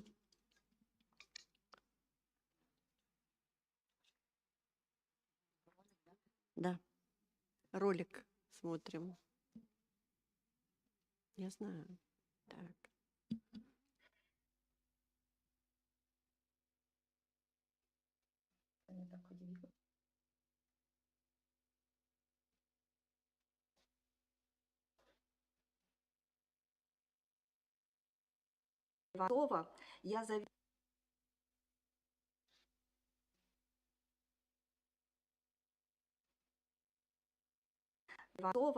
Я заведующий модельной библиотекой Сергея Кучина в городе Железногорске Красноярского края.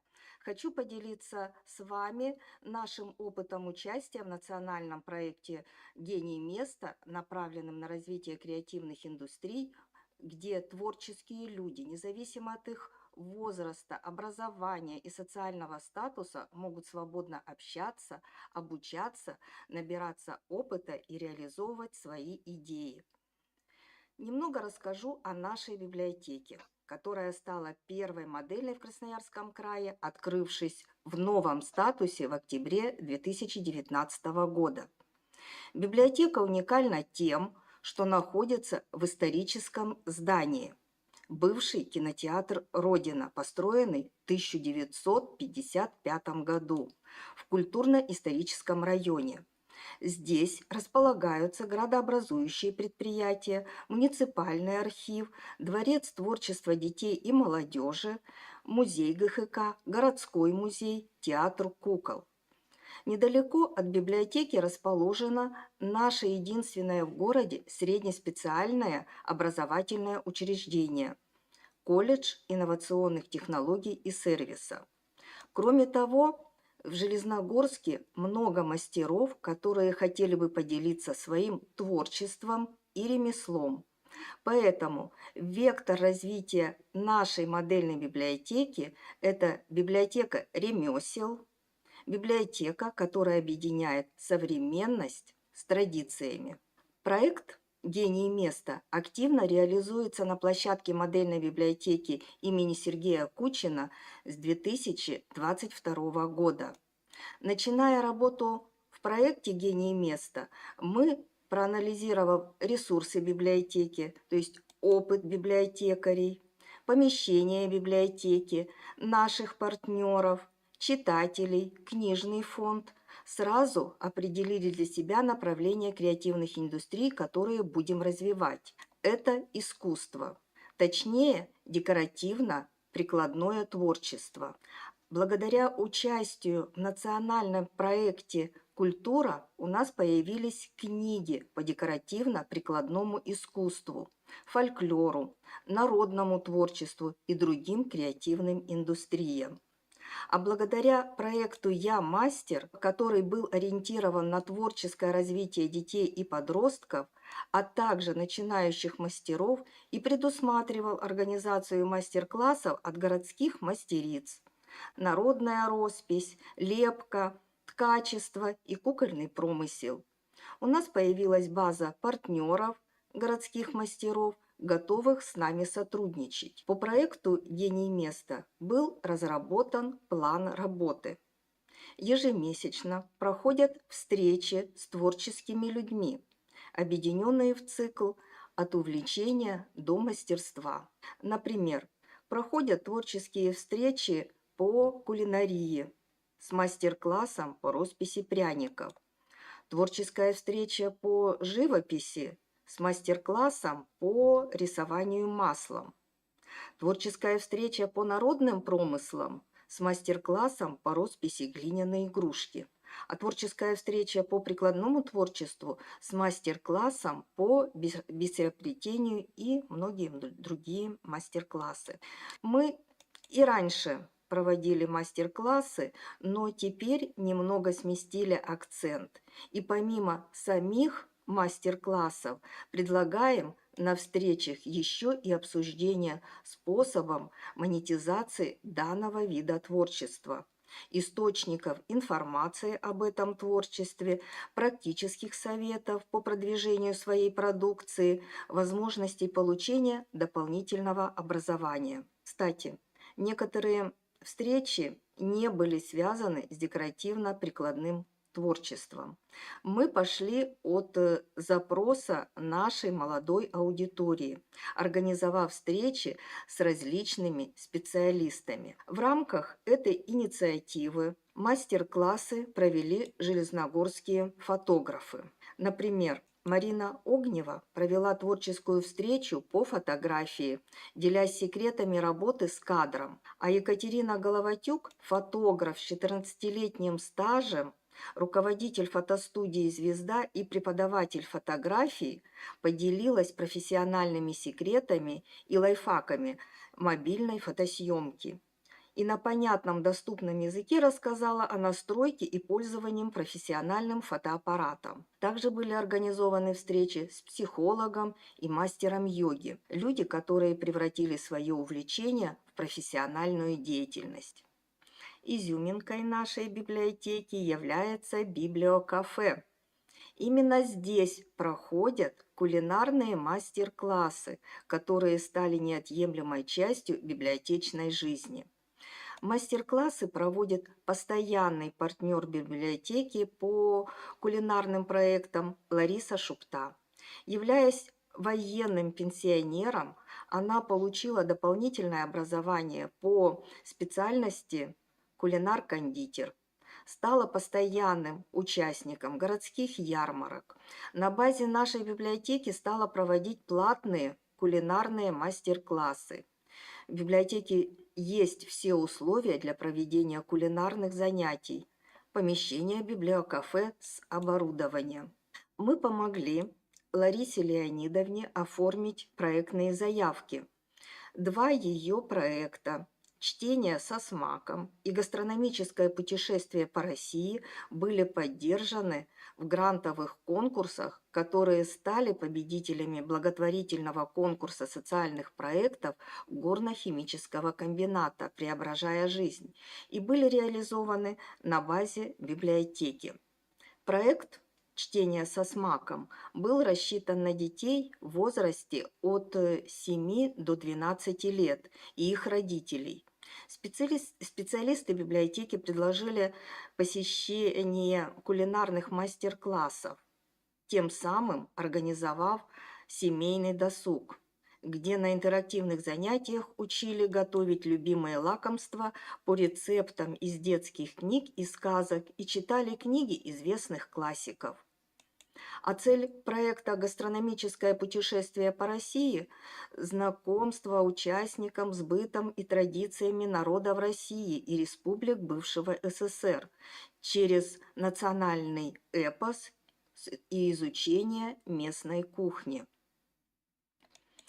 В рамках национального проекта «Гений места» в сентябре 2022 года мы провели большой фестиваль народного творчества «Ремесло вокруг».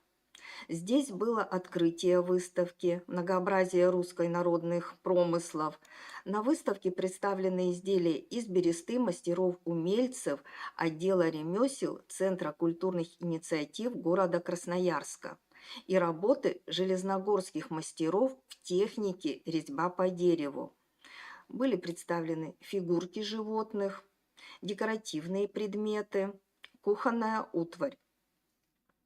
Активно участвовали в мероприятиях партнеры библиотеки. Общественная организация «Этот мир для тебя» презентовала инклюзивные мастерские «Шкатулка возможностей», творческие мастер-классы по ручному мыловарению и рисованию на воде в технике Эбру. Были также творческие мастер-классы от городских мастеров, выступления участников фольклорного ансамбля «Красная горка», а для молодежи в этот день организовали интеллектуальный квиз про традиции, все задания которого связаны с обычаями и традициями народов России. В нем участвовали 5 команд – железногорские старшеклассники и студенты. И в целом фестиваль ремесел получился очень насыщенным и привлек большое количество партнеров. На протяжении 2022 и 2023 года у нас прошли еще ряд крупных мероприятий в рамках проекта «Гений места». Это марафон мастер-классов от городских мастеров «Новогодний арт-базар», где под новогоднюю музыку юные железногорцы и их родители создавали своими руками подарки себе и своим близким. Делали необычные новогодние поздравительные открытки и топеры, браслеты из атласных лент, новогодние игрушки из фетра, насыпные свечи и многое другое. А в преддверии 8 марта весь день в нашей библиотеке работала арт-мастерская. где также проходили мастер-классы от городских мастеров. Делали магнит на холодильник из джута и мешковины, открытки из фетра, цветы из бисера и проволоки. Рисовали акварелью. А вот марафон креативных индустрий «Мечтай, дерзай, твори» стал ярким событием ноября прошлого года. Для посетителей марафона организовали специальную площадку, посвященную нейросети. Гости не только погружались в ее возможности, смотрели галерею нейросетевого искусства, но и сами пробовали поработать с нейронной сетью Кандинский 2.0. Специально к марафону была подготовлена выставка «Знаменитые железногорцы нейросети.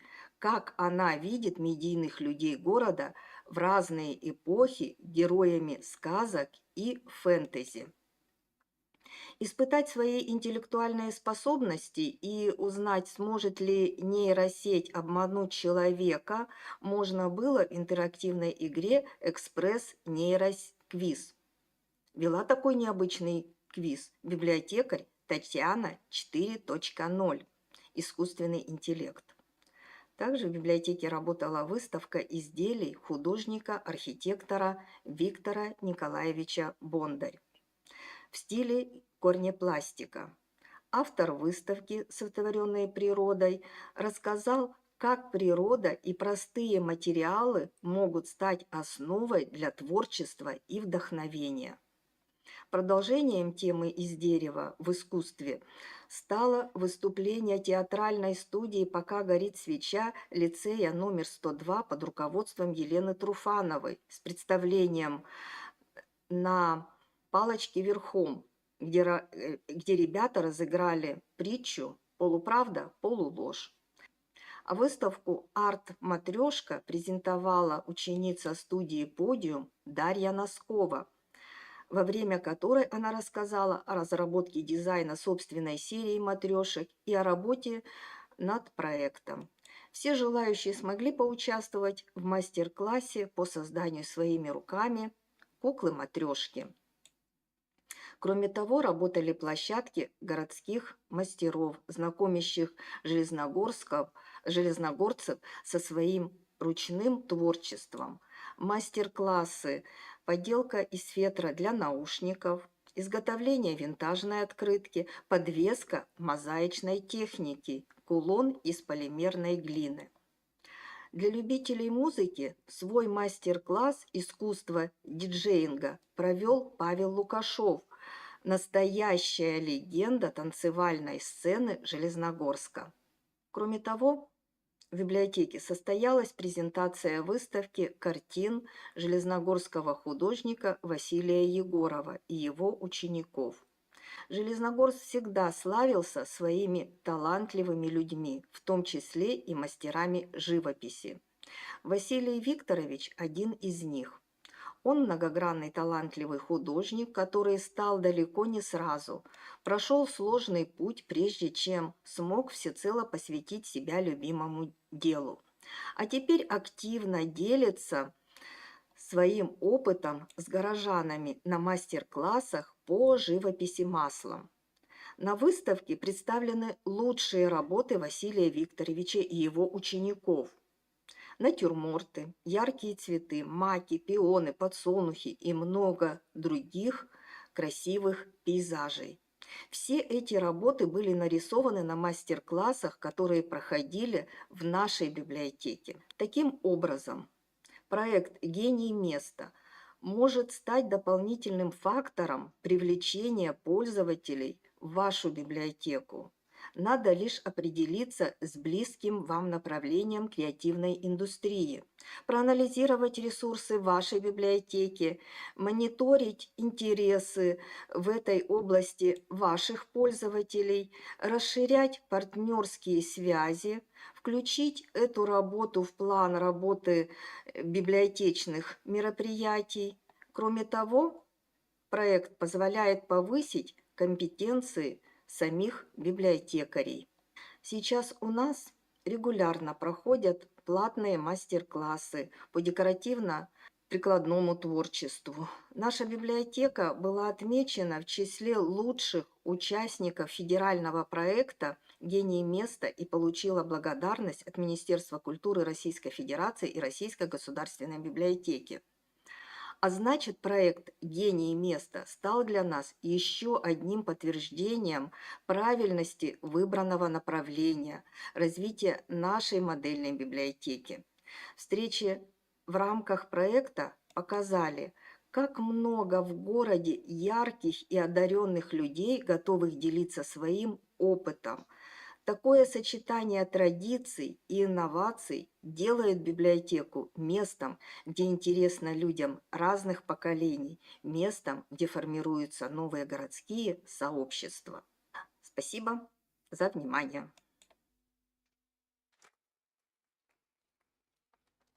Спасибо огромное, Валентина Ивановна. У меня следующий вопрос. Тема вашего доклада, она сводится хобби и бизнес, да, как реализовать хобби и получить, трансформировать его в бизнес.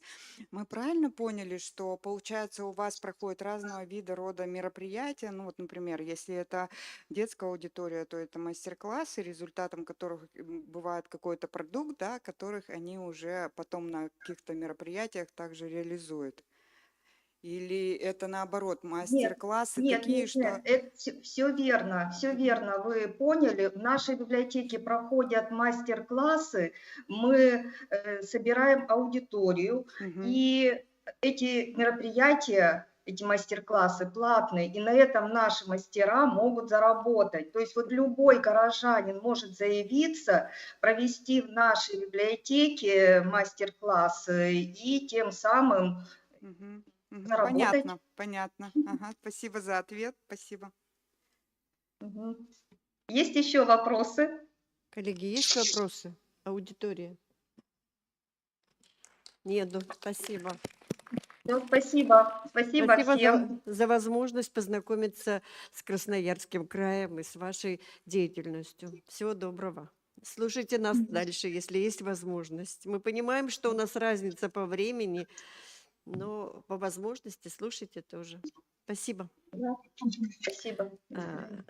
Я приглашаю к микрофону теперь уже Республику Коми, Карткирос. Пушкин, я тоже гений. Елфимова Мария Викторовна, зав. Методическим отделом Карткиросской ЦБС. Здравствуйте, коллеги. Хочу сказать, как говорил Дмитрий Лихачев, краеведение не только наука, но и деятельность.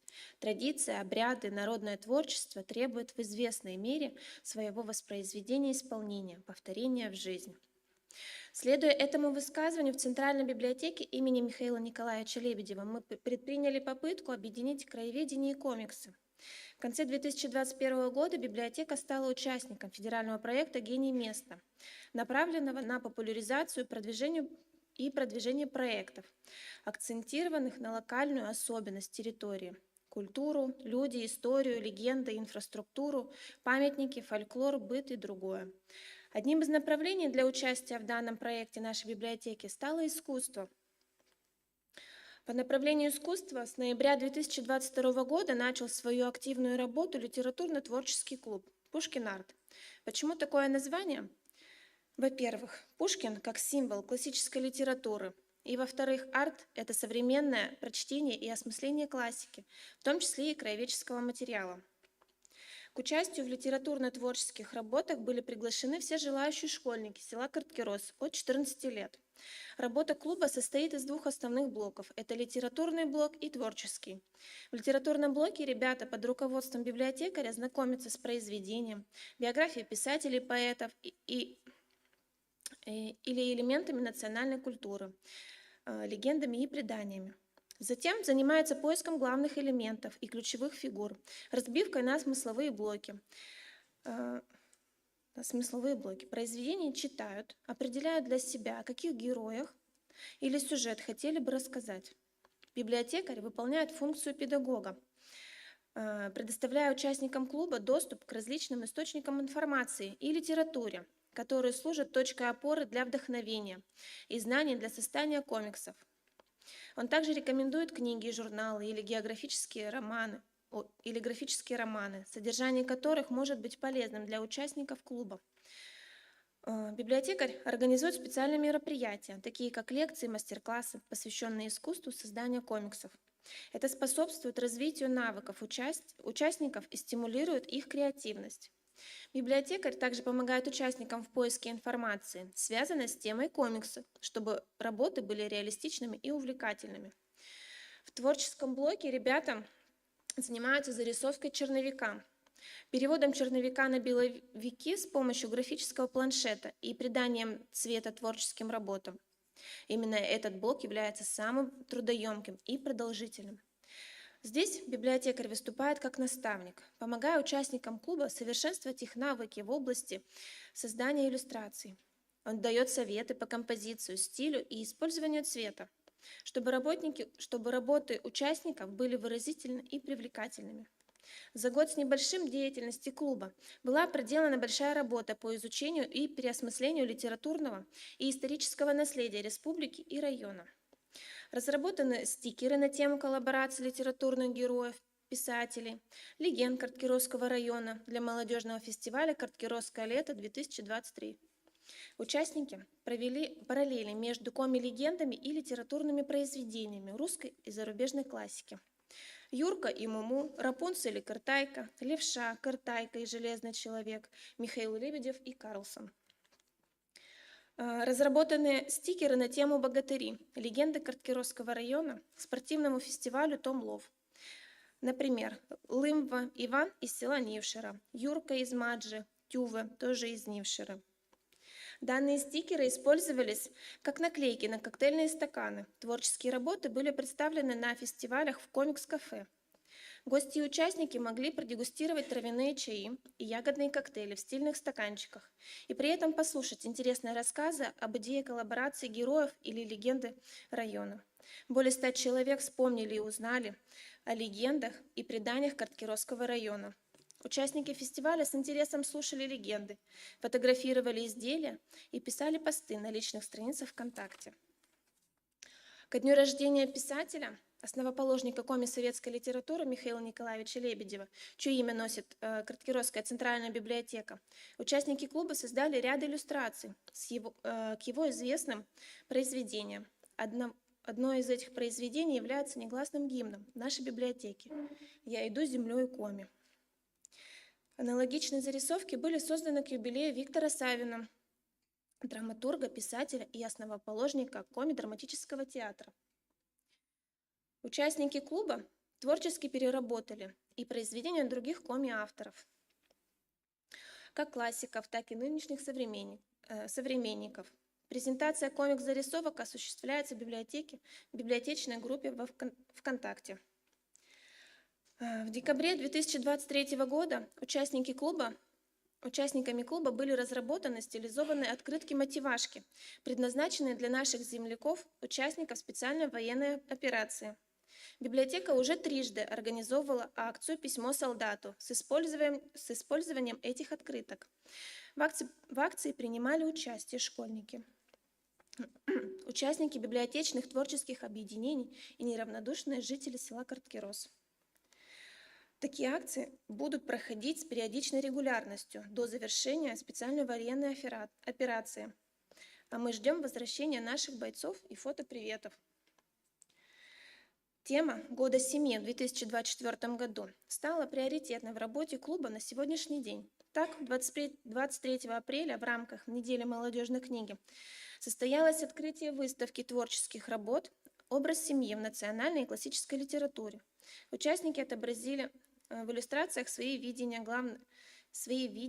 главные мысли произведения и его посыл.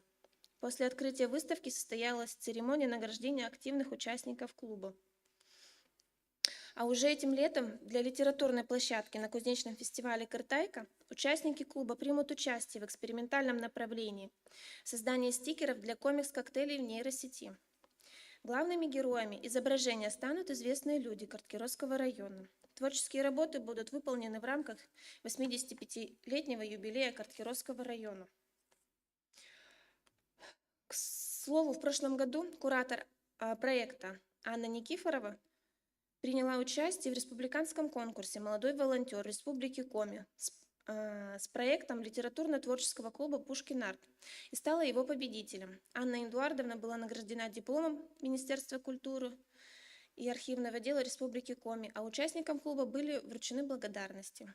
Это событие стало достойным инфоповодом для районной газеты «Звезда». Тут она была вот на этом слайде.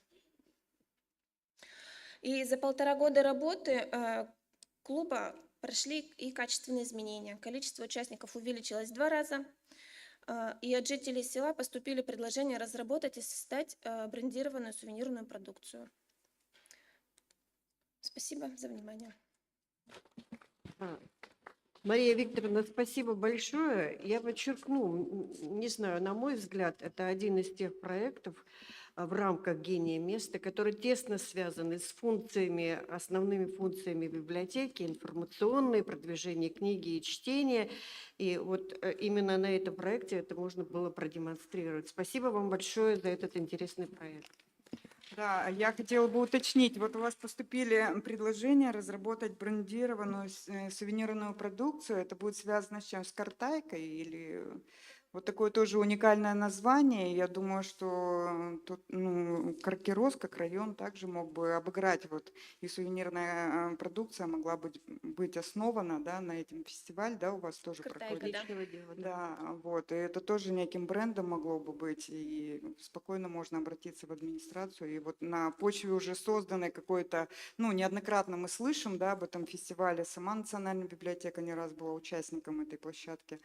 Вот, поэтому, наверное, это уже такой некий бренд у вас в районе, и можно было бы также вот забрендировать именно картайкой, и там уже разные варианты. Мы сувенирной готовы продукции. помочь. Да. Спасибо. Спасибо. Мы так увлеклись. Мы продолжаем. И я приглашаю, у нас дистанционно подключается Архангельская областная научная библиотека, Личутина Дарья Николаевна. Территория творчества, успешный опыт партнерства библиотек Архангельской области с представителями креативных индустрий. Пожалуйста, Дарья Николаевна. Мы вас слушаем. Здравствуйте, коллеги. Я надеюсь, меня видно, слышно хорошо. Видно и слышно. Очень рада принимать участие в этом большом, очень интересном мероприятии. И представлю свое сообщение «Территория творчества. Успешный опыт партнерства библиотек Архангельской области». Сейчас презентация.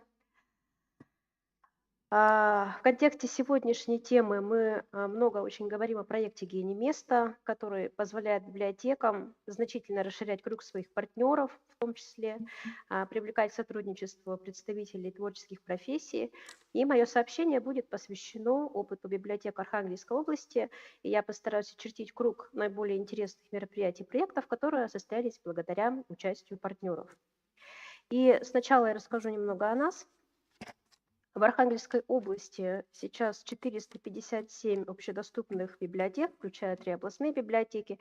Сейчас в регионе открыта 21 модельная библиотека, еще 2 будут открыты после модернизации в 2024 году. И библиотеки нашего региона принимают участие в проекте «Гений места» 2022 года. В настоящее время их 10, это 9 муниципальных и 1 областная библиотека. 8 из 10 точек концентрации талантов открыто в модельных библиотеках. И коллеги проводят мероприятия по 12 направлениям креативных индустрий, то есть, как вы можете заметить, задействуем практически все направления. Напомню, что всего в проекте «Гений места» их выделено 14. Вы видите, какие это направления на слайде сейчас. И мероприятия точек концентрации талантов, открытых в библиотеках Архангельской области, довольно часто упоминались проектным офисом. Извините, презентация Да? стоит презентация. Стоит Не презентация. двигаются слайдики.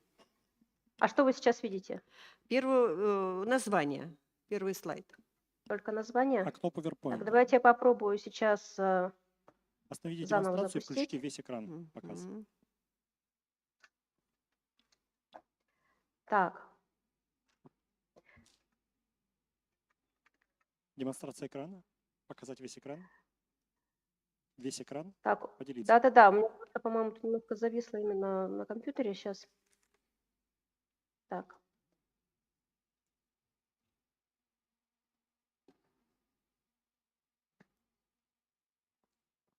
Мгм.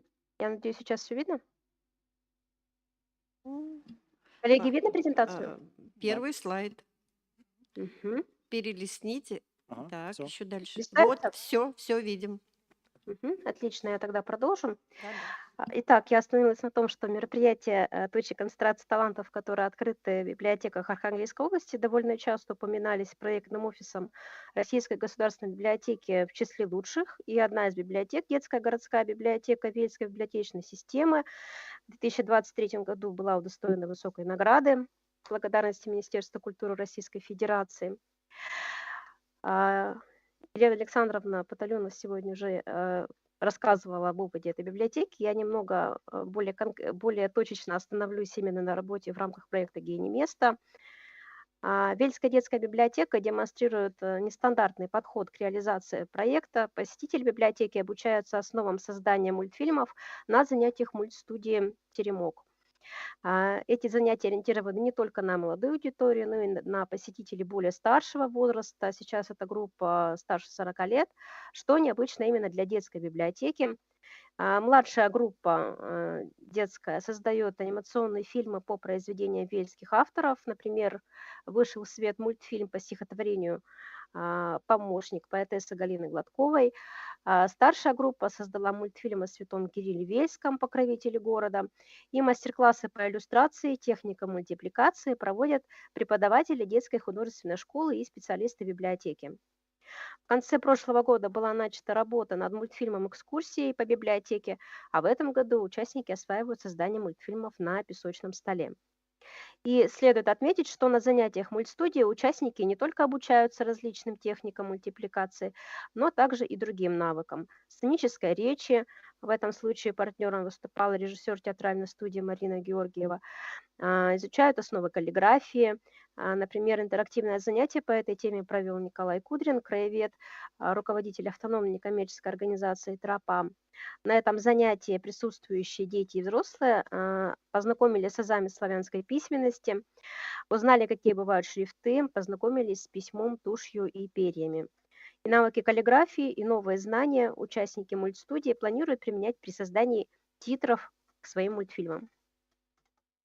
Партнером библиотеки является также Вельское городское телевидение. Одним из самых ярких мероприятий 2023 года стала лекция-экскурсия под названием «Круто ты попал на ТВ», на которой юные участники получили массу ярких впечатлений.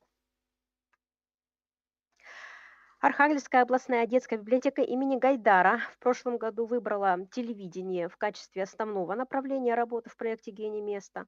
И теоретические и практические занятия по основам тележурналистики проводила Марина Евсеева, руководитель детской телестудии «Фаэтон».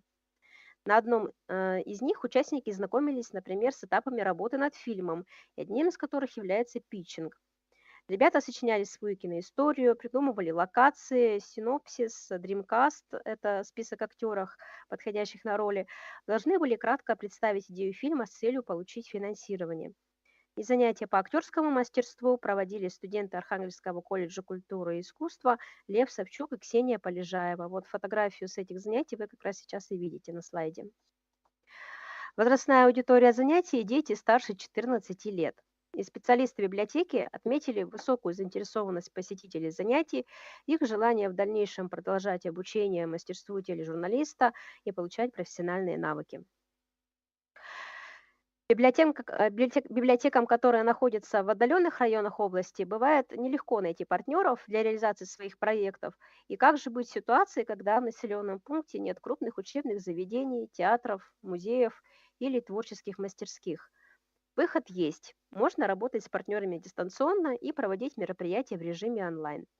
И хороший пример – сотрудничество Центральной районной библиотеки муниципальной библиотечной системы Котловского муниципального округа Архангельской области со студентами и преподавателями Санкт-Петербургского государственного университета. Приглашенные спикеры проводили мастер-классы по ландшафтному дизайну. Посетители учились создавать небольшие проекты открытых пространств для своей территории. изучали технику макетирования в условиях городской среды. А магистрант СПбГУ рассказала о том, что такое соучаствующее проектирование в дизайне. Библиотека в рамках проекта привлекает специалистов по дизайну и из других муниципальных образований Архангельской области. Например, представителям старшего поколения об основах ландшафтного дизайна рассказывал на примере планирования пространства приусадебного участка котласский дизайнер из Центра городского дизайна в городе Котласе. Библиотека номер 10, Книжная гавань, которая входит в муниципальную библиотечную систему города Северодвинска, также нашла свой собственный подход к работе в проекте «Гений места». И приоритетными направлениями работы точки концентрации талантов в этой библиотеке стали мода и искусство. Среди партнеров Архангельская региональная молодежная общественная организация «Змей Радуга», бренд одежды «Тацилия», Союз инноваторы Поморья, социальный и эстетический проект «Красивые люди». Благодаря активному сотрудничеству с партнерами удается организовывать самые разнообразные мероприятия: показы мод, дни красоты, СВО-вечеринки, нетворкинги в сфере красоты, эстетики и дизайна, выставки, мастер-классы и многое другое. Мероприятия привлекли внимание граждан и предпринимателей из родственных сфер. Удалось сделать акцент на региональных брендах одежды, аксессуарах, продуктах и услугах. Со стороны библиотеки были предоставлены локации, книжный фонд, интернет-ресурсы, базы данных местных творческих деятелей. Некоторые мероприятия были интересны представителям различных креативных направлений. Это, например, семинар про развитие на тему «Личный бренд предпринимателя. Необходимость нового времени», который провели бизнес-тренер Елена Стреколовская и Ирена Котрихова, руководитель сообщества для предпринимателей в Архангельске. В этом году Книжная гавань начала новый проект – запись цикла подкастов «Точку». Его цель – познакомить слушателей с личными стратегиями успеха. Открыл цикл подкаст с участием Натальи Клименко, имидж-дизайнера, стилиста, организатора проектов по преображению «Красивые люди» и «Без правил». Опыт создания подкастов также есть у Центральной городской библиотеки города Котласа. В 2023 году вышла в свет серия тематических подкастов-интервью с участием представителей креативных индустрий. В своих интервью специалисты выступили в роли наставников, поделились своим опытом и знаниями с молодежью, рассказали о методиках успехов в креативных индустриях. И также партнеры библиотеки провели встречи с молодежью и мастер-классы. В 2024 году одной из точек концентрации талантов стала Конорская центральная районная библиотека имени Иосифа Бродского. Специалисты библиотеки решили начать свою работу в этом качестве с создания студии художественного слова вслух. Благодаря содействию депутата Госдумы Александра Спиридонова уже состоялась встреча с главным режиссером Северодвинского драматического театра Анастасом Кичиком. Театральный режиссер продемонстрировал участникам студии работу с прозаическим текстом, с поэтическими произведениями, рассказал о том, как взаимодействовать с публикой, как справиться с волнением и снять напряжение перед выходом на сцену. А уже завтра, 26 апреля, состоится занятие по технике речи, тренинг по дыханию и артикуляционной гимнастике, который проведет руководитель вокальной студии «Аллегро» Конорского дома культуры и досуга Снежана Грай. В мае занятие проведет психолог-консультант Анастасия Вараксина, а в июне запланирован литературный вечер под Пушкинской звездой, на котором участники студии продемонстрируют полученные навыки. В его подготовке участвует режиссер Нина Ермолина.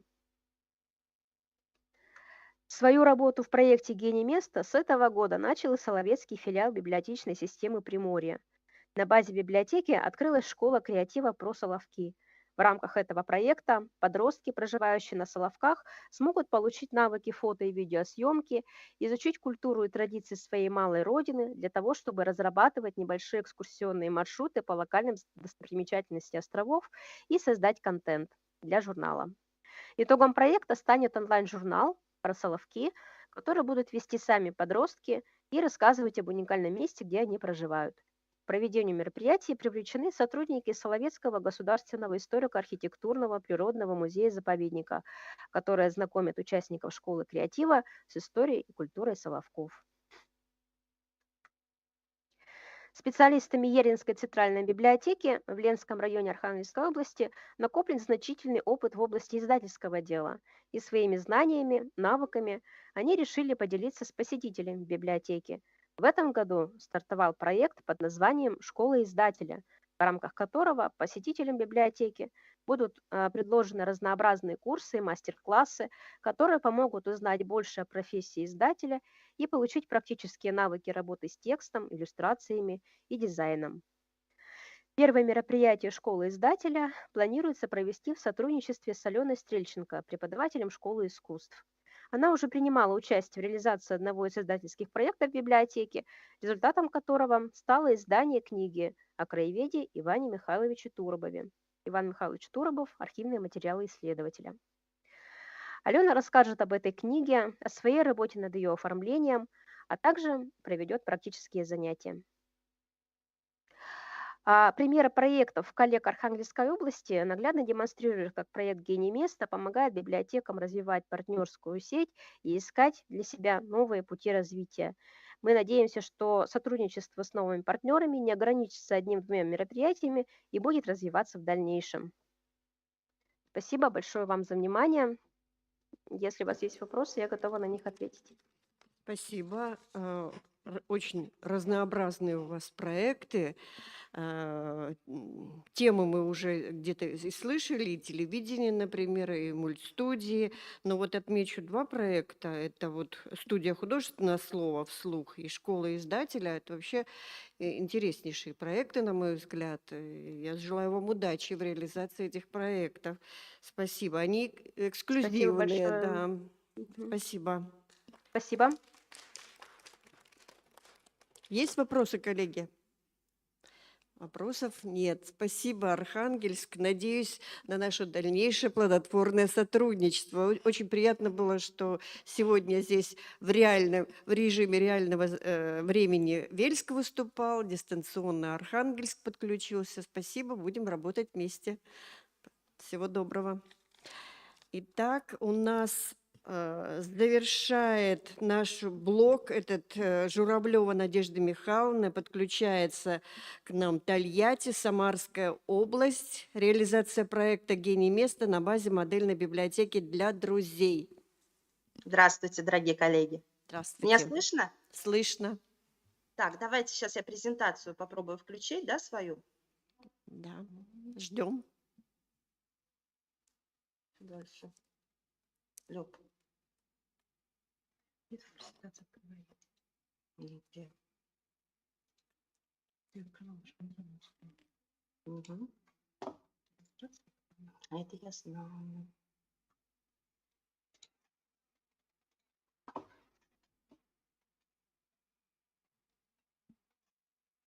Все. Коллеги, видно презентацию? Нет, не видим.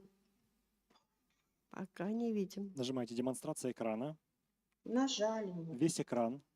Еще раз весь экран. У вас кнопочка «Поделиться» должна быть стать Не синей. волнуйтесь. Нажимаете. Дайте я сейчас это...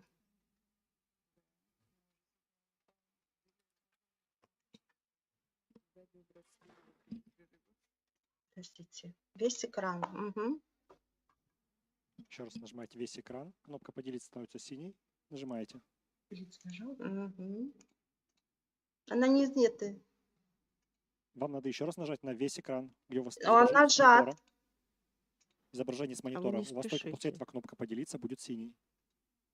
М-м. Вы когда на вкладку «Весь экран» переходите, что вы там видите? Весь экран вижу. Угу. Вы на него нажимаете, он выделяется? Все. Молодцы. Спасибо. Все, видим. Видно, да? Да, да. Добрый день еще раз, уважаемые коллеги. Мой доклад называется, как вы уже поняли, реализация проекта «Гений места» на базе модельной библиотеки для друзей.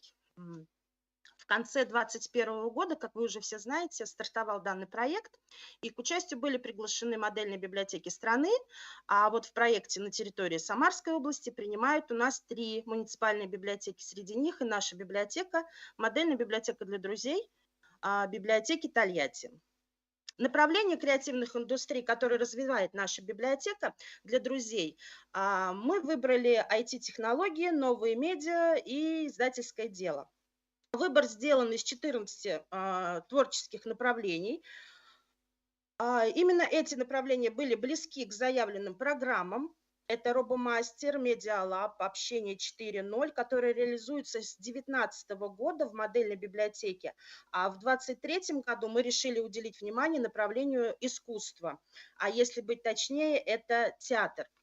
Дело в том, что в библиотеке очень активно у нас сейчас проходит мероприятие по данному направлению, где дети и подростки обучаются, развиваются, создают свой интеллектуальный продукт, ну, например, театральную постановку.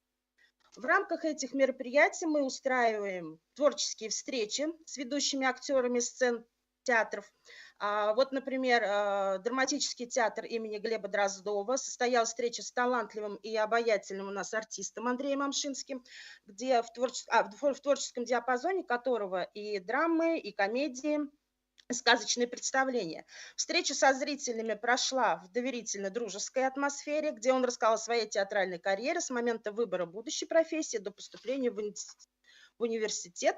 И также актер поделился своими впечатлениями от ролей в большом кино и спектаклей. Еще одна встреча состоялась у нас с актрисой, руководителем театральной студии для детей и подростков «Премьера» Елизаветой Двинской, где она поделилась также интересными, даже забавными историями, которые происходили с ней на сцене, и провела мастер-класс по сценическому мастерству. В рамках проекта ежемесячно у нас с большим успехом проходят интерактивные занятия по скретч-программированию. Эта программа называется «Это удивительный мир Scratch». А также у нас проходят мастер-классы по робототехнике. В реализации проекта участвует наш партнер, это школа программирования Softium, где подростки под руководством IT-специалистов и библиотекарей осваивают основы программирования, создают свои первые проекты, учатся конструировать модели роботов из конструктора Lego Education Vedo 2.0. Также они знакомятся с книгами из фонда библиотеки по данной тематике, интернет-ресурсами, ну и с сайтами. Для проведения мастер-класса по робототехнике на интерактивную панель у нас установлена программа обеспечения Lego Education, а для проведения мастер-классов по программированию на моноблоке и ноутбуке установлена у нас программа по программированию Scratch. Детская творческая лаборатория у нас оснащена 3D-ручками, шлемом виртуальной реальности, а также в том числе и лего-роботом для развития научного творчества.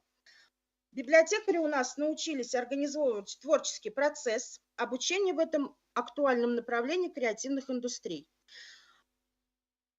Такие вот развивающие занятия дают возможность сформировать у юных читателей интерес к технике и получить важнейшие навыки, помочь становлению творческой личности, готовность фантазировать и воплощать свои идеи в жизнь. Благодаря таким занятиям у нас повысился спрос на научную литературу, посещаемость библиотеки. Занятия по робототехнике в рамках проекта посетили более 400 человек, и эти занятия помогают молодому поколению в поисках профессии. Участие в проекте тем более интересно, что в модельной библиотеке реализуется программа «Центр актуальных профессий». И проект «Гений места» предоставляет новые возможности для молодежи. Молодые читатели предпочитают активные диалоговые формы работы. Это дискуссии, деловые игры, кейс-форматы, которые позволяют им проявить себя, принять непосредственное участие в происходящем. У нас проходит цикл лекций по данному направлению, записки удаленщика, например, планинг, который проводит у нас HR-специалист с большим опытом в подборе персонала, кадровом делопроизводстве и адаптации персонала на различных предприятиях города Анна Брюханова. На своих лекциях Анна рассказывает молодым людям о том, где искать работу, как составить резюме или как пройти собеседование. рассказывает, как современному человеку, загруженному множеством задач, легко и качественно организовать свой рабочий процесс, правильно распределять фокус внимания, следить за выполнением поставленных целей и успевать все делать в срок. Креативный урок «Фильмейкинг на миллион». Для участников этого урока мы подготавливали обзор самых распространенных и удобных видеоредакторов для телефонов и компьютеров, с помощью которых можно было создать видеоролик самостоятельно, демонстрируя также возможности данных видеоредакторов.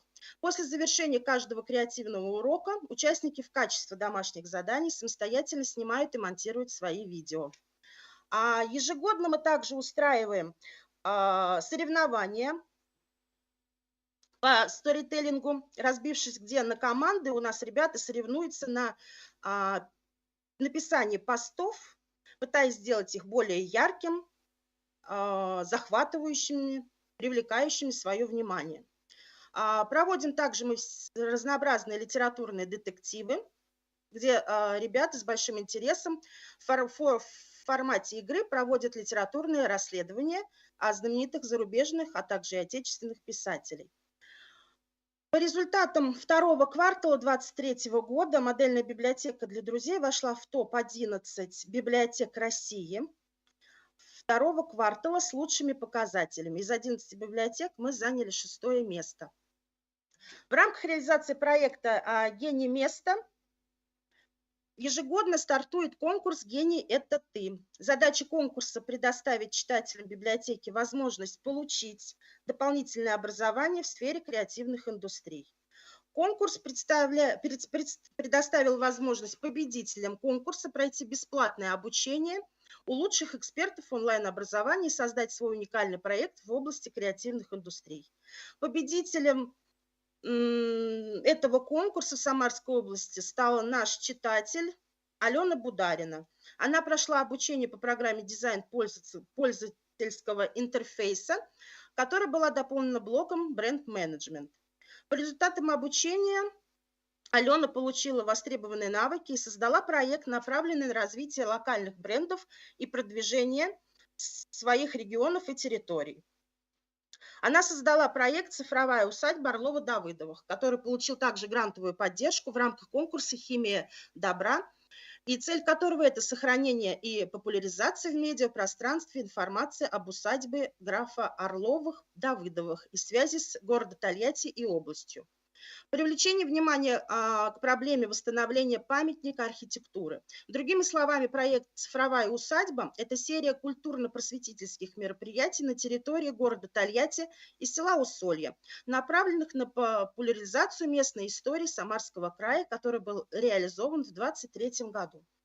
В июне был организован пленэр возле усадьбы Орлова-Давыдовых в селе Усолье. В нем приняли участие ученики художественной школы Марка Шагала. Они создали графические работы и зарисовки, а также писали картины маслом, акварельные работы, также плакаты создавали, коллажи, фото и скетчбуки. Далее проходил сбор работ художников и их оцифровка. Презентация выставки была проведена на торжественном закрытии проекта. Также был разработан сайт усадьбы, который полностью разработала и создала Алена Бударина. Сайт имеет современный дизайн. Основные разделы сайта – это усадьба, где здесь собрана вся информация об истории усадьбы Орловых. Так, события, анонсы всех мероприятий, карта, где подробная инструкция о том, как можно добраться до Усолья и о том, куда можно сходить там. А также волонтеры. Здесь можно узнать, как стать волонтером и помочь в сохранении исторических памятников. Таким образом, в регионе создаются точки роста креативных людей. Необходимо также отметить, что модельная библиотека проводит совместные мероприятия с Центром творчества библиотеки Тольятти «Голосово 20», расположенным в том же здании, что и библиотека, где она приглашает своих читателей на читки студий современной драматургии, выставки современного искусства, поэтические слэмы и квартирники. Сотрудники центра презентуют свои проекты на мероприятиях модельных библиотеки. Тем самым создается единая творческая среда, продвигаются креативные идеи, К проектам привлекаются волонтеры из числа пользователей как центра, так и библиотеки. Концепция модельной библиотеки, открытой после модернизации в ноябре 2019 года, это создание дружественной среды для жителей всех возрастов, национальностей, которая способствует актуализации чтения, интеллектуальному досугу горожан, творческому саморазвитию, что полностью соответствует смыслам, заложенным в проекте «Гений места». Библиотека как публичная творческая площадка для обучения и реализации молодежных проектов в сфере креативных индустрий в местах своего проживания. Спасибо вам за внимание. Да. Спасибо, Надежда Михайловна. Вот если я правильно поняла, значит, основное направление – это программирование, так? Да. И меня порадовал один из ваших выводов, что результатом стало увеличение спроса на техническую литературу. Да, вот это Да. совершенно замечательно. Об этом мы почему-то забываем и не слышали еще ни разу за сегодняшнее выступление. Спасибо вам. И хочу передать привет Самарской области. 2 года назад группа директоров ЦБС из Республики Коми посетила в рамках школы директоров Самарскую землю. Мы были приятно удивлены, поражены модельным библиотекам и их проектам, которые осуществлялись вот на базе модельных библиотек города Самары и области. Спасибо вам Приезжайте большое. к нам почаще. Теперь уж вы к нам. Спасибо. Спасибо, с удовольствием. Спасибо. Коллеги, я обращаюсь к вам. У нас есть немножко времени. Я хочу предоставить слово к Лене Борисовне. Некоторые выводы, может быть, или вы поделитесь своим мнением, поскольку у нас следующий блок – это дискуссионная площадка. И там уже как бы дискуссионная площадка, библиотека «Автор креативной экономики». Клена Борисовна, вы готовы? Хорошо. Давайте. Слышно меня, да? Так, ну, я, наверное, отчасти, вот сейчас уже понимаю, что повторяться буду, но, тем не менее,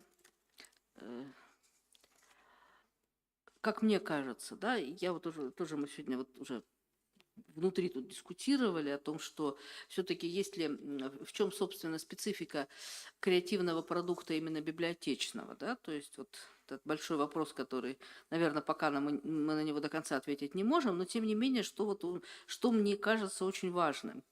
Значит, мне кажется, такой спецификой отчасти библиотечной, да, можно назвать актуализацию краеведческой информации. Вот очень многие проекты, которые назывались, они явно вот в этом ключе идут, да, то есть в целях продвижения региона.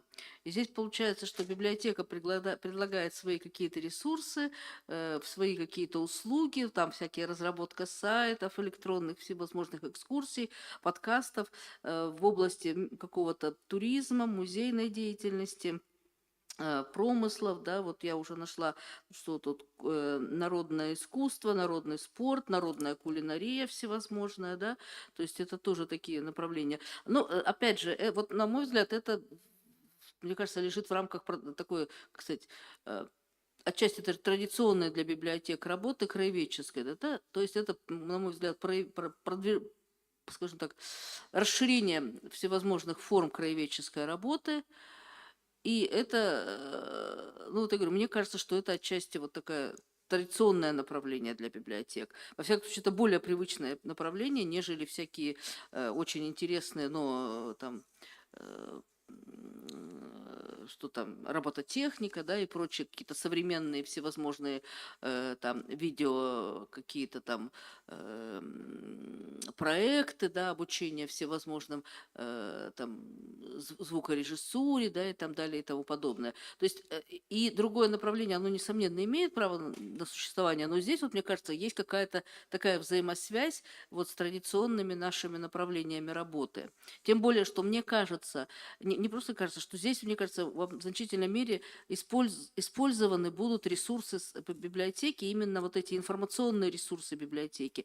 И я уже говорила, что, мне кажется, это одно из важных направлений библиотеки, которое не противоречит, да, то есть мы не бросаемся вдруг в какую-то новую сферу для нас деятельности, там, ну, кружковая сфера у нас всегда оставалась, да, какие-то, но тем не менее мы как бы продолжаем по логике свою основную работу, да, то есть мы используем свои информационные ресурсы вот в целях каких-то продвижения краеведческих территорий. И более того, вот я очень во многих местах слушала всякие проекты по креативной экономике, и в одном месте, вот в Коломне в частности, в Подмосковье, мне прямо сказали, что у них именно краеведческий музей, ой, господи, боже мой, простите, краеведческий отдел является вот таким основным, что ли, отделом, который работает в области всевозможных проектов креативной экономики. Ну, потому что, опять же, там нужно понимать, что в Коломне сделал акцент на продвижение всевозможных территорий, ну, всего, что связано с территорией. И там вот именно, еще раз говорю, краеведческий отдел, вообще вот он как бы, мне даже показалось, что он вообще главный в библиотеке стал благодаря этому, потому что все проекты крутятся вокруг него. Это, мне кажется, очень приятно, потому что, еще раз говорю, это какая-то актуализация вот такой, то есть она и так, прямо скажем, не так плохо работала, да, и развивалось краеведение, но здесь какой-то такой совершенно новый прорыв, использование новой технологий, в том числе не просто технических, а социокультурных каких-то технологий, да, что, мне кажется, действительно интерес повышает и у молодежи, чего давно не было, да, потому что все эти новые фишки, они, конечно, вот этот вот вау-эффект, работают на этот вау-эффект молодежный. То есть вот как мне кажется, вот здесь вот есть какое-то такое логическая связка между традиционной формой, не то что традиционной формой, а, скажем так, тем направлением, которое логично для библиотеки. Потому что мне все-таки хотелось бы за всеми этими проектами видеть библиотеку. Второе направление, где логично видеть библиотеку, и вот об этом уже тоже говорила Людмила Николаевна, она несколько раз на это сделала акцент, что вот здесь мы видим библиотеку, здесь мы видим, да, вот действительно, посмотрите, очень многие авторы, кто выступающие, говорили, что библиотека как точка концентрации талантов в библиотеке, а где точка концентрации библиотечных проектов, да, и вот мне кажется, здесь вот школа журналистики, когда подкаст и программа идет именно в рамках продвижения чтения и книги, вот это, мне кажется, тоже логичное продвижение библиотечное. То есть, конечно, ее, наверное, сложно монетизировать, да, но и, наверное, библиотечную деятельность в целом сложно монетизировать. Но то, что это явно вот в рамках как бы продвижения такой традиционной библиотечной деятельности, это совершенно точно, да, и вот то, что и классика в комиксах, да, и вот это тоже.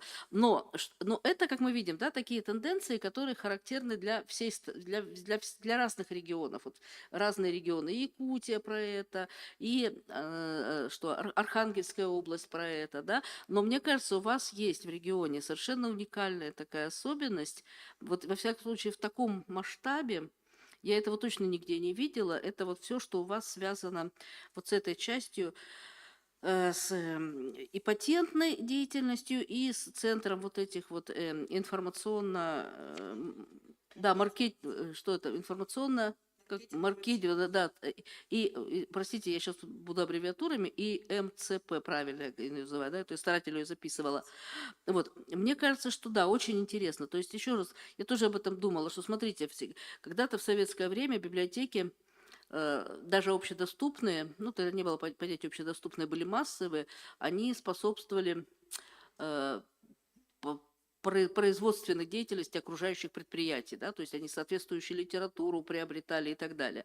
Потом библиотеки вот уже в постсоветское время, да, начали работать в помощь продвижения предпринимательской деятельности, малому бизнесу, малому предпринимательству. Но это направление очень мало где получило такое вот развитие серьезное. Оно как бы так прошло, как мода, и на этом закончилось. А у вас, на удивление, оно получило очень такое мощное развитие. И вот это вот та возможность... То есть, по сути говоря, у вас создана инфраструктура уже по поддержке предпринимательства. И в этом смысле вы можете достаточно легко перейти к предпринимательству, к поддержке именно креативное предпринимательство. Вот вы об этом говорили, что здесь может быть такая связка. Мне кажется, она очень прямо вот мало, я еще раз говорю, мало регионов, где библиотеки настолько связаны, имеют такие связки с предпринимательством, где сами библиотекари понимают, что это такое. И вот в этом смысле, мне кажется, у вас есть очень хороший задел. Ну а ваша патентная, конечно, это вообще вы как бы, скажем так, на целый, наверное, не знаю, там, километр, условно говоря, да, дальше всех остальных регионов, потому что вы уже непосредственно переходите к вопросу монетизации всех этих вот проектов, да, потому что если все остальные регионы еще как бы, ну, понимают отдельно экономику, отдельно все эти креативные вещи, отдельно какова роль библиотеки, то здесь, мне кажется, вот само понимание того, что как минимум, если не переходить еще к креативности, то как минимум, к экономике, то как минимум это все нужно в правовое поле авторского права вводить, да, то вот мне кажется, это очень интересно. И я еще думаю, что очень многим библиотекам у вас в этом именно направлении можно будет поучиться и многим регионам. Вот в этом смысле, конечно, у вас очень такой, как сказать, очень интересный, самобытный регион. Я вообще очень мало где встречала, где библиотеки вот так вот занимались этим направлением работы. Так что, мне кажется, у вас на самом деле очень большой задел по сравнению со многими регионами, у вас впереди работа такая, ну, как сказать, много что есть уже заделано. Клена Борисовна, вот я очень рада, что вы это проговорили. Потому что мы, когда задумывали программу эту, мы на это и рассчитывали, что нас увидят, нас услышат. Но единственное ваше слово «на удивление». Вот всегда мы кого-то удивляем. Кажется, что мы такой медвежий угол. Нет, это в хорошем смысле, я не критикую. Я просто очень рада, что вы вот так оценили. И мы именно так и хотели выстроить эту программу нашу. Чем сильны, я думаю, что это наш тоже такой большой плюсик. Спасибо огромное. А по поводу на удивление хочу сказать, что не удивление не потому, что у вас медвежий угол. Я вообще не ожидала, я вообще не видела. Нет, я вообще не видела в стране подобного опыта, понимаете? Я думала, что его вообще нет в библиотечной практике. Вот что меня удивляет, да? Что это такое направление, которое, ну, оно как бы отчасти логично, но просто специфика очень интересная, что у вас именно в библиотеке есть вот это вот патентное. Да, это исторически так сложилось. Это очень-очень у малого количества библиотек. Даже тех, у кого есть, вот, допустим, Саратовская областная библиотека, она тоже ведь содержит огромный фонд патентной литературы, но она практически с ним не работает так, как вы. Она ее просто содержит, этот фонд. Она сейчас даже, знаете, у них как бы новый проект. Они хотят его в красивой папочке, эти патентные документы собрать и поставить, знаете, вот, они знают, вроде выбрасывать жалко. Они хотят его просто как вот, ну, я не знаю, там вот, как красивые папочки расставить, и чтобы он просто у них стоял, но они с ним не работают. Да, Дело в том, что это у нас традиционно уже с начала 1960-х годов. У нас был очень сильный библиотекарь Зильберг Целеизраилевна. Она занималась как раз формированием патентных фондов и очень активно вела деятельность с изобретательским сообществом. И она не отпускала эту идею вплоть, когда в 90-е у нас все рушилось, да, она все равно оставалась предана своему делу, и поэтому нам удалось это все сохранить и передать. Она успела нам еще передать все эти знания, и дальше, как говорится, дала нам силы, старт для того, чтобы развивать это дело уже сегодня. То есть у вас такое уникальное библиотечное наследие, которое, говорю, по которому просто нет вообще больше. Вот я не вижу, чтобы где-то в стране это направление так же развивалось, как у вас. Вы обладаете вообще абсолютно уникальными ресурсами, Спасибо. и человеческими в том числе. Да, спасибо. Коллеги, я объявляю перерыв на 15 минут. Очень прошу никого не расходиться и потом сконцентрироваться вот в этой части, потому что именно здесь будет проходить дискуссия. И наш последний блок «Библиотека. Автор креативной экономики». Очень важный и полезный. Да, и коллеги, кто нас слушает, мы уходим из онлайна. Те, кто желает в записи, может потом взять запись дискуссии. Спасибо.